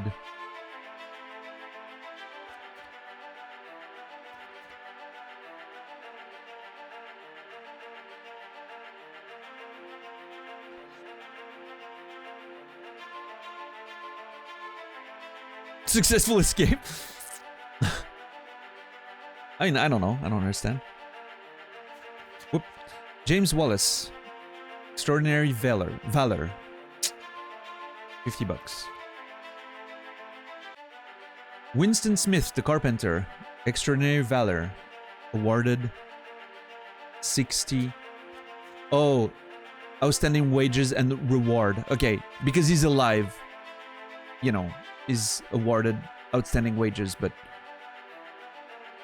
Obviously, he's not getting a reward. Okay, that makes sense.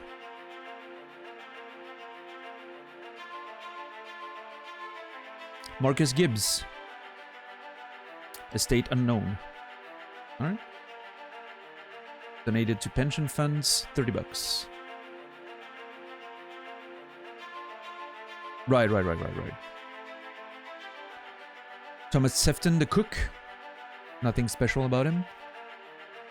Emil O'Farrell, the butcher. Exceptional performance of duties. Yeah, he killed that cow so nicely. $40. Kristen Wolf. Exceptional performance of duty. Yeah, beautiful lead during that, you know, firing line. Execution. Beautiful. $70. Attempted mutiny for Olius. Okay. Duncan McKay, the purser. Abandonment of crew and vessel. $50.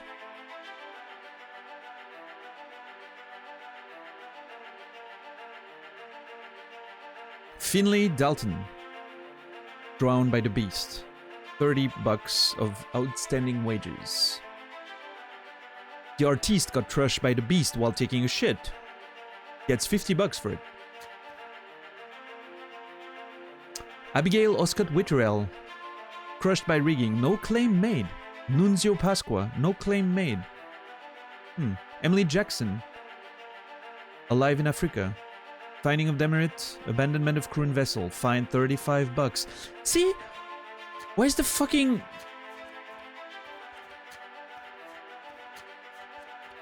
Henry Evans getting away with it. Alive Africa. Abandonment of crew and vessel.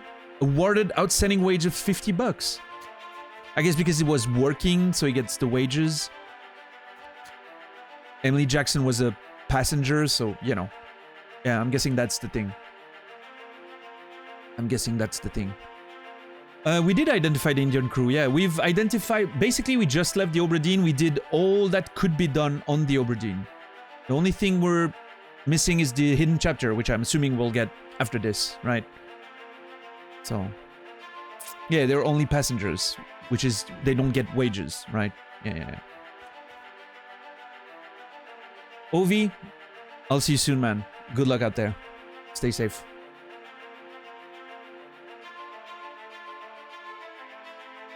Miss Jane Bird. Estate find. Bul Lan Lim. Claude, no claims made. Idbangsia, burned. Murder of a crewmate. Estate unknown. Expense claimed, 25. Chio Tan. Murder of crewmate. Estate unknown. Expense claimed, 25. What's up, Thomas? Yeah, Greg. Hokseng Lao, shotgun by Brennan. No claims made. Tsungi Sati, the ship's steward. Shot by Charles Miner, accidentally. Estate awarded the outstanding wage of £35. Philip Dahl. Okay, I'm interested about this one. Failure to perform duties. Fine, his fate is unknown. Curious to find more about this. Paul Moss. Killed by a sword. Exceptional performance. Estate awarded wages and reward. Up to £25. Samuel Galgan. Knifed by Sia. Yeah. Fine £50. What's up, Madame JC? How are you, Madame, today? Hope you had a good day.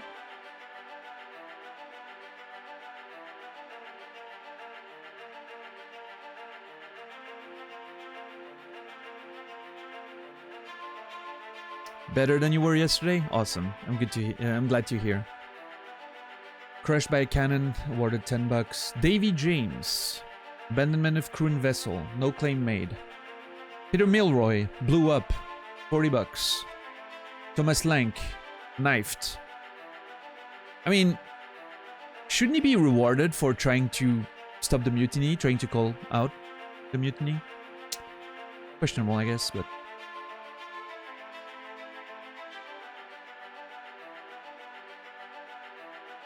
Charles Erstick. Extraordinary Valor. Exceptional Performance of Duty, $50. Omid Gul. Exceptional Performance of Duty, $35. All of those, exceptional, exceptional, exceptional. All that died during, you know.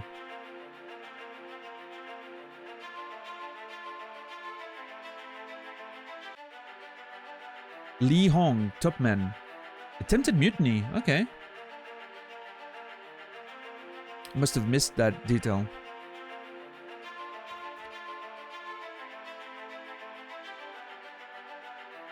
Maba, that was the tribal tattoo guy. Yeah, estate unknown. Okay. Louis Walker, part of the mutiny. Okay. Yep.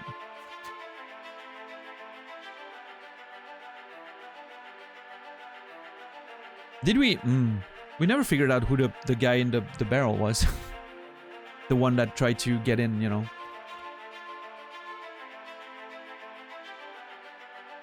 Fucking John Naples, man.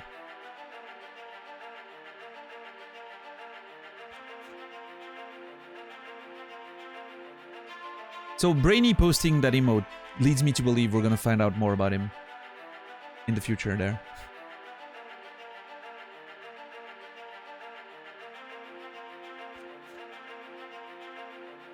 Henry Brennan. Attempted mutiny, yeah.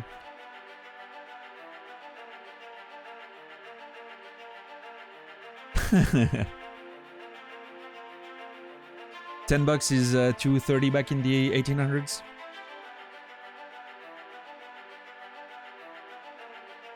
Yep.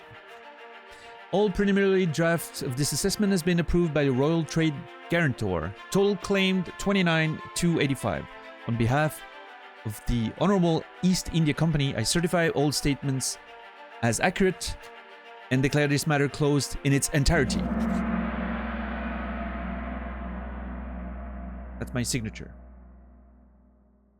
Huzzah!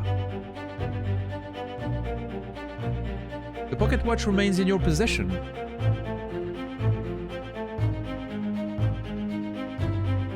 The book returns to its original owner, Henry Evans in Morocco, as requested.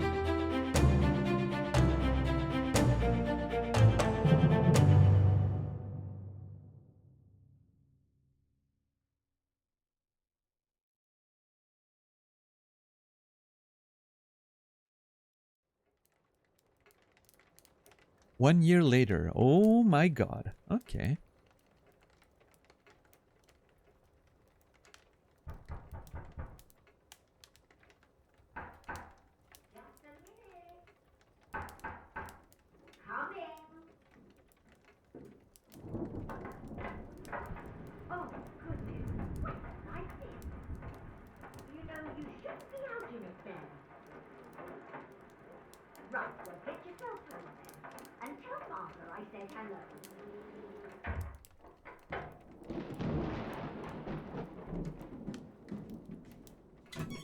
Can you believe it? A package at this hour.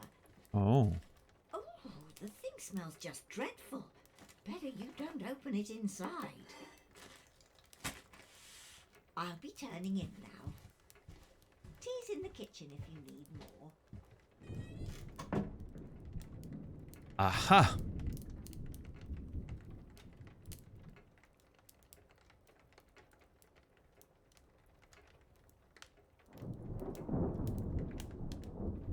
This is instantly giving me a Alone in the Dark vibe. You know, like the first game, the old one, with the geometric... I mean, it looks a bit different, of course, but... I don't know, just the vibe with the lightning and everything. Comes from Maroc, which is Morocco, to Londres, which is London. Let's go. We got a package from our friend Henry Evans, I guess.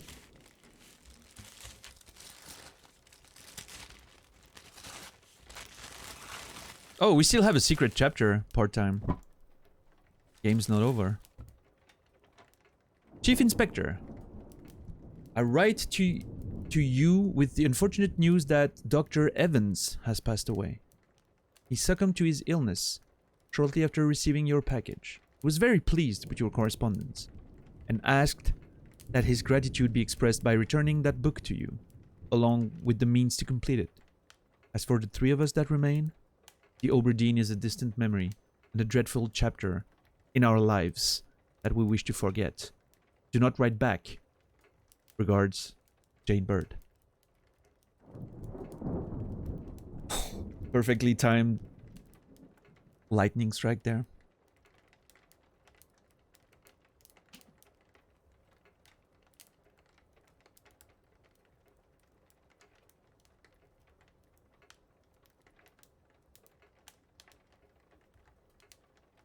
Do not write back. The three of us that remain. The woman and one kid, I think. Well, I mean, one boy. Oh. That's the letter. What is this? What is this? Well, that's the book, sure. What is this then?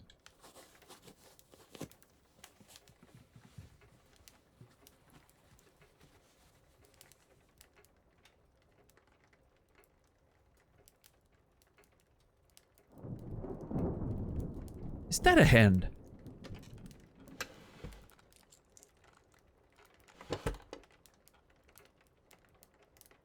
Oh. I can figure out how someone died there. Check the book first. This tale belongs to you now. Please finish it. Henry Evans.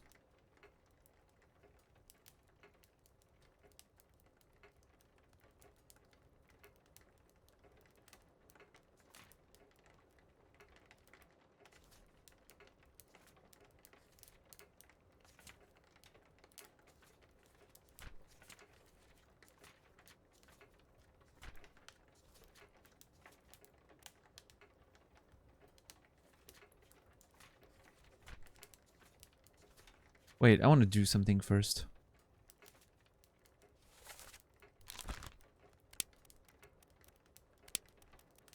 There. Can't be bothered with those bookmarks. Okay, the Doom, and then the one chapter we haven't been able to solve yet. The Bargain.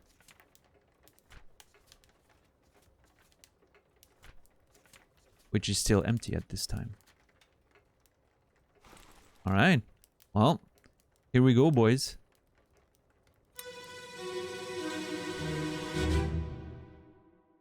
There you are. Collect your things. Where's the key? To that door. Gone. Damn. There's no time. We need to go. Right. Here you go. What are you up to? Nothing good.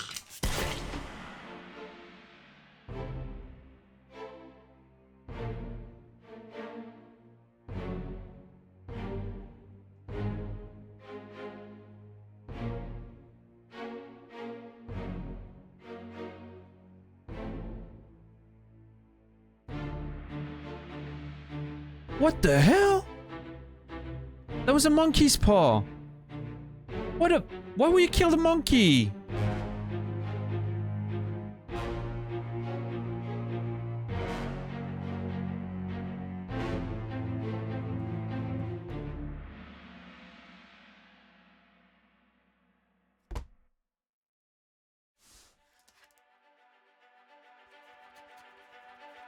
What did the monkey do? Yeah.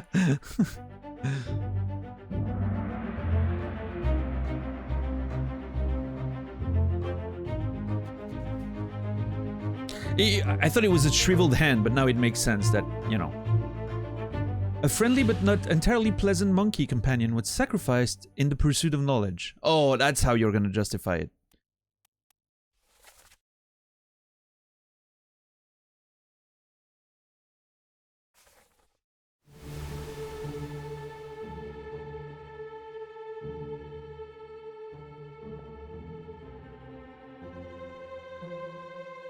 Oh shit.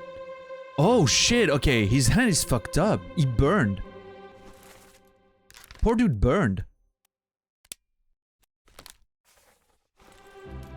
Doing the same thing as the, you know.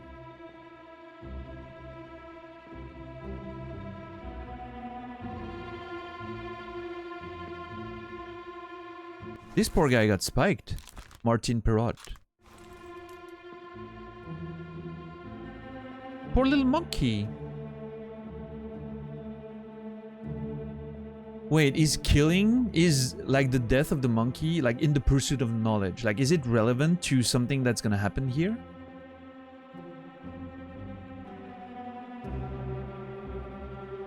Who's the guy in the back there?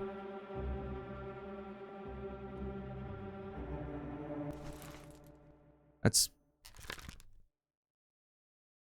Paul Moss, who later perished in the escape, trying to escape with people. Huh.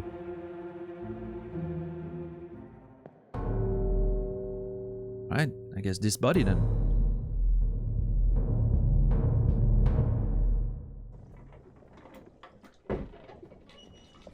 A third shell.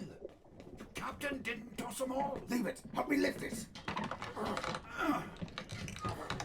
Still shells on the ship, which apparently is part of why the ship's getting attacked. Stop! Why? Well, set you free. Give it the shell. Here. Do it. Hoist it out. To the main deck. Throw it over. Lock the door when you leave. Get the tail, boy.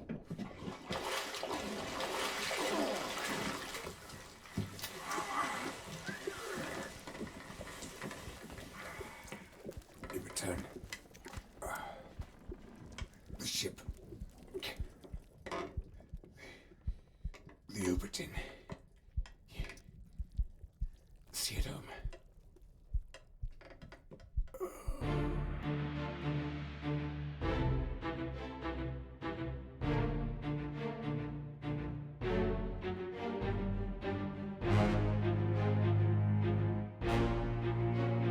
So they're trying to, you know... Oh, yeah. Homeboy's already dead there. They're trying to get this creature back in the sea with her shell. Which, you know, apparently is part of the reason why everything is happening. Because they had a shell at the very beginning, right? On the boat. Which might have attracted curses and who knows what, you know?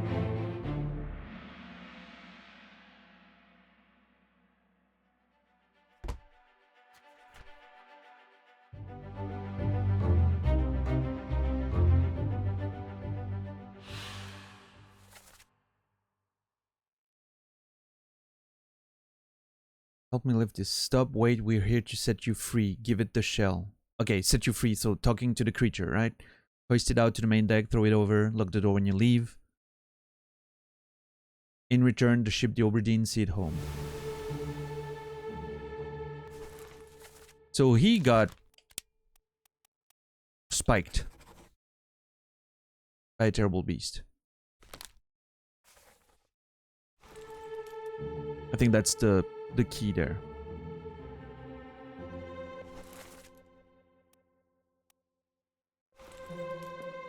Davy James helping. Paul Moss is helping. Yeah, I'm guessing we're gonna investigate. Oh!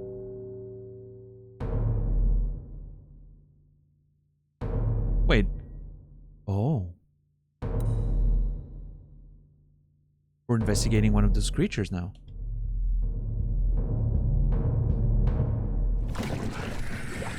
I'm thinking... Withdraw the Kraken, or I will kill you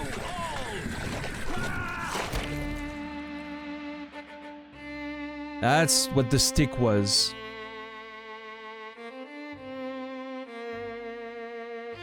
The captain was like, yeah, you better tell the Kraken to fuck off, because...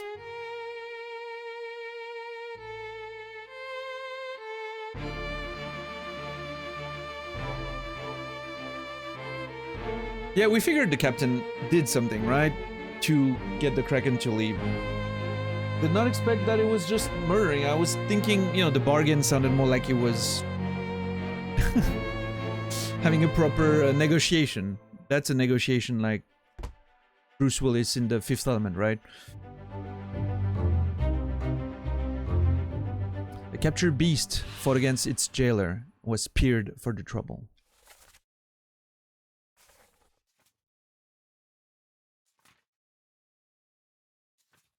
Still not sure what the pursuit of knowledge is, by the way. It's one way to negotiate. Yeah, I mean, it clearly worked, you know.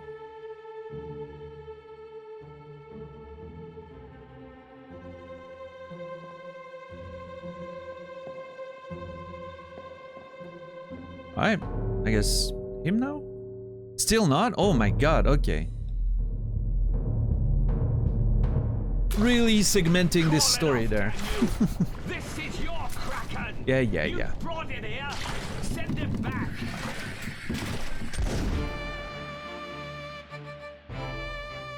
Couldn't that have been one scene? Come on.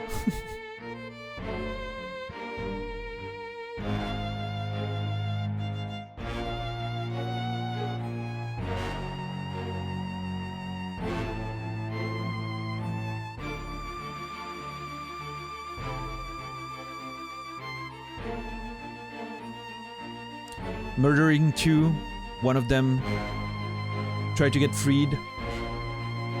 Where's the captain then when the last one happens?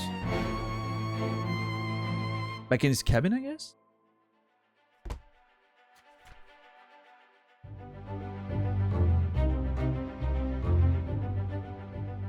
And unholy creatures' defiant shrieks were greeted with a fatal bullet. Okay, so because then, you know, like the captain's there, and then suddenly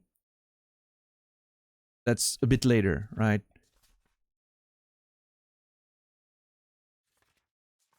And then the whole escape situation happens. Captain's coming back up from the lazarette.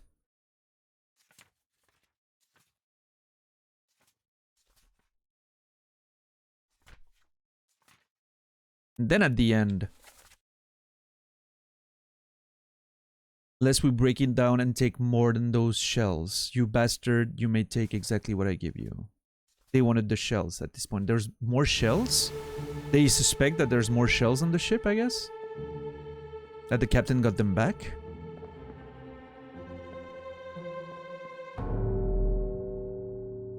I'm still waiting for something to happen there. Like you know, there has to be a revelation of some kind happening.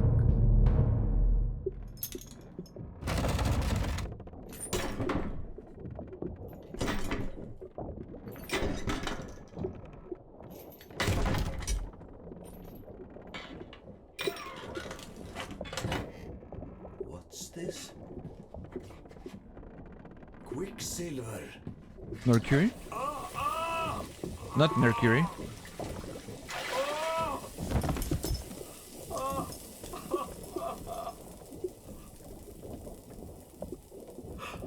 Herre min Gud.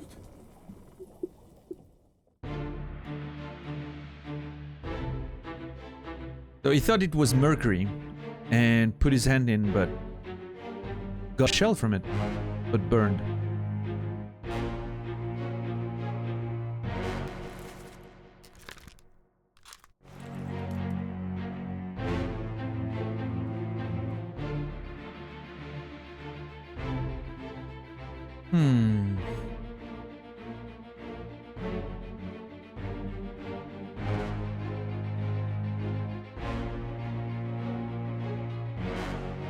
I wonder what the liquid is and why they protect the shells by putting them in there. It's Quicksilver is Mercury, yeah.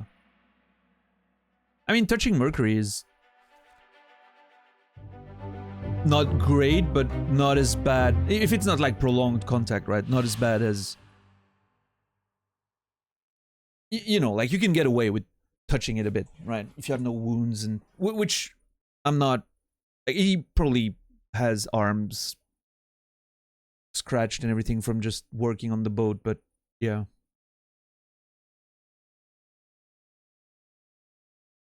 I guess it could be super warm Mercury because of the... If it's indeed Mercury, it could be super warm because of the shell in there, like maybe, you know. Yeah.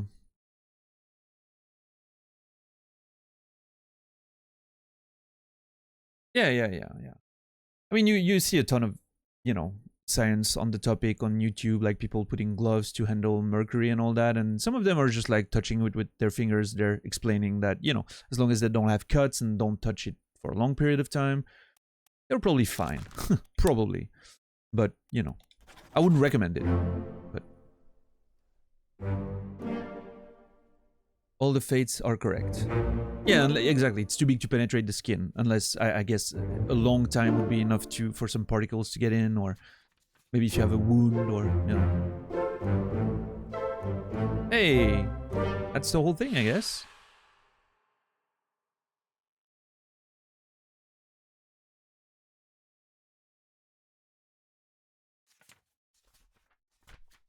There's still some things we haven't seen, I think. Oh no, it's completed. Okay. Well, that was uneventful. I was expecting a lot more from that.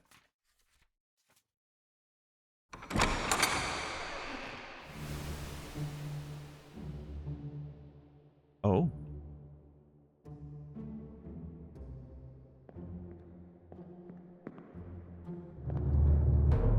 Are we going back to the present? What's happening there?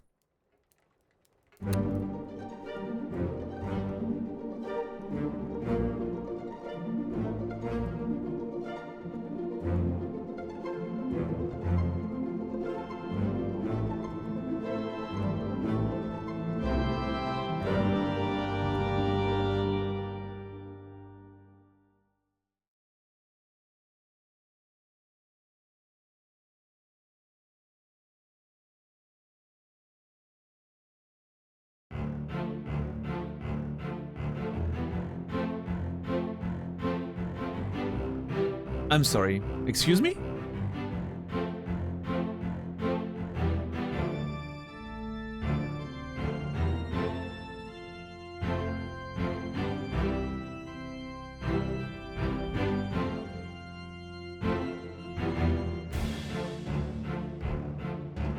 Okay, I'm gonna need to think for a minute.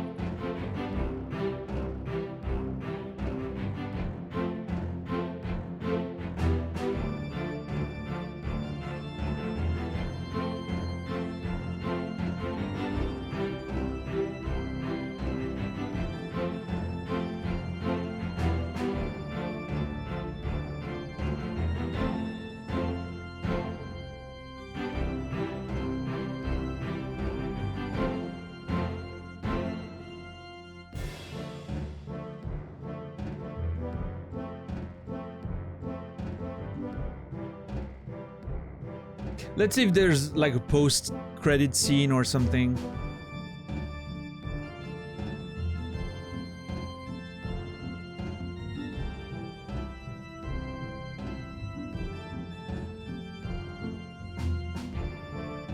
But okay, let's see. But right now, I don't understand what the bargain adds to the story.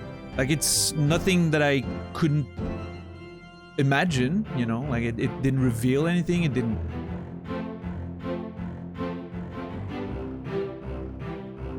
I'm still not sure why the surgeon killed the monkey. There might be something there to think about and figure out.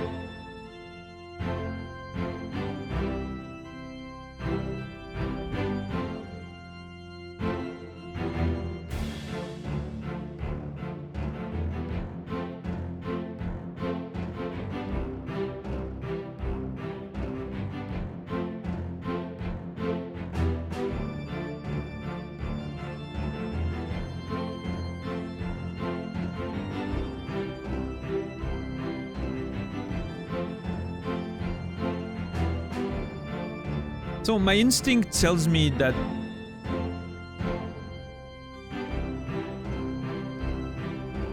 in the pursuit of knowledge,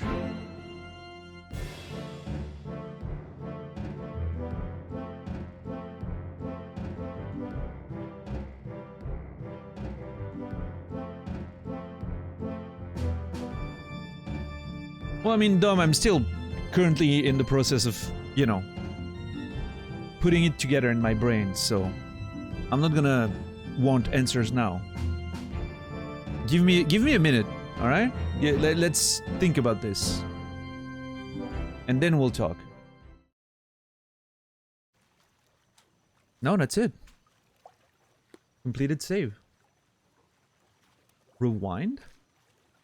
What does rewind do?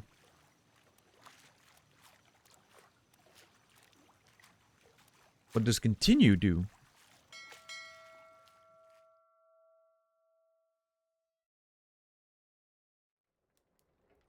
Oh, I'm back here. Okay.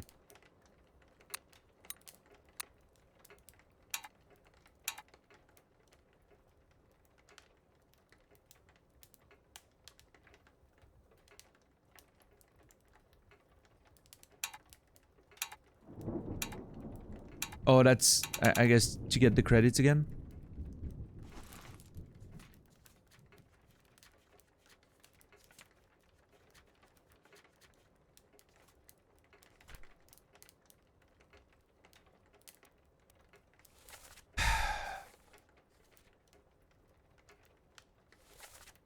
So the captain went in there, killed the creatures.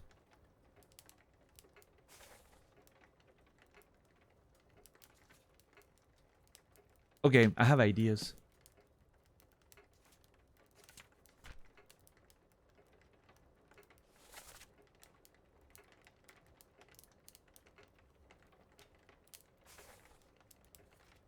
I think the monkey is the key.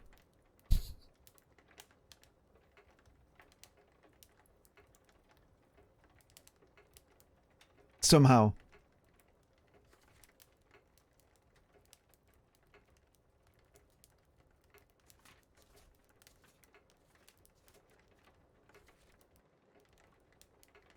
Sacrificed in the pursuit of knowledge.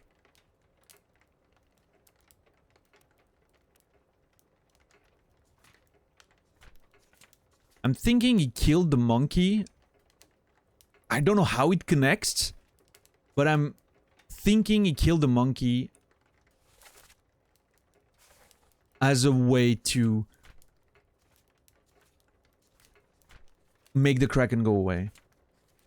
Now, why and how is the question. Where did the monkey come from? I remember the monkey being on the shoulder of someone.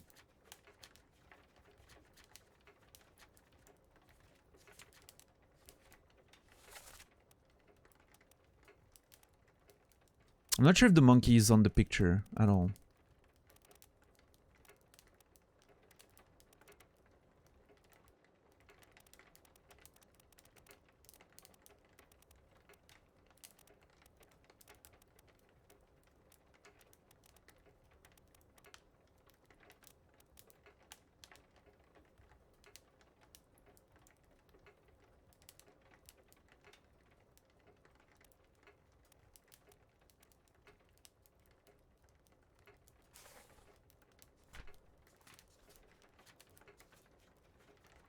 I mean, I'm purely, you know, speculating, of course, because I don't remember noticing the monkey too much. But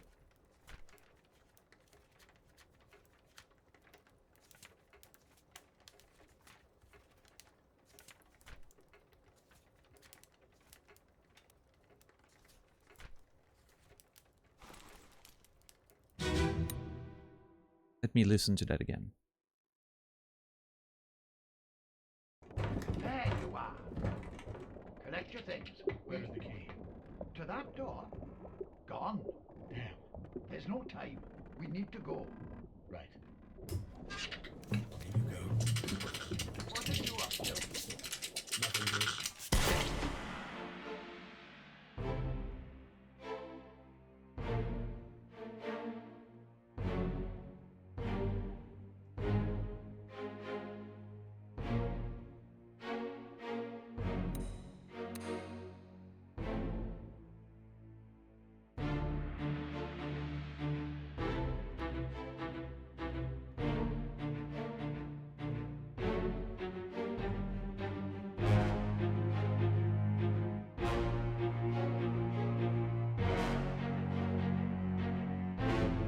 Yeah, I don't know. I don't have a clear idea of why killing the monkey might have been necessary there. Maybe there's something about maybe stealing those shells. Maybe at some point the monkey stole one and so needs to be punished and killed for the curse and the kraken to be gone, you know? Like there might be an idea like that.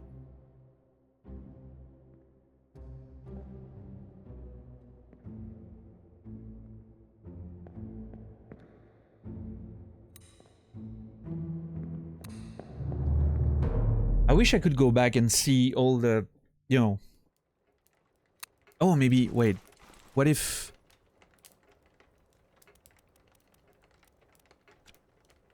What if the rewind feature allows me to... The bargain chapter will be reset, but no other progress will be lost. I want to go find that monkey again. I need to figure that shit out. The monkey's being shot by the Henry Evans, the surgeon who sent us the book. Which is why I think it's very... Oh, I mean... He kept the monkeys... He tied the monkey to a rope, right? To keep his hand. Kills the monkey, keeps the hand. With the watch, he knows he can... go back there on the Obra Dinn, so to speak, with the watch, you know? So maybe in fact killing the monkey was just a way of acquiring a paw. To have a way to go back to the Obra Dinn, to go back there. To what happened. Maybe he didn't see what happened to those bodies and it was too late at that point, you know? So he wanted to have a way to connect with those bodies again. Kills the monkey there, gets the paw. From the monkey, can inspect the other bodies. That's it. That's it. He wanted to figure out what happened to everyone himself. Where's the key? Oh shit, I can't go in there. I can't inspect the bodies with my watch to know what happened. Throw a monkey in there, kill it, get the paw, and from the paw, inside the room, manage to then inspect the other bodies. That's the thing. That's what he's trying to do. He's trying to have a way to inspect everything. And the monkey's paw is helping in that regard. Yeah. That's what he's doing. I don't think the monkey has another significance.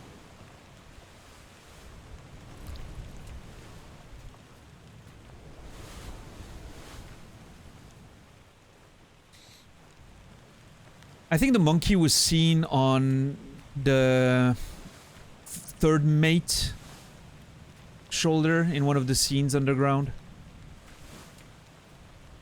I think that's where I noticed it the first time.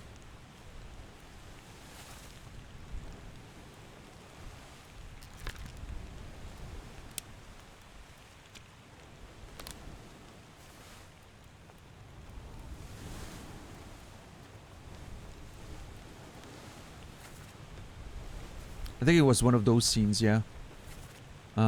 What's that? Like the third deck towards the front.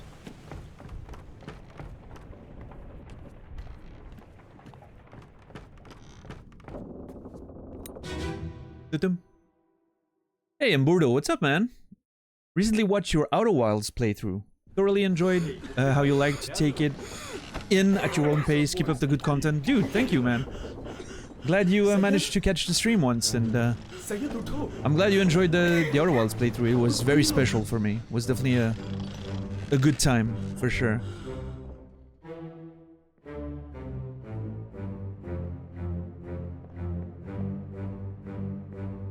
Ah, shit. That wasn't the right one.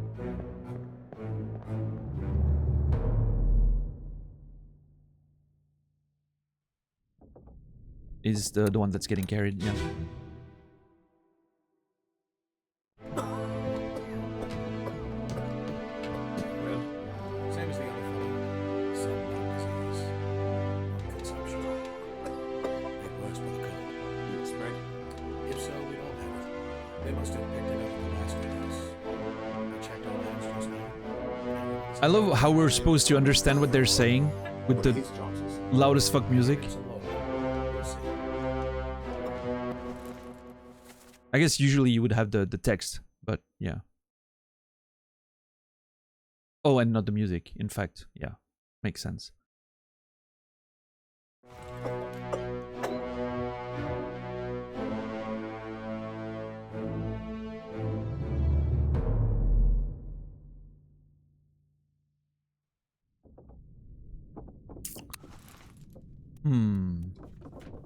Was it not him that had the monkey then?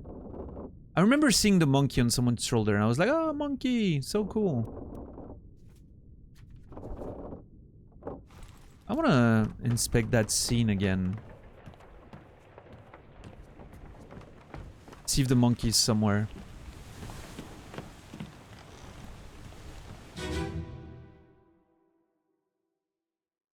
Hok Seng Lao, you have been found guilty by self-confession of the murder. Yep, there he is. Here's the little monkey. It's just a chill monkey. I don't think he's got anything wrong with him. And by the authority of the East India Company and thus the Crown of England, I sentence you to death by firing line. Super cool until the little fuckers join in a pack of 20 and steal your fruit. Yeah, especially on a boat. Goes up the fucking thing where no one can catch him, you know?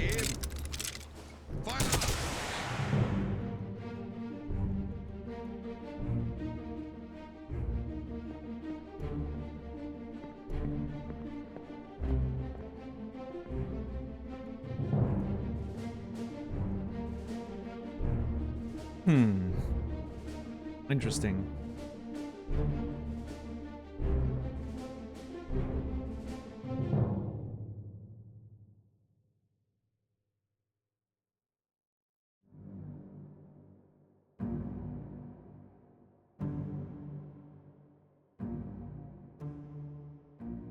Wow.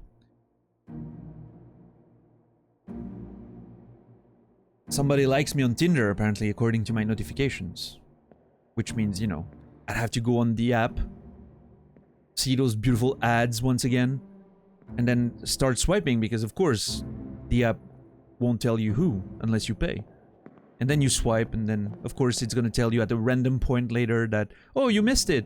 Wanna pay to see who it was?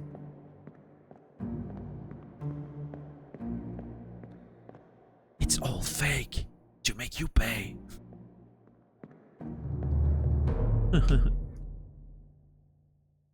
Oh, I honestly, I haven't used it for, I don't know, 6 months maybe. Swiped a couple times here and there, but it's like, I'm not interested.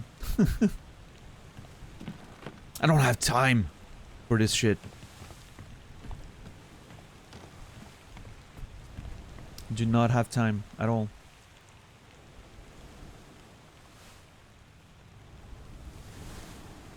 Thank you, Zeliard. Thank you. I think it's starting to look pretty good, yeah.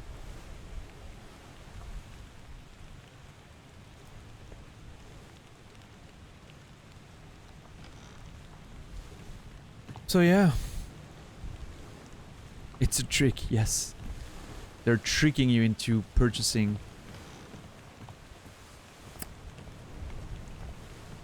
You know. Gold or whatever it's called.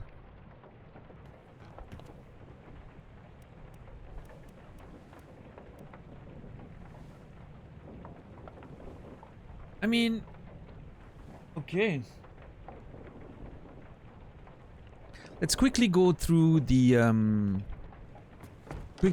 bargain again to complete the save. Now that I've, you know.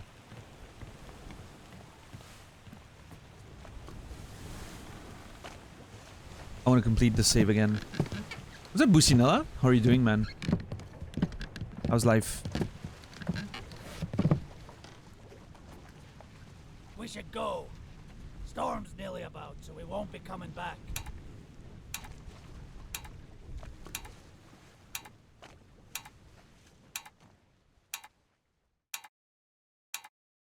Finally. Sit down so you don't fall out.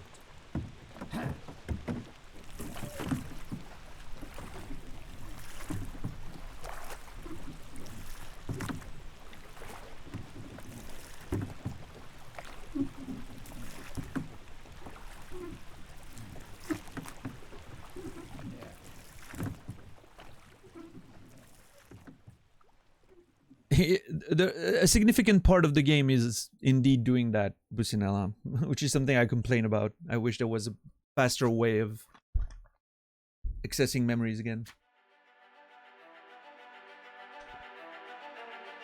Alright. I'm not gonna read all this again, by the way. We've been through this.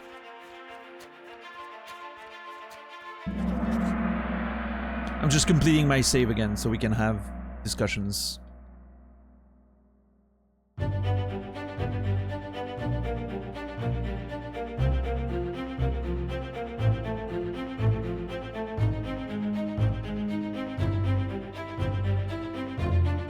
We did, and then we went back to see something, and now we're finishing again to get the save completed.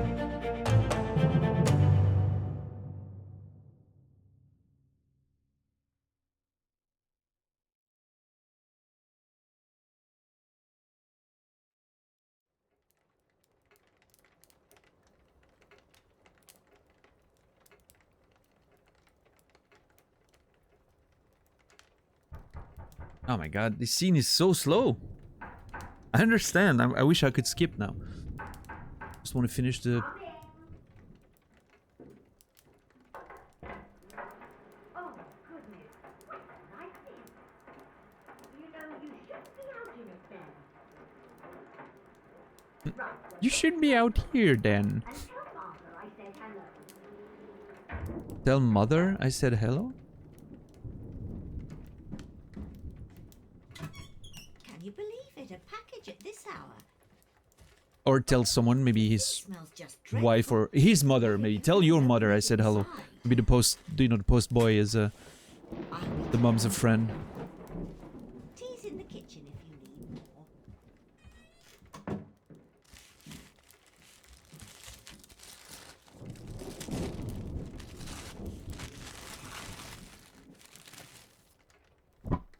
How's the Returnal progress, JC, by the way? I'm so excited to play this game eventually. Well, soon, actually. Tomorrow we start Stray. Which should take us 2 or 3 streams maximum, I think. Tuesday, Wednesday, Thursday. Yeah, we should be starting Returnal fairly soon.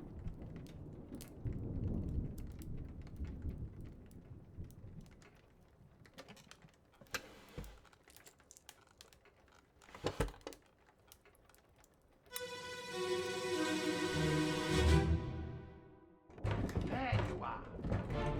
Collect your things. Where's the key? To that door. Gone? Damn. There's no time. We need to go. I need to wait for the dialogue to finish.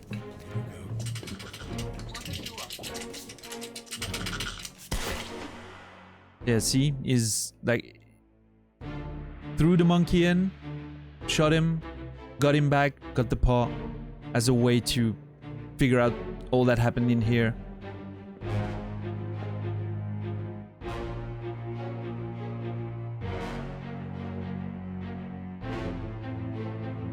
And potentially to understand where the last shell was, maybe.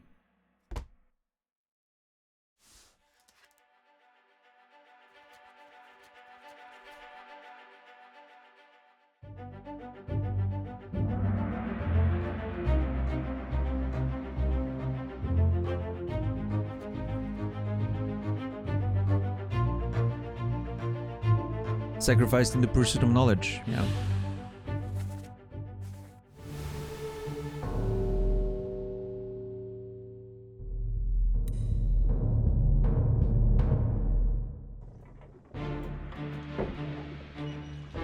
A third shell. Captain didn't do some more. Leave it. Help me lift this.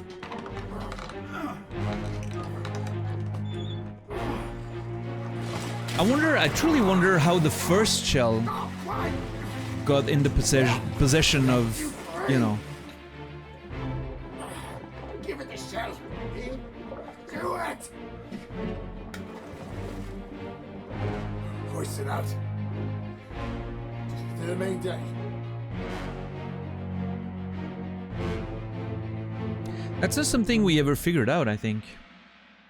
They're loading the cargo and in the murder chapter, someone's trying to well, Nichols is trying to acquire the shell, the content of the thing.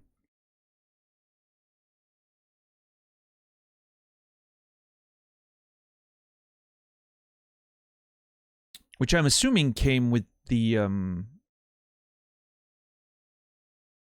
Formosan family. Probably a family treasure or something.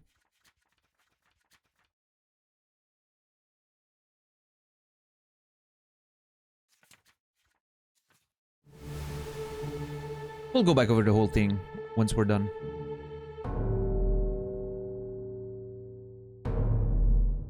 We have time.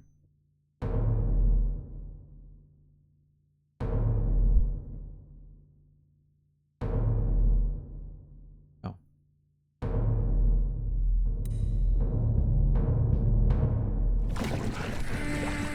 I'll kill every last one of you monsters. Withdraw that So, weapon, or I will kill you all. I guess this chapter adds a bit of perspective on the creatures, like the way they're only trying to reclaim what's theirs, right? Their possessions, their treasures, which is something you know, I had figured out already, and I don't think was a big mystery, but this adds a bit to that perspective in case you maybe missed that angle on the story when you were playing it. You know, like suddenly, oh, okay, they were actually just trying to get their shells and get the fuck out, you know. But I think that was made pretty obvious by a lot of the contents of the game, or I mean, at least it feels like it did.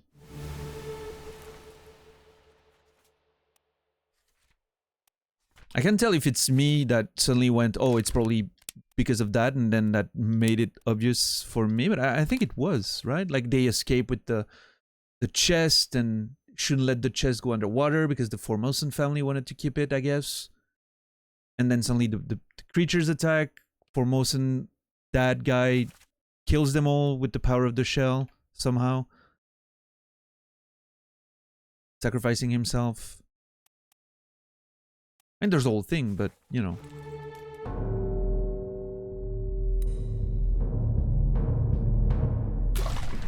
Call it off, damn Maybe you. there's something I'm missing. This is your We'll see. Kraken. You brought it here. Send it back.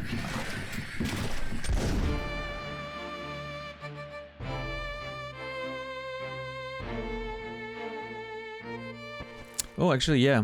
I wanna read the captain's last words again before he kills himself.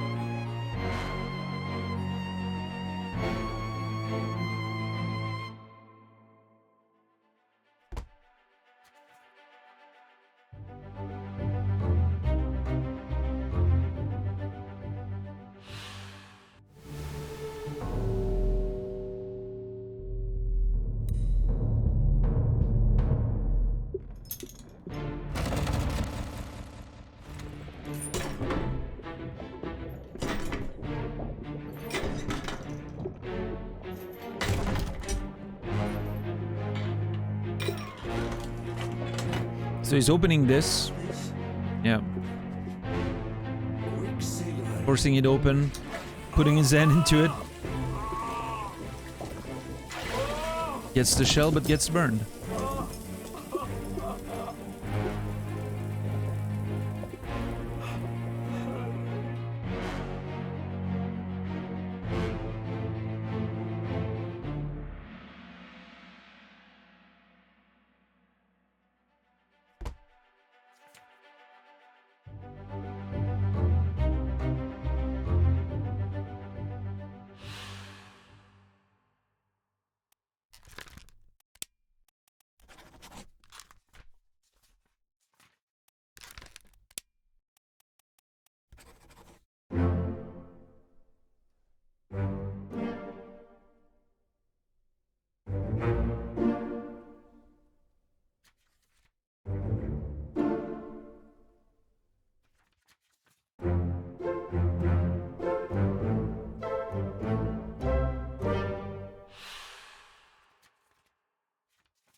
I wonder if there's a significance there with the two books being next to each other. Like, what's the book next to it? I wonder if there's a significance there, or if it's just a random book, you know. Would be quite interesting.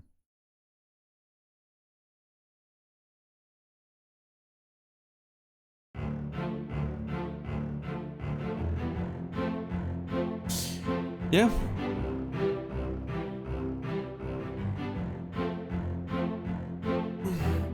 Thank you, JC.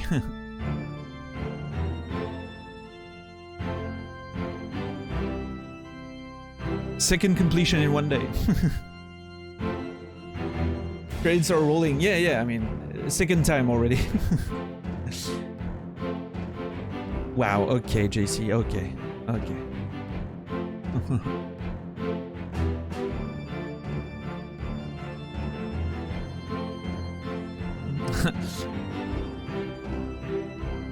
I love how outraged Greg is. JC, you're a mod. How dare you? Oh, the pipe was... Oh. That, you mean. We found another pipe, like a real one. Yeah, what was that weird thing I thought was a pipe? That's not important or relevant, so I want to know.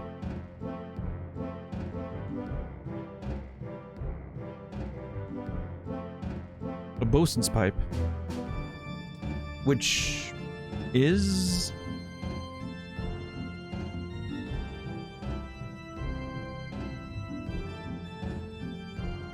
Ah.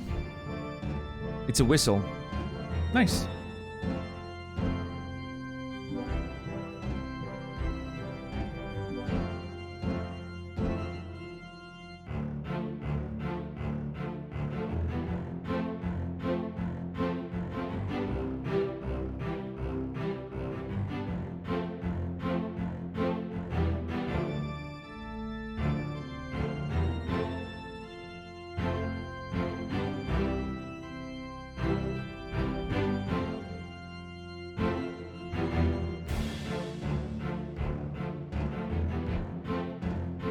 Yeah, JC.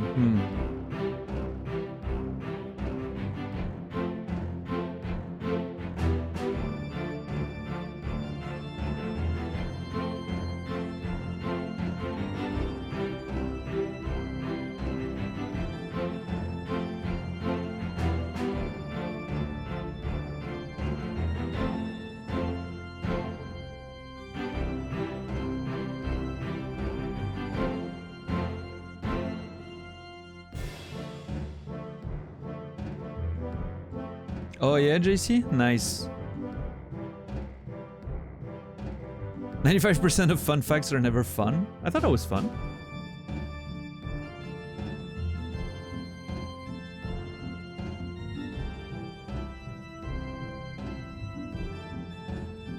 Yeah, thank you. Thank you, Lucas Pope. That was a very cool game. I have a lot of... Well... I have many things to say about this game, I think. Alright. Playtime 16 hours and 58 minutes. 60 fates solved, which is all of them.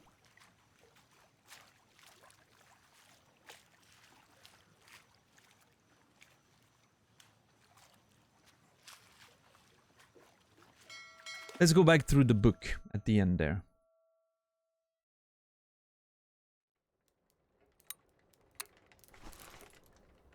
Nice sound effects, like with the thunder and the... It will be perfect for, you know. So what I'm gonna do now is I'm gonna go through the story once more. Try to figure what happened, like just looking at it. And then we'll open up the conversation. So... Ships in England. Loading up, getting ready to, you know, go all the way down to South Africa. Shit starts going wrong already. Cargo's being, you know, destroyed. One stowaway dies. Was trying to go to get free. We never addressed that, by the way. I guess it wasn't important. But anyway, already trouble as soon as they start loading in cargo, you know, clearly. Ill-fated voyage this was gonna be. People are getting cold as they're approaching Spain. I'm assuming it was a cold period of the year or something, but maybe being on the sea and everything. Yeah, so people die of illness. I thought maybe the illness was linked to, you know, something they did with the shell, the curse or whatever. I personally didn't find any indication that it was the case, but the cow, yeah. Life is normal, and this is where it starts getting weird with the chest. Nunzio is killed by Nichols just for being at the wrong place, wrong time, right? Spots Nichols having knocked down the guard of the Formosan family. Probably because Nichols wanted to get that chest and the treasures contained within. Hoksang Lao is, you know, being used as a scapegoat. Nichols managed to get away with it. Pretended Hoksang Lao was the one who killed him. Who killed, you know, Nunzio, so gets executed.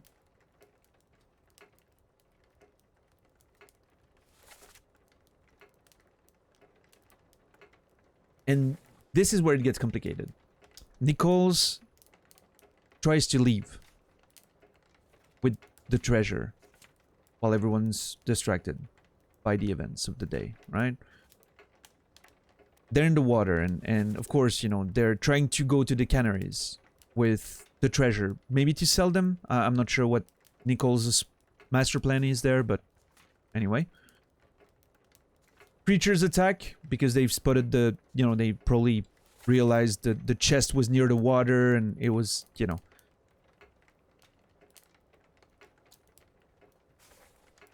Wanted their treasure back. Chest must not fall in the ocean.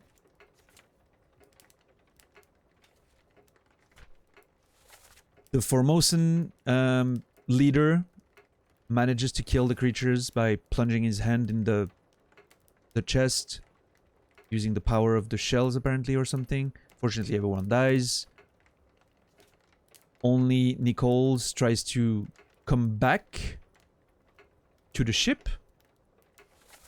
Most likely as a way to, you know, like everyone got killed, there's creatures out there. It's like, holy shit, I'm not gonna make it by myself. Let's go back to the ship, try to ask for forgiveness. Like, I have treasure, please let me, you know, and bam, gets shot by one of the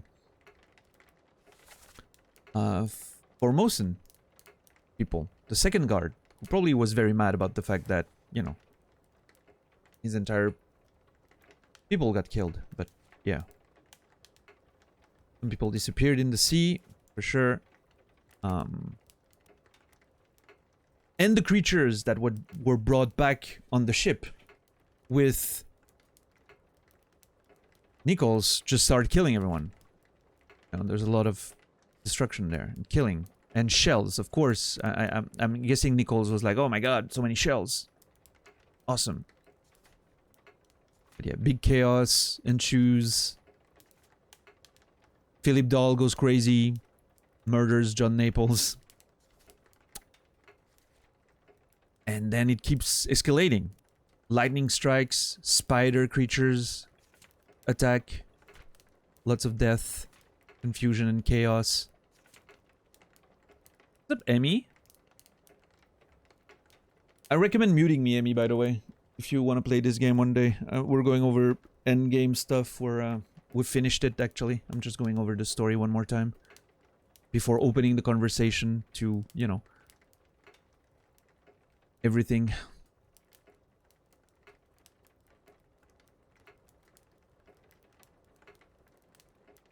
Yeah.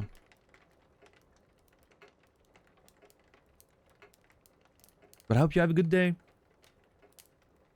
Hope you enjoy your day off. Bye. Yeah.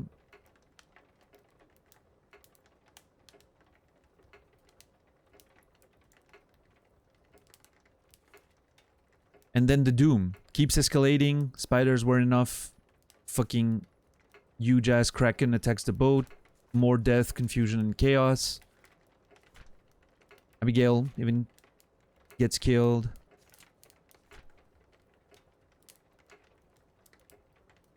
Philip Dahl burns trying to get that last shell. The captain, even after throwing some shells overboard, apparently.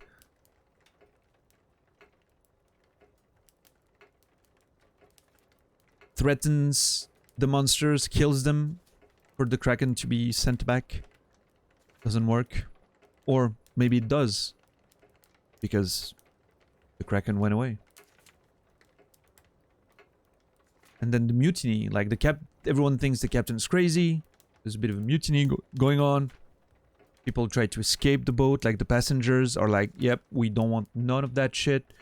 The surgeon leaves with them, trying to save their lives. Mutiny, you know, gets spotted, but they survive, and then they take on the captain.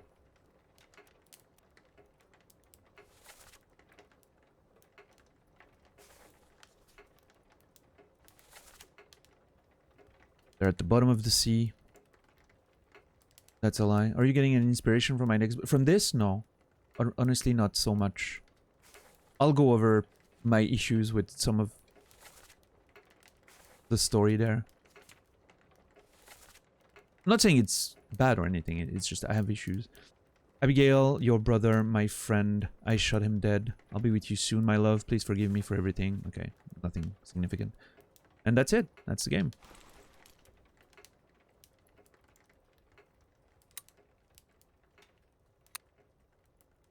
That stick you referred to in this is called a boat hook.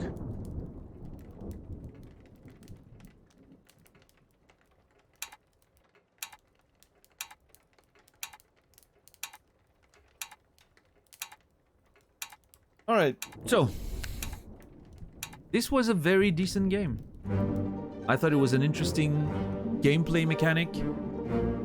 I thought there was a lot of... Visually, it's striking. All the gameplay of going around and, you know, looking for indications and putting the story together was interesting. I really like that. Now, I will say, though, I don't think the story was that great. Which ultimately made figuring it out a bit less interesting than I would have liked.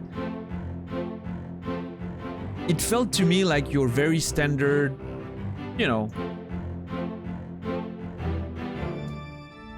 acquire treasure along with a curse and get punished for it. And I don't think it was, there wasn't a lot of complexity to it. Like there was just some escalation, and a lot of quite a few of the chapters had nothing to do with the whole story, you know? Like the cargo crashing and the people getting sick in the first two chapters. It's with the murder that the real story actually begins. And then, I don't know, there's not much complexity or depth to it. I was really expecting more from that bargain chapter. That was a bit... That's it? You know, like okay. It didn't reveal anything that... I don't understand why it wasn't available from the start. Like, it didn't make much of a sense to hide that. Oh, we're done, Naz. We finished.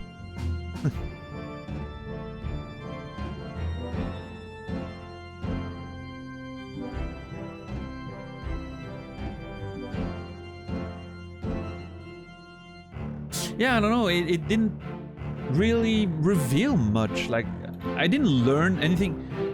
The only mystery was the monkey. Like, why did he kill a monkey? And it was self-contained. Like, it only mattered because... Yeah. I mean, that was a big disappointment. I was really expecting the... Yeah, it's interesting, Quasi, but... It was self-contained, right? It only matters because of the bargain chapter. If you know what I mean. Like, you can remove that and nothing changes. it doesn't explain where the watch came from. Doesn't explain. I don't know. I was really waiting for a significant link between the watch and the shells and the mysteries. I was waiting for a big reveal regarding Philip Dahl. I was expecting him to be something important. I don't know, like the game relies so much on... Oh, they're not even in the same category, Electron. This doesn't even scratch my top... Definitely not my top 10, probably not my top 20. I'm not even sure it scratches my top 50 games of all time. It was a good game, but I've played a lot of good games. I think the mechanics, the gameplay, looking around and figuring it out would be a lot like it would have probably been a much better game in my opinion if the story actually had interesting twists and turns and reveals. The most interesting reveal was the escalation of holy shit. It's not just a magical watch in a detective story. There's actually a supernatural element there. But the fact that the watch isn't linked to any of it in a meaningful way story-wise, there's no reveal regarding that, how the doctor got the watch, how... I don't know, it made me feel like it was just a bit pointless.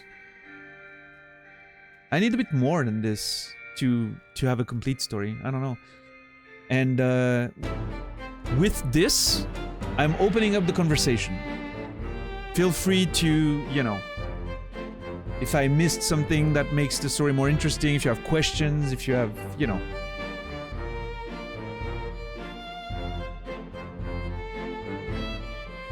We're totally opening the convo right now. No more anti-spoiler. We're wide open. Did you figure out how the Obra Dinn returned?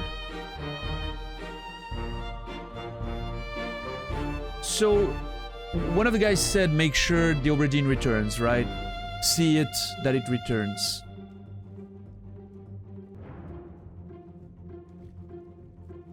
Not sure who he was talking to. Maybe...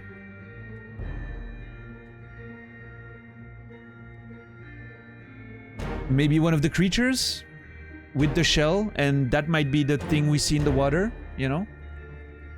The thing we see in the water with the shell shining. I was always wondering what it was. Maybe it was one of those creatures that brought the ship back so that the story could be told, you know? Because the Martin guy was saying, you know, oh, it did see the Obra Dinn, oh, yeah. But then again, like, what does that add to the story? Why would creatures that have been murdered, robbed, why would they, in exchange for its freedom? That's the bargain? I free you, and in exchange you make sure the ship goes home? Like, if I was the creature, I would be like, oh, motherfucker, you're gonna die. And I'm not gonna fucking do what you asked me to.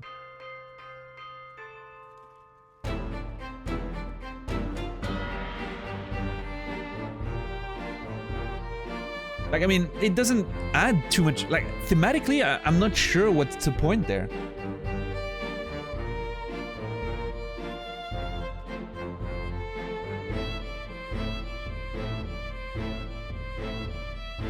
Yeah. I mean, to me, the problem is I didn't feel a theme, like a coherent theme that was explored. It was just surface level plot. There wasn't anything, you know.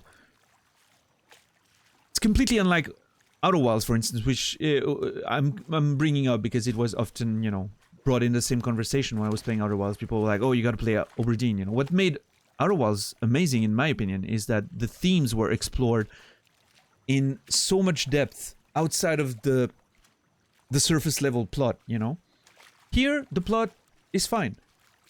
But the story is very lacking. Like, there's no theme, there's not a lot of depth in the character, and the... You know, the subtext is missing.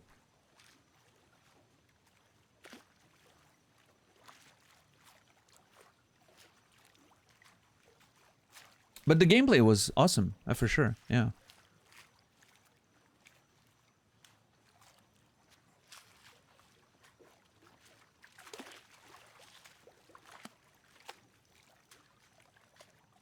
are tons of really small clues. Yeah.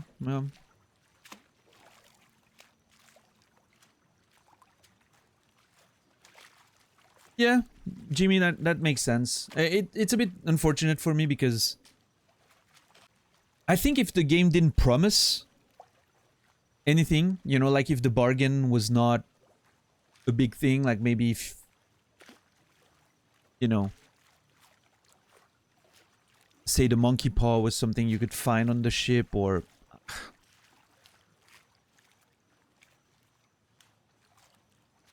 I don't know, like I don't think the whole thing with Evans sending you the book and making it look like this big mystery and you have to finish the tale, your presence on this ship is so important. Why? I don't understand why. The game gave me no reason to think that I was doing anything else than just being an insurance, you know, agent, trying to make sure everyone was paid. Like, I feel like the promises made by the first chapter of the game were not delivered on. And for me, that's a huge, big problem with stories, movies, video games, books, anything really. When you promise something, you gotta pay off on it. You really have to come through and deliver. If the promise didn't exist, you put me on the ship and you're like, oh, you're a detective, you have to solve that thing. Oh, and oh, by the way, you have a magical watch you inherited from your ancestors, and that's how you were able to be such a good insurance, you know, investigator, because you always know what happens to people. And I'm like, yeah, okay, shit, I'll take that. And then you're sent on this, you know, you accept the magical watch as a gimmick, and then you just enjoy the detective work, and once you've put everything together, like, you make sure the right chapter is towards the end. I don't think the bargain's the best one. Although it reveals why the ship's back, but you don't make a big deal out of it, right? You just... It's just the last chapter. There's no big promise of a hidden chapter and, you know... Just, yeah, it's the last one. And, oh, that's how the Obra Dinn came back. Awesome. That's pretty cool. And that's it. And then you understand that, you know... The creatures were not just monsters, they just wanted their shit back, and that they can actually be reasoned with, you know? Yeah, or even completely remove the fact that you get the book from someone else and all of that. Henry Evans wasn't that important to the story, like, just completely, you know, remove the whole framing of the story. You have a watch because it's been in your family, that's how you became such a great investigator, and you're supposed to investigate this, and that's why they called you. And you're like, yeah, sure, shit, I'll do it. And then at the end, just figuring out how the Obra Dinn came back, you're like, yep, I know what happened. That was cool. That was a nice contained story, and the solving was great. And there was no big promise, you know? If you make those promises at the beginning, like, oh, the bargain, you won't be able to see it before it's over, you know? Just, you better make sure that when that happens, I understand exactly why I was important to be on there, why the watch was relevant, where did it come from, how it tied in with the whole thing, and drop me a big reveals, you know? Like, drop me a big thing, like, make me realize that I was the doll guy. What was his name again? I really thought at some point that the doll guy was me. And that I forgot, you know, I got crazy and I forgot, and then suddenly found my way back here. I was gonna have to solve some missing piece of the puzzle, and, you know. I think Nichols just wanted to sell the shells, or, you know, treasure. Just very basic motivations. Yeah, dumb? I instantly figured that out. I guess maybe that was part of the...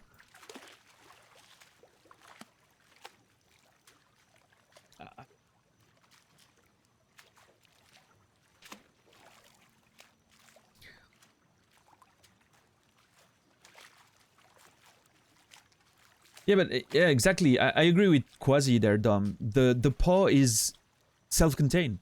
You remove the paw, you just make me find the situation in a different way, without the Dr. Evans being a weird, shady piece of shit.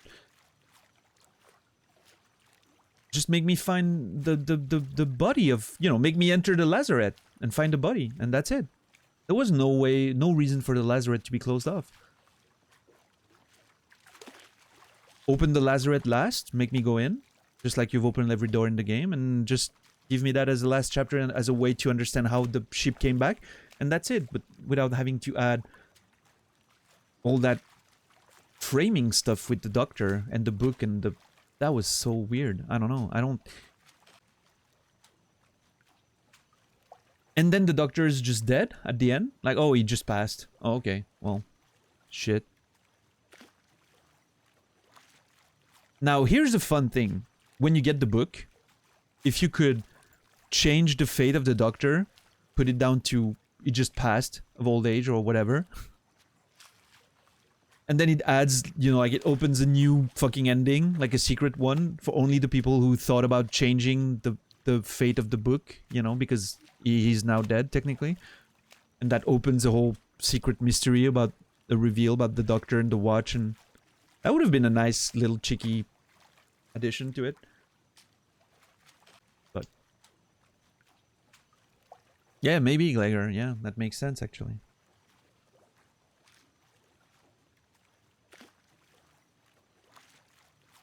Yeah, exactly, Quasi. Yeah. Yeah, dumb, but all the doors of the ship were closed when I first got on, and they magically opened as I was progressing. Why not do the same with the lazarette? Again, self-contained argument.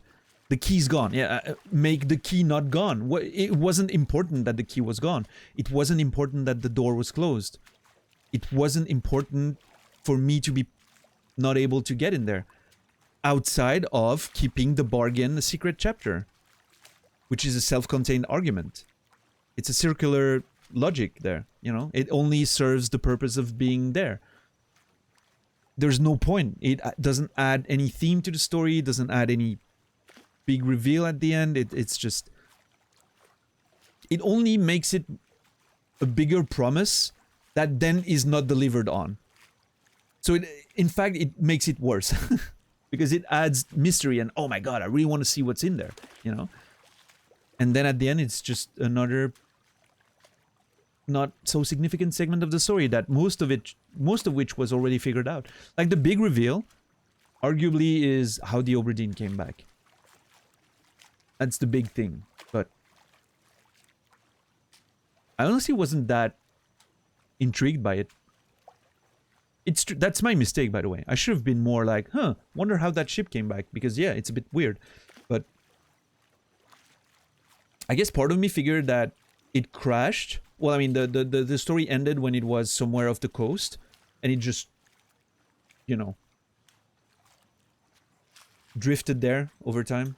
After 7 years, you know, a ship's bound to get somewhere, I guess. Yeah. Right. But the story was already gated in a linear way, quasi, by the doors on the ship opening progressively. So they could have made sure the lazarette was the last one to open. That would have been the same result. I don't know. It felt to me like maybe, oh, there's going to be that big idea of that doctor and it's going to be a mystery, and maybe just didn't find a good way to get the story to deliver more on that aspect. It's very possible, you know. Sometimes when I'm working on something and I'm writing something, at the beginning I'm like, okay, all those promises and those things, and then at the end I can't deliver, and that's when I go back and I edit a lot of the stuff out and I make sure, you know, it's a nice complete story, right? But maybe here with the actually creating the game and the art and the music and all of that, producing the entire thing, maybe just couldn't come up with a better story, and it was just too late, too many assets were created, so he just went with that, and that was perfectly fine for a lot of people, I think. Just for me, who's very focused on story, it kind of took me, you know, a bit of a letdown there, but... Right. Yeah, exactly, Quasi, yeah. We were actually getting on the same idea there. Yeah, I don't know. It doesn't matter to me too much The whole off-ship thing didn't add too much to the story. I would have liked a longer part in the house and maybe something that ties up very nicely. And I don't know, just imagine a weird situation, like you get up from your desk and the person who wants to bring you the package, like you hear, you know, her opening the door, getting a package, and suddenly she dies. You hear screams. Get up from your chair, you go down. You see the package down on the ground, the woman dead. You can use the watch, you see someone mysterious just came and murdered her and escaped. Then the package reveals the whole thing, and, you know, there was a way to set up like a big finale of some kind, right? Here, I don't understand.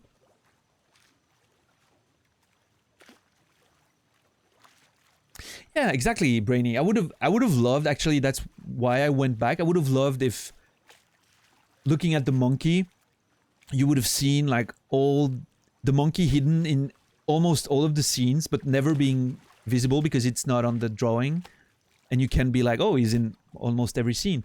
But, you know, finding the monkey doing something shady and like actually hiding the shells, or maybe he's the one that eventually got the shell. That would have been a neat way to just make the monkey, you know.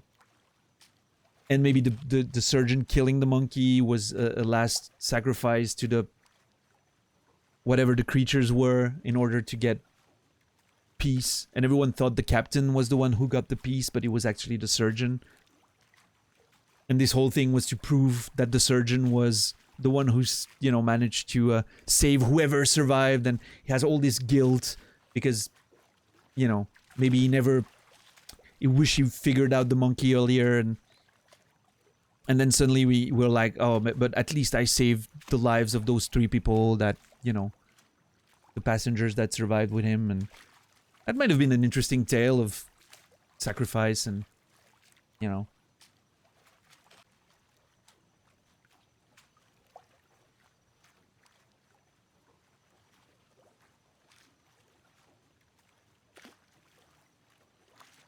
Maybe they came up with the idea of the monkey paw, and one chapter gets revealed last after you get off the boat first, then failed to come up with that chapter that justified this setup. Yeah. Yeah, you know, and when you do an indie game, of course, you start working on assets and creating stuff, and then you're like, oh, we can't really, you know, throw all that stuff away. Like, it's valuable to us, so you kind of make the story around that, and, you know.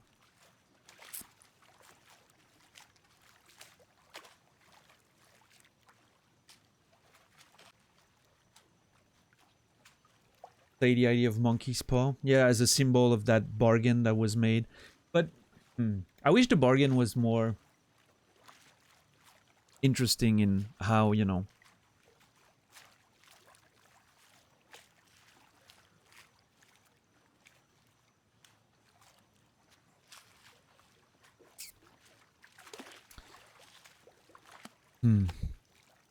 I still don't quite understand why the creature would held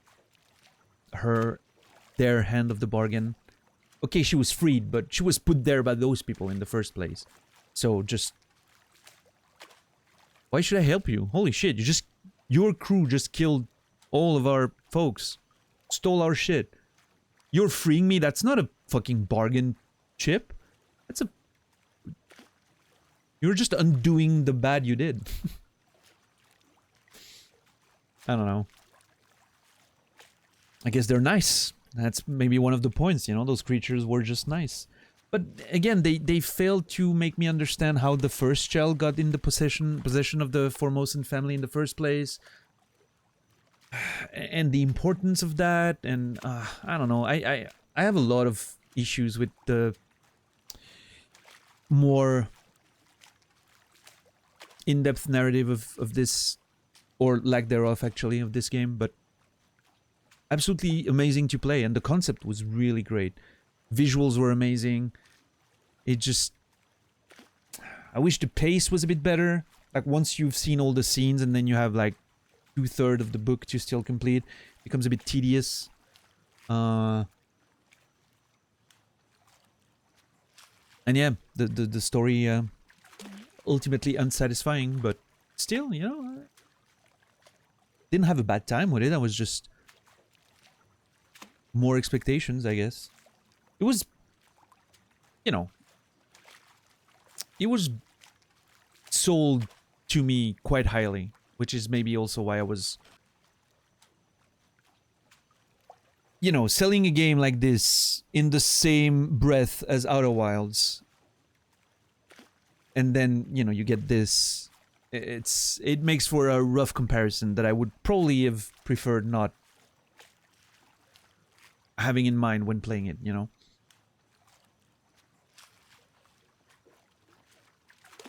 I mean, I guess it makes sense, Brainy, like, oh, the only supernatural element. And the creatures, the siren-looking creatures had shells on them in their hair, and like they were, you know.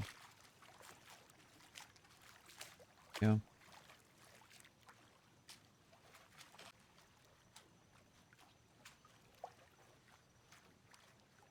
Yeah, Greg?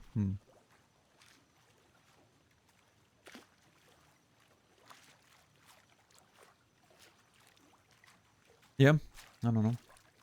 Yeah, that's the idea, part-time. There was one shell on the boat at first. The boat was then on the sea at some point because someone was trying to escape with it to sell them, probably. Sell the chest and the shell.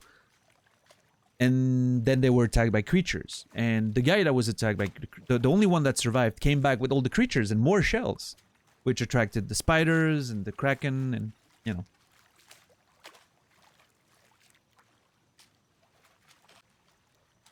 And I don't know. I think I don't like the idea of Nichols trying to escape with the shells and then coming back to the boat. Makes a lot of back and forth. It seems a bit convoluted and forced for plot points. I don't know.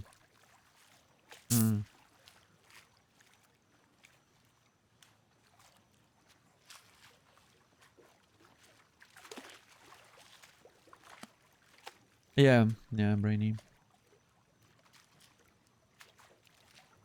I would have liked to learn more about the Formosan, for sure. I would have loved to...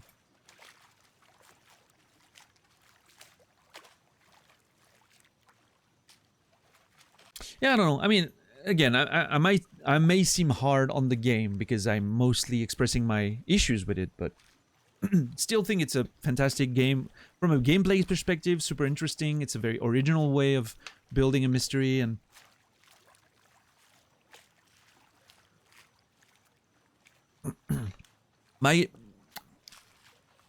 almost every one of my complaints are narrative based, which for me, you know, is always a bit more difficult. I might have more higher than usual, than the average player standard there, you know. But none of them spoke Dutch. Okay.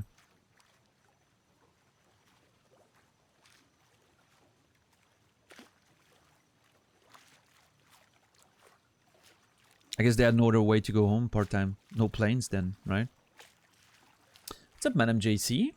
Welcome back. You're a bit in and out today, aren't you? But yeah, I mean, I'm certainly glad that I figured all the...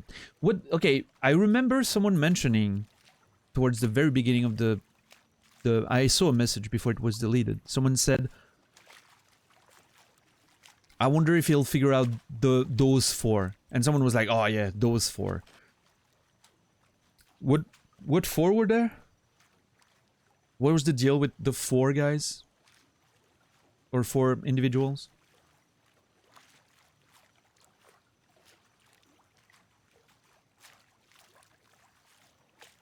The Chinese four. The Chinese four and the Indians four.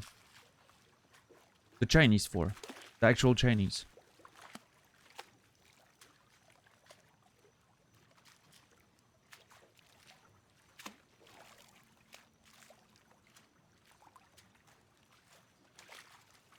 So to give you also a look inside my brain when I'm playing this game and why, you know, there were 4 Indians, yes, on top of the picture, all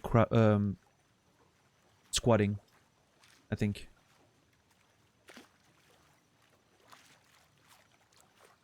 And I'm pretty sure that that's the one you call the Chinese. The Chinese were spread all over the drawing, except the Formosan, but you know, Taiwan. And the four guys next to each other in the top of the picture were Indians. Yeah. But yeah, to give you a look inside my brain when I'm playing these games, here's the things that I read in chat and that sent me on weird thought processes that none of them proved to be true, but still I had in mind. Someone towards the beginning of the playthrough said, completely as a joke by the way, said, how do you know you were not on the Obra Dinn? You know, like, because I was saying something about real life and it was talking to me as a player. You know, as a person. But my brain went like, oh, what if my character was actually on the Obra Dinn? Which then, when the Philip doll situation happened, I was like, oh, what if I'm that guy? Completely came from, you know, a chat comment. And today, you know, today I mentioned something like, oh, I'm hoping that's not going to be true. Is when Port Time said, can you play all the scenes together, like one full movie? And then Glegor later said, no spoilers. No spoilers. And I was like, I wonder if that's because he knows that when you finish the game, all the movie plays, quote unquote, you know, like as a proper thing.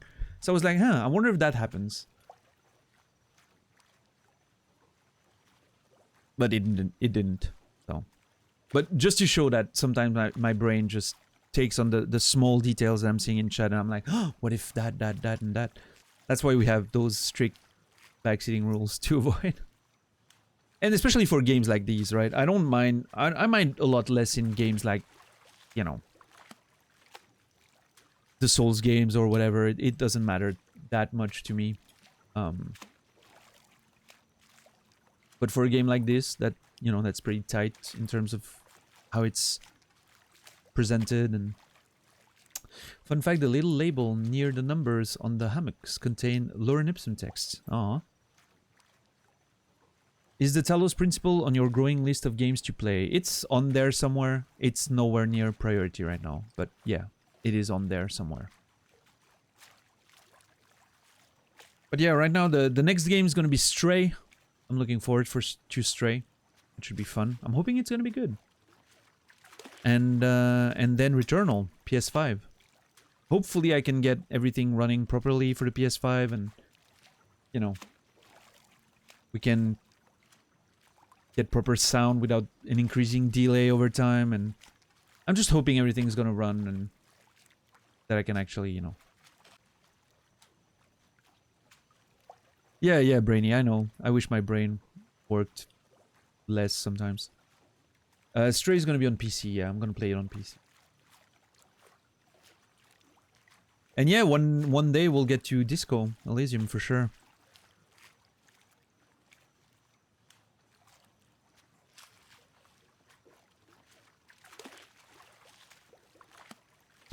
Yeah, I mean, we'll see. I guess September is going to be pretty stacked up. We're going to finish August with Stray, and I guess September is going to be essentially Returnal, right? Like it's going to be almost exclusively Returnal. Monsieur JC, thank you for gifting us up to Madame JC. Appreciate it. Thank you for collecting yet another memory. I don't know what I would do without you, JC. Sub count's been dropping like a rock in the last few days. We've been crossing that ending of Outer Wilds period of time, which was very, you know, that huge moment. And so, you know, like a lot of subs and gift subs lapsed, and like you can see like the which I'm not too worried about, you know. I'm already doing much better than I thought I would when I started streaming again, you know. But sometimes it's a bit like, please numbers go up. You have that feeling of, you know. I'm thinking it's the same if you're one of those people that invests on the stock market or whatever. You wish for numbers to always go up, but it never does, right? So Yeah, Quasi, Disco is going to be there for a bit, but it's going to be happening. I don't know if it's going to be a next year thing. It might be. Maybe the later part of next year. I think the beginning of next year is pretty stacked already. We're going to have, after Returnal, September is Returnal. October is probably like the big ones, probably going to be Dark Souls 3 or Sekiro. Then there's gonna, you know, I'm only talking about the big games. I'm not talking about the shorter games that I'll play in between. But October, Dark Souls 3 probably. I want to maybe be finished with the, you know, I can push away a bit Sekiro and get done with the trilogy first. And then after that, now that I have a PS5, I'm legitimately considering Demon Souls as the next big one, you know, after Dark Souls 3, and probably maybe in November, which means Sekiro could be for the Christmas period. Then there's Hollow Knight as well. Again, only talking about the big ones. So that answers, Warren, that answers your question. And then there's, yeah, Hollow Knight is going to be a big one. I have Wings of V that I have to play at some point, probably when Casey is going to be playing Bushi. Want to do a big thing there. Tunic is still in the cards at some point. Red Dead Redemption 2 is, you know, again, going to be happening probably next year. There's so many games, man. I don't know. Like, right now, I'm almost tempted to, since everything's pretty much set up, I'm almost considering pushing Stray for after Returnal. Obra Dinn took 4 days. You know, that's... I feel refreshed right now after DS2. I wonder if going straight into Returnal might be the play. And keeping Stray for after Returnal. Because if I'm playing Stray now, which is also very tempting, I'm not sure what smaller-ish games I'm gonna play after Returnal. And maybe I won't need a smaller game after Returnal. Maybe I can go straight into DS3, but if you can get it to run, you would recommend it? Yeah? You don't think Stray is a good idea? Stray will draw a lot more new people than Obra Dinn will. I mean, it's a more recent game for sure. Like, there's more talks about the game still. Obra Dinn is one of those. You know that I'm a weak human being as much as anyone else. Seeing numbers go down affects me. Seeing sub numbers go down affects me. You know, and you know, there's the added pressure of I want this to pay some of my bills so I can afford to do this and writing for as long as I want to, right? And as I've said, you know, like, I don't want to have to replace one of my activities with a fucking teaching job just to pay the bills. And if I have to, unfortunately, streaming is going to be the one that takes the, you know, the bullet there. I'm not going to give up on being a published writer. You know, it's not something you give up on, right? I don't think so, at least. That's my childhood dream, you know? So I'm not, you know, streaming was a very big dream for me at one point when it still is, you know. I would love to be able to pay all my bills with streaming and never have to worry about having to churn out more books than I would like and not being able to always take my time with writing and having to worry about my sales and writing. And I would love to be able to, you know, that would be a dream situation for sure. But like when I was a child, streaming didn't exist and my dream job was always I want to write books, you know, I want to be a writer. So I'm not going to give up on that, I'm pretty sure. And so, like I said, you know, like, I'm sensitive to seeing those variations, but at the same time, I'm coming to terms with the idea that as a variety streamer, with playing one game at one time and then moving to another game, there's going to be eras that are going to have more viewers and some that are going to have less. That's natural. Not everyone wants to watch every game. And I'm coming to terms with the idea that some games I'm going to play for me more than for growth. And Obra Dinn was one of these. Like, I want to play this. I'm glad that I played this game for me because it was a game that I wanted to play. And I think I liked playing it on stream more than I would have liked playing it by myself. because it was nice sharing those reflections and accomplishments and all of that. If I was playing this alone, I'd probably be so mad right now. I would have uninstalled it immediately after getting the credits. I would have like, that's fucking outrageous. But anyway, you know, I know some games I'm going to play for me. There's some games that are going to be used to consolidate the community, that are not going to bring new people necessarily, but that are going to be very good to consolidate the community. I'm thinking XCOM, Darkest Dungeon. Those are games that will consolidate the community, because like you bring people in the game with naming the characters after them, and that's a very good consolidation game, you know. It makes the community stronger. Like, oh my god, it was awesome, those memories we built together. Remember when Brainy got murdered by an alien from the other side of the map, and after failing to kill them 4 times? You know, all those good memories, right? And then there's games that are attractors, so to speak. Outer Wilds was an attractor. I did not expect it to be, but it was definitely an attractor. I think the Souls games are generally attractors, you know. Usually get pretty good follows and ratios on those. I don't know what Returnal will be. I don't know if Returnal will be an attractor or not. I think it's a pretty solid game. Like, a lot of people enjoy this game. Like, PS5 exclusive, nice interpretative story, interesting gameplay, run-based gameplay, which means if you miss, you know, you come in at the middle of the stream, you're like, oh yeah, he's starting a run again. That's cool. Let's go. I can kind of see where he is. Here, for instance, Obra Dinn, if you catch in the middle of the stream or in the middle of the game, you're like, huh, I don't understand where we are. I don't know what we're doing. Hollow Knight, definitely Eco Trooper is definitely an attractor for sure. Yep. And there's the games that are neither attractors or consolidators. They're just the games you play for yourselves. Those are the ones, you know, that I play for me. And Obra Dinn was probably one of those, right? And that's fine. I need to be okay with that.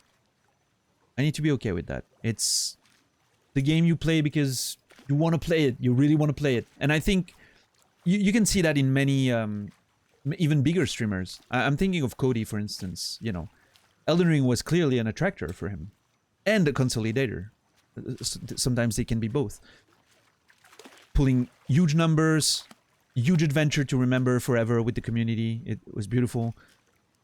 And then he goes to Warhammer 3. He's clearly playing that for himself. Like, he wants to play that Warhammer game, you know? It's not something that brings a lot of people in. Clearly gets like 1/3 of the numbers he gets on Elden Ring. And I have to be, you know, realize that those things are gonna happen, right? So it's, I guess it's just always a bit more difficult when you're not quote-unquote safe yet financially. I mean, Cody's probably also thinking about sometimes, you know, like, well, I mean, if I... Safety as a streamer is always relative, unless you're already a millionaire and you have invested and you know your money is just working for you, right? But as a, you know, mid-range streamer like Cody, I'm sure there's always a bit of concern, like, I have a family, I have a house, you know. But he's already in a position where he can afford to, you know, stray from the path a bit more and be okay with it. Because he has huge community, and clearly for me, I'm not there yet, you know. And I just need to be okay with it. I've literally started streaming less than 3 months ago. Streaming again, but it's almost as if I was starting over, right? So I need to realize that I'm already further than I thought I would be after a year. So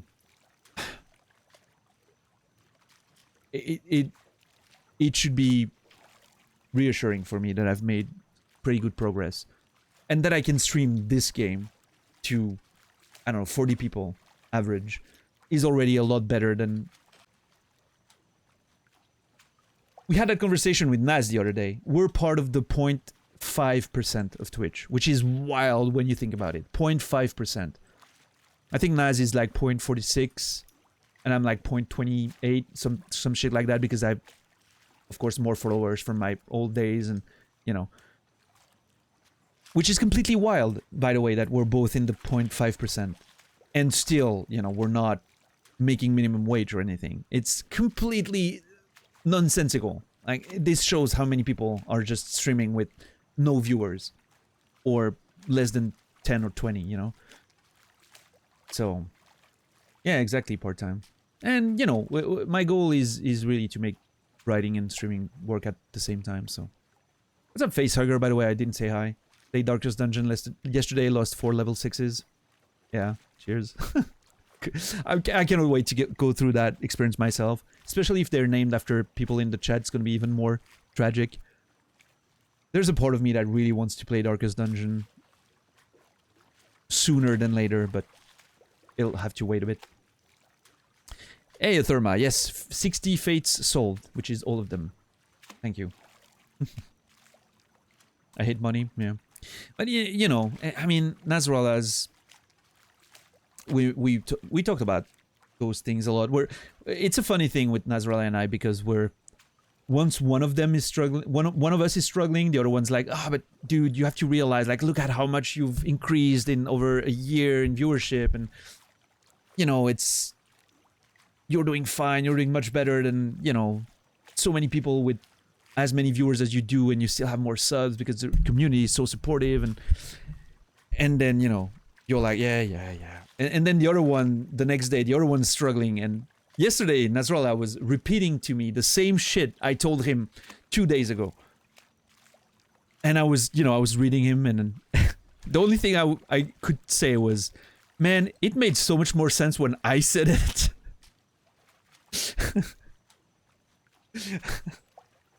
When I was not the one going through the struggle and I said it, you know, it made so much more sense. Now that I'm the one struggling and you're saying that to me, I'm like, dude, it still sucks. It's such a weird thing, like, and it's part of the thing, right? I'm sure bigger streamers experience that as well, you know, and it's a thing you have to accept, right? But hopefully, you know, I'm not letting it affect myself too much and influence the stream too much, and I don't know. It's the same with everything. It always goes up and down. Everything in life is that way, I think. You know. Some days I'm writing and I'm writing something that makes me literally fist pump in the air and feeling like I'm the best fucking writer on this planet, and the next day I'm reading the same fucking words. They haven't changed at all. They haven't changed. And I think it's the worst text I've ever seen in my life. And I'm certain nobody will ever read my books, and I'm wondering why everyone was so dumb as to publish them ever. And the text hasn't changed. So I know it's not, you know, it's purely mental. It's purely mental. And so I think in many ways, streaming is a bit like that. Like, the numbers are more objective for sure, but lower numbers don't mean you're putting on a worse show. Not necessarily. It can, of course, but it can just simply be one of those days, you know?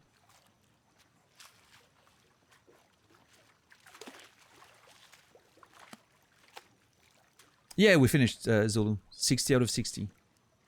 All of them. Yeah, thank you, JC. Hug back to you again.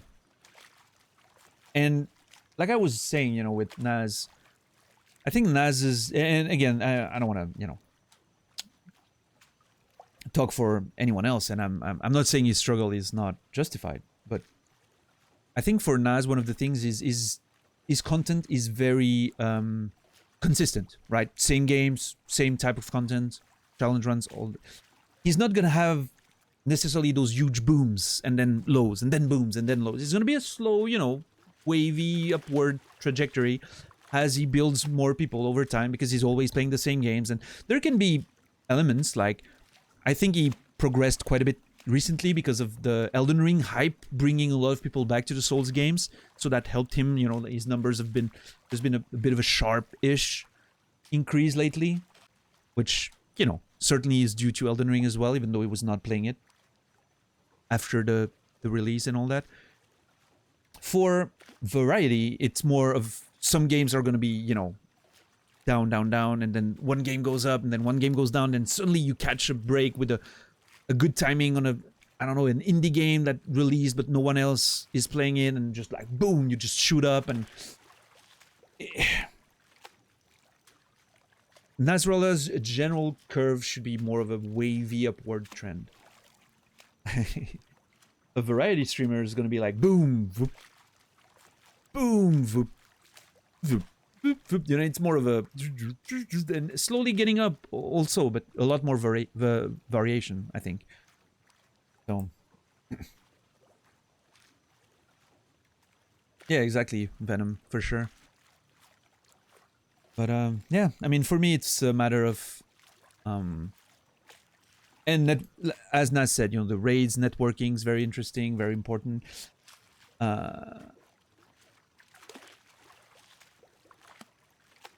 Yeah, I mean, it's a whole thing, right? Yeah. And for me, it's a matter of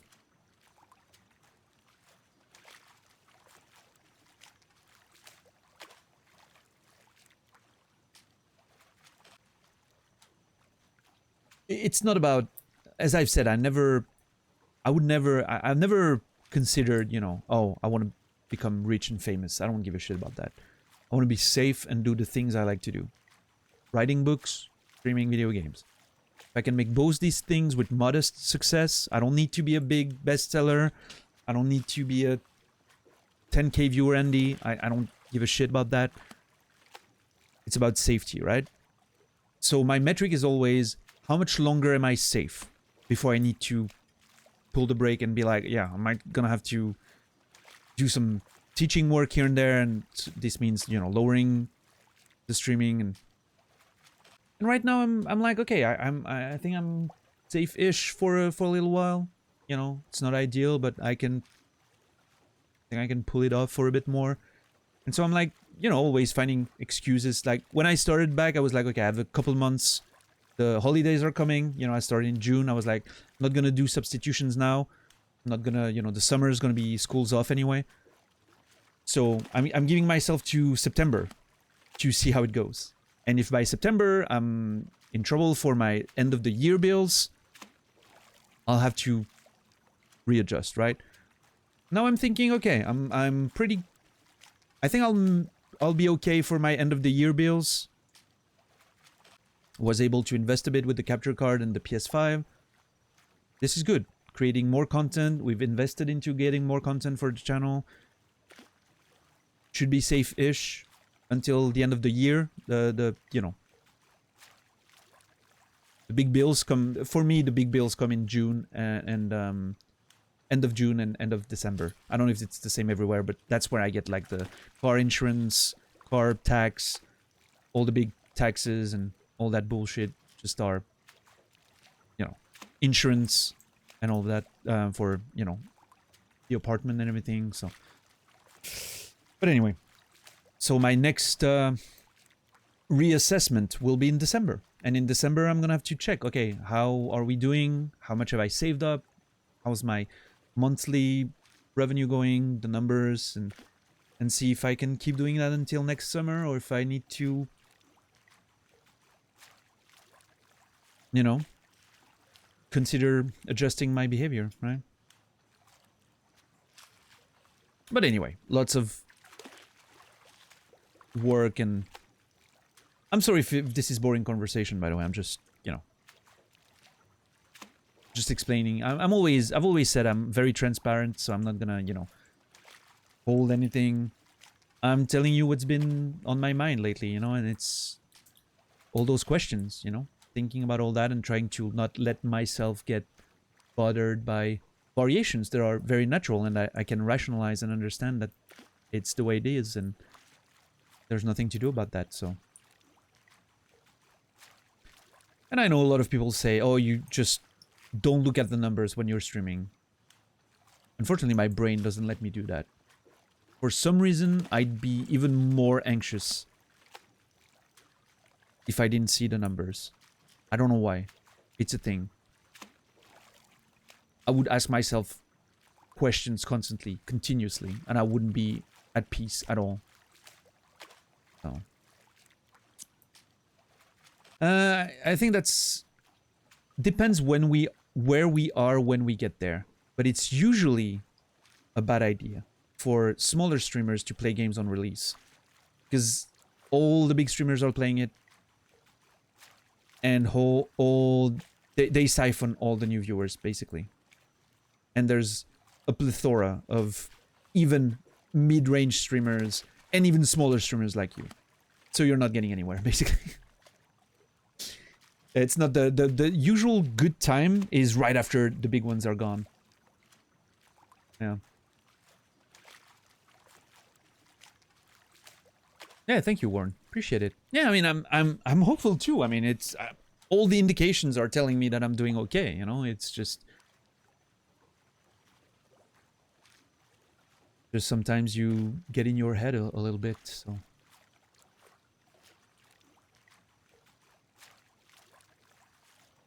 Of course, Greg. Absolutely. Yeah. And then you get the bigger, but just a little less big that wait for the really big ones to be gone. And so your playthrough gets delayed over and over. And yeah, sometimes it's what's good to do is wait until like an amazing fucking groundbreaking game nobody expected has been played by the big ones. But they're going to move on really fast because the big streamers usually move pretty fast through the games, right? Always want to get that new thing to get the big attractions in. And so that's when you go in. Like, oh, this one was so hyped that the people still want to watch more of it. Or it was so mind-blowing that they want to see other people play it. And then when you see, like, the stream numbers go down, that's when you get in. But, you know, again, there's no guarantee. Like, maybe people are just done watching this game because they've seen the big streamers play it and they're like, don't want to watch it again. So it's always a gamble, of course. And, you know, there's always thousands and thousands of streamers thinking the same thing as you do, so.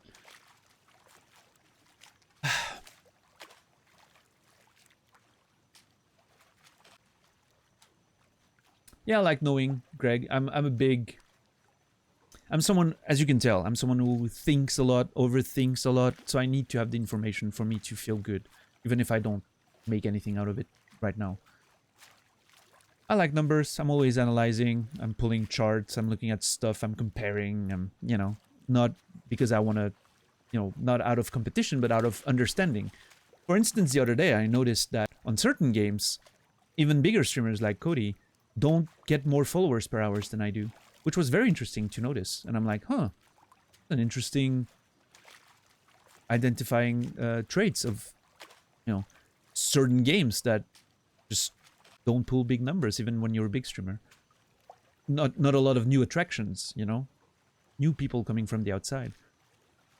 And then you see a game and you're like, oh shit, this one brought a lot of people in. It might be an interesting one, you know, a community that's wanting to watch those games. A lot of followers per hours, you know, all that stuff. So yeah. Plenty interesting a conversation for me as I'm just planning to finally make a streaming a consistent thing. Funnily enough, since the first one, I was unable to do more because things happen. Hopefully get back. Yeah, dude. Some of this shit is really quite demotivating. Yeah, but most of this is not in your control. So you have to, you know, kind of let go. It's gonna weigh on you, but you have to let go because it's not in your control. And focus on the things you control, which is hopefully making the best show possible and picking the right games at the right time, and I don't know, it's a big thing, but you know. Or you can just not care and just do whatever you want whenever you want, and some people made it like this. There's some intangibles, right? There's a part of luck in there that nobody can ever control, and you have to accept that. One thing's for sure is that the luck part cannot happen if you're not here and streaming. So you have to stream, right? For the luck to knock on your door. Think of how different things would be if Cody hadn't randomly seen that I was in his following list and was like, oh shit, this gun's streaming? Let's go. And then they started the whole snowball of hosts that brought a lot of people in, you know. I'd still be streaming to 15 people probably after I return. What's up, Schumann? Yeah, we finished. About an hour ago, I think. Yeah, maybe Rico, for sure. For sure.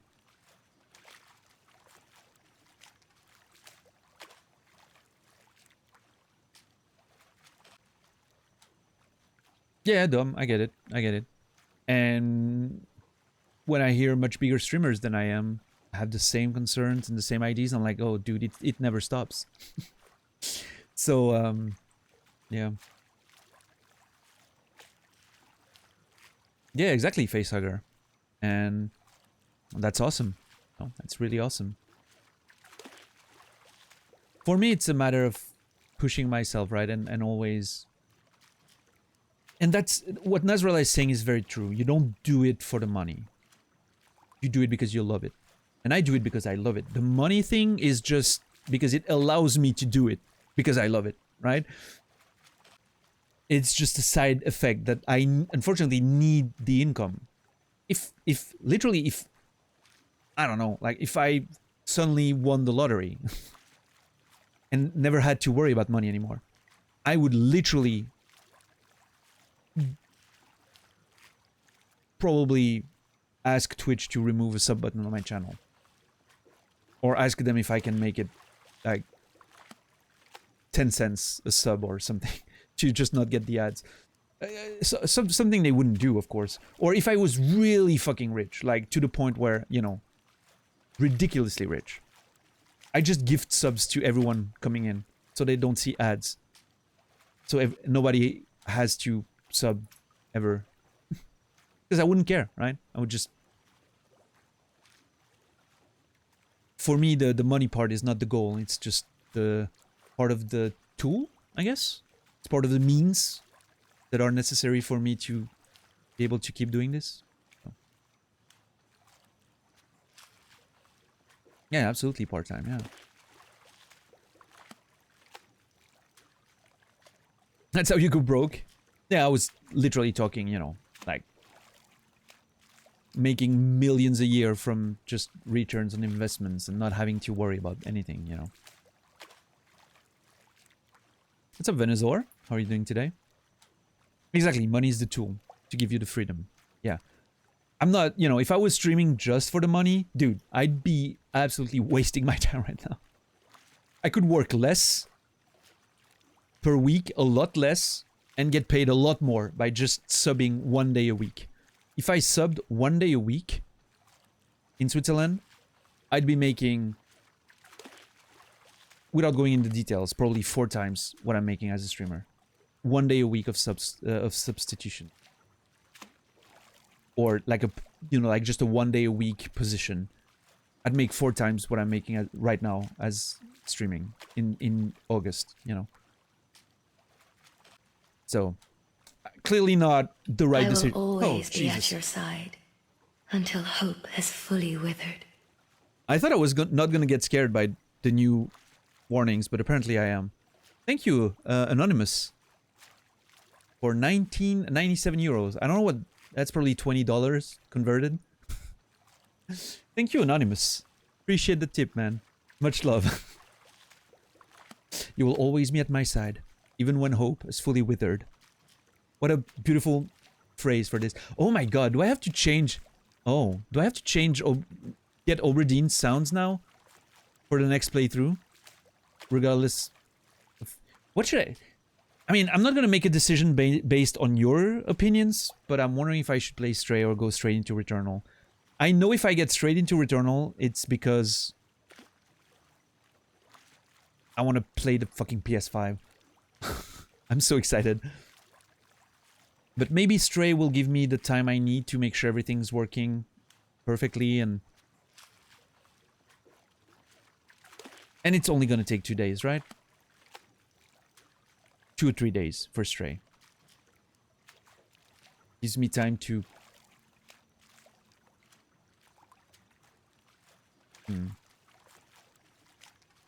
Yeah, I'm going with Stray. I'm going with Stray.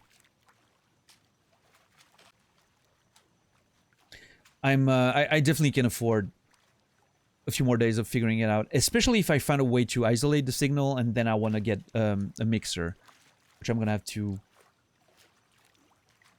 get with the money I got from the donations. But Saladino and Anonymous today made it so I can probably afford the mixer if I need to get one. Get that sound going through this. We'll see if I can. But yeah, Naz, yeah, I'm able to get the sound and everything working without the crackling. However, the delay is concerning to me. I'm not sure if the delay there's a very slight delay that you're experiencing, but you're probably not noticing it, because I only notice it when I'm, if I'm just moving the controller in the menu, I'm like, yeah, that's synchronized. But when I'm playing the analog sound at the same time from the output of the screen, I'm like, holy shit, there's actually a small delay. Like it's not a clean click, it's like, there's like a, so I can hear there's a tiny delay, which doesn't matter, but it's there. And I know I've researched on Google, and everyone says no, that's actually normal delay. It's just the capture, like digital isn't instant, right? And so it doesn't matter if it's just sound slightly delayed. I can play with that. I won't even notice it after a while, I'm sure. It's close enough that you wouldn't notice it. However, after a time, I was trying settings and it was increasing. After like half an hour, it was more like, tick, tick, tick, tick, which then gets a bit.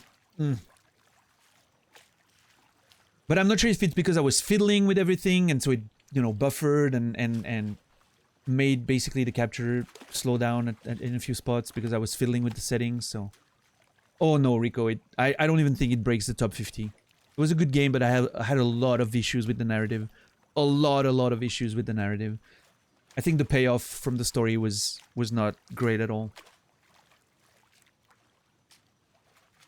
Yeah, Schumann, the channel's theme is all about memories and echoes of adventures past, and like the points you're getting on the channel, which have no use right now, by the way, but you're just getting them in case they're useful one day, are echoes, like echoes of adventures past or whatever. You're collecting memories along the way, and it's why we have the elephant as a symbol, which all came down to the fact that I have a whole story about a plushy elephant that I was gifted when I was 6 months old, and it was with me my entire life, and it watched over my grandmother before she passed and recently, and now it's back with me, and I was showing it on stream one day, and then everyone was like, oh my god, elephant emotes would be so nice as a mascot, and I was like, yeah, you know what, it makes sense. Slow, wise, full of memories, and it fit the nostalgic vibe that I'm going for with the channel, and that I love, so.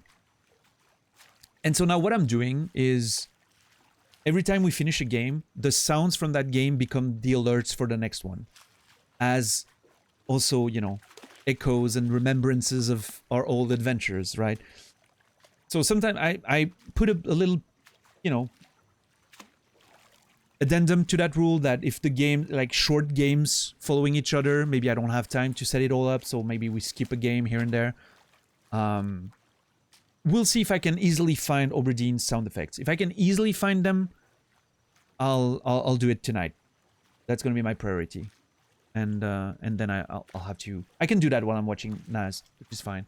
I can't do the PS5 thing when I'm watching Naz. I need to change my setup and everything. So yeah, if I can find audio, like a good rip of all the Obra Dinn sounds.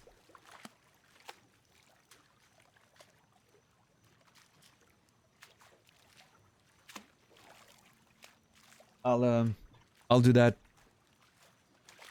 I lost some things.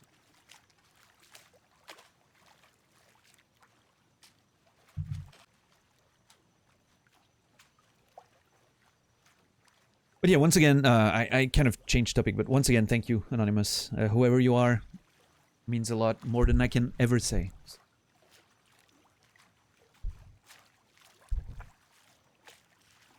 Wouldn't that be a copyright infringement? I mean, I'm just using alerts on the channel. Like right now the alerts are from Dark Souls 2, There's just sounds that I'm playing from games. I don't think it matters. Like I'm not, It's like playing games. Like technically, is it? Probably. Just like playing game musics in the intro or pause break screen before when you're not playing the game, right? Even streaming is, you know, copyright infringement technically. It's just allowed because companies realized, man, these streamers are literally making our marketing for us for free. Let's just exploit that, shall we? So it's a gray area, and you know, nobody's gonna fuck with me for that. So. Yeah, Rico, nice. Could be a thing one day. Who knows? The yawning. Oh, there's this game that I wanted to play. 12 minutes. I need to play that someday. I really wanted to play it and then I didn't. I heard mixed things about it, but I really want to play it still. At some point I'm gonna have to play Life is Strange too. And probably Walking Dead. Season 1. I've only played the first episode, I think. Same with Life is Strange. Only played the first. So... maybe those story games will be the, you know, the 1 week breaks we'll need after Returnal. Could be neat. Yeah.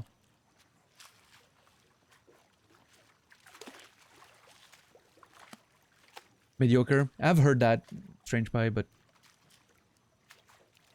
BRB writing a letter to Lucas Pope.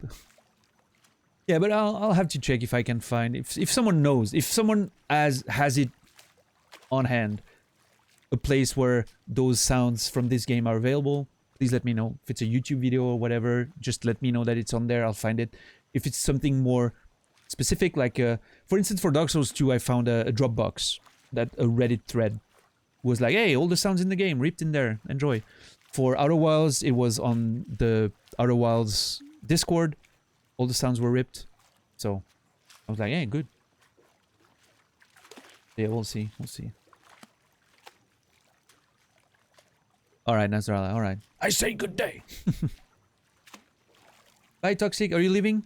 Bye, Toxic.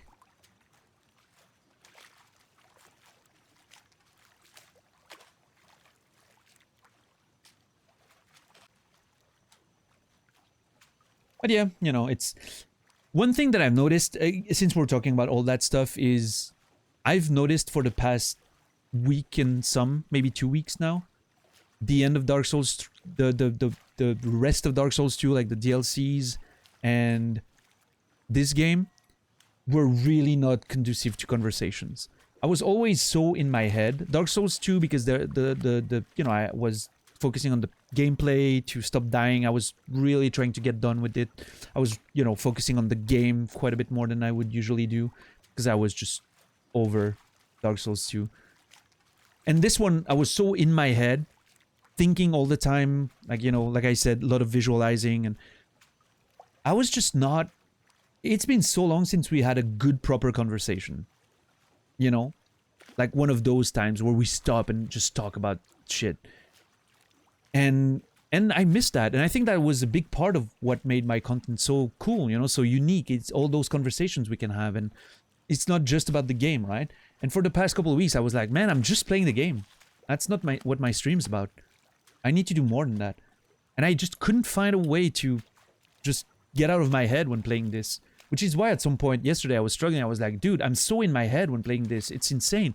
I can't fucking talk when I'm thinking so much. Because it's like I'm visualizing so many things and I cannot even explain what I'm visualizing because it's purely like a mental picture. I don't have words for that. Yeah, Whitehall Station. Yeah, I missed that. Oh, Toxic. Good luck, man.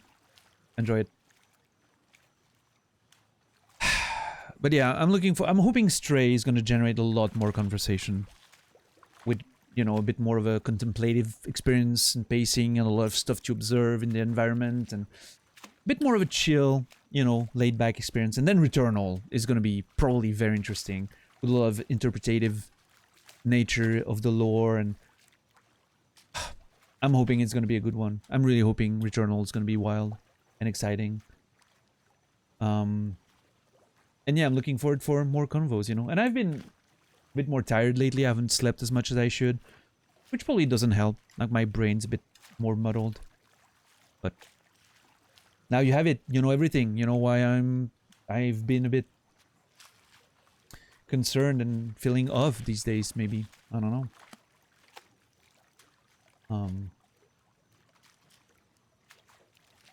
Yeah. And none of that has, by the way, anything to do with chat or, you know, if I seem a bit annoyed at sometimes, it's never chat. Like, it's always, you know, always because I'm in my head and I'm struggling with something. What's up, Nami? You and me both. Finished sleeping, I guess.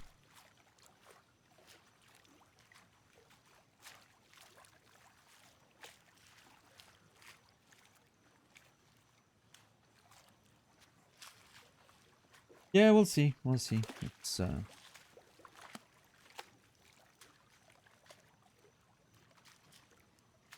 I think Outer Wilds in many ways set me up for, you know, that a bit quieter month of August, right?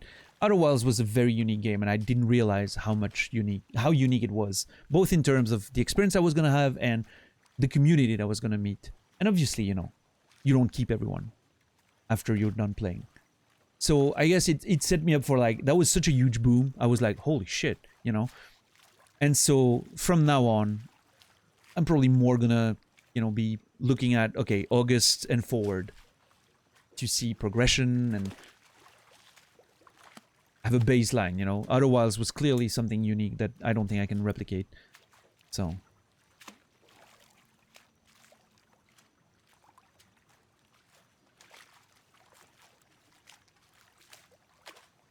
yeah, Rico?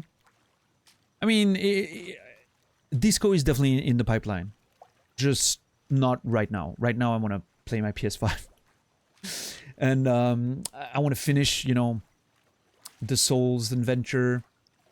That was going to be... that the Souls being a sort of red... you know... thread. The main thread behind the return of the stream is going to be... it's going to be a big thing for me to finish that, and then Disco is going to be probably late next year, I think. Because I know when I'm going to get in Disco, it's going to be like a fucking 2 months extravaganza, probably. So I want to really, you know, get into it deep. So we'll see. We'll see.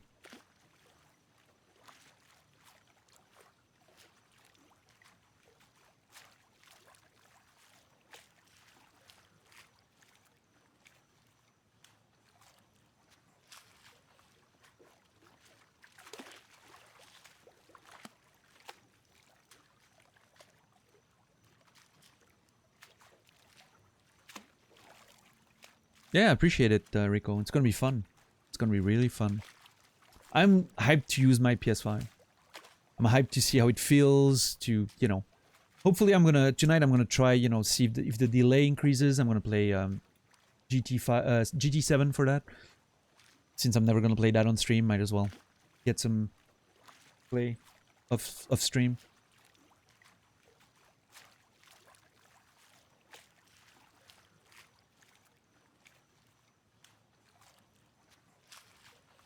You get all the disco weirdos. Oh, dude, that reminds me. And some of you are going to hate me for that transition, but...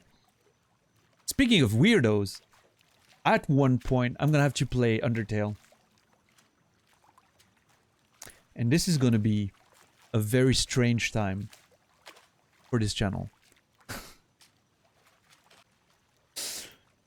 We'll have to, you know, get a few more mods on the team, I guess.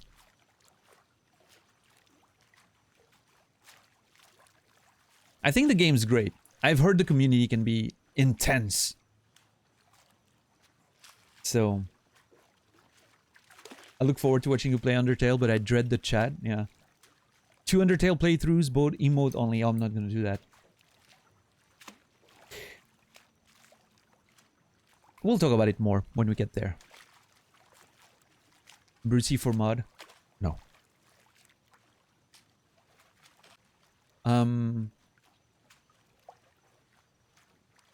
What else? What did I want to say? Oh yeah, Men vs. Games back. Do you see that?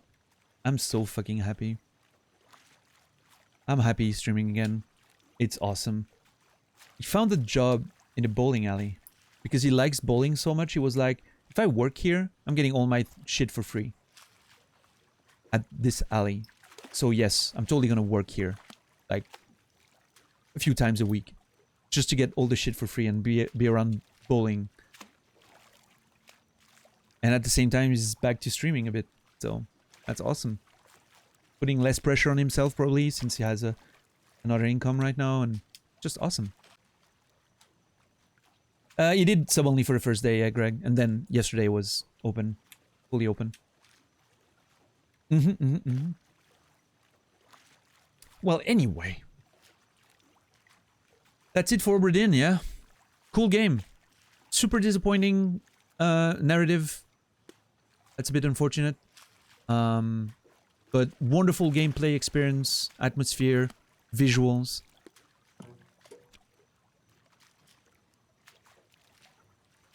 Obra Dinn, you will be missed, but not by me.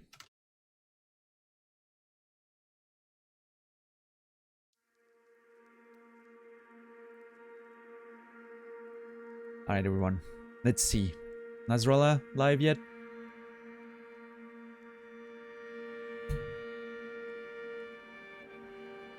Don't worry about it, Greg. Thank you, everyone, for the support tonight. Whether it's the beautiful anonymous donos, the gift subs, the resubs, your presence, the conversations, the lurking. I appreciate it. The support in general. It means so much more than I can ever say. Truly. I'm not just saying that. Like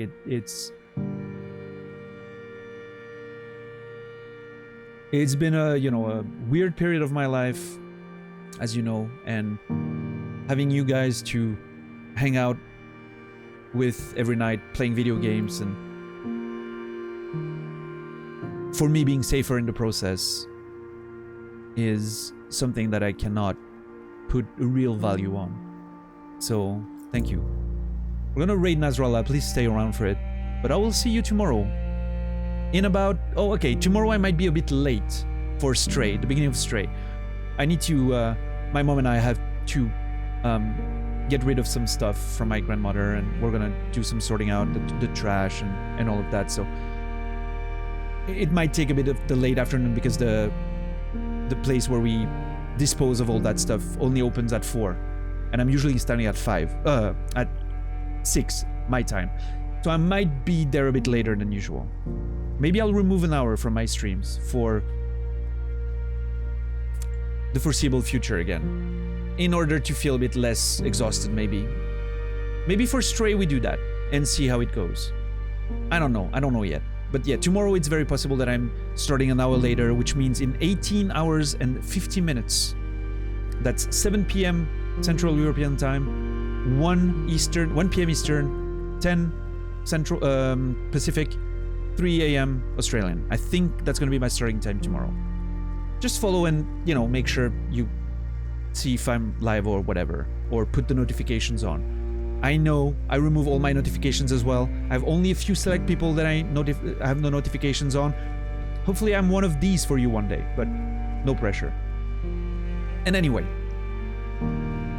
I will see you tomorrow. Have a wonderful night, and until then, remember me, and I'll remember you.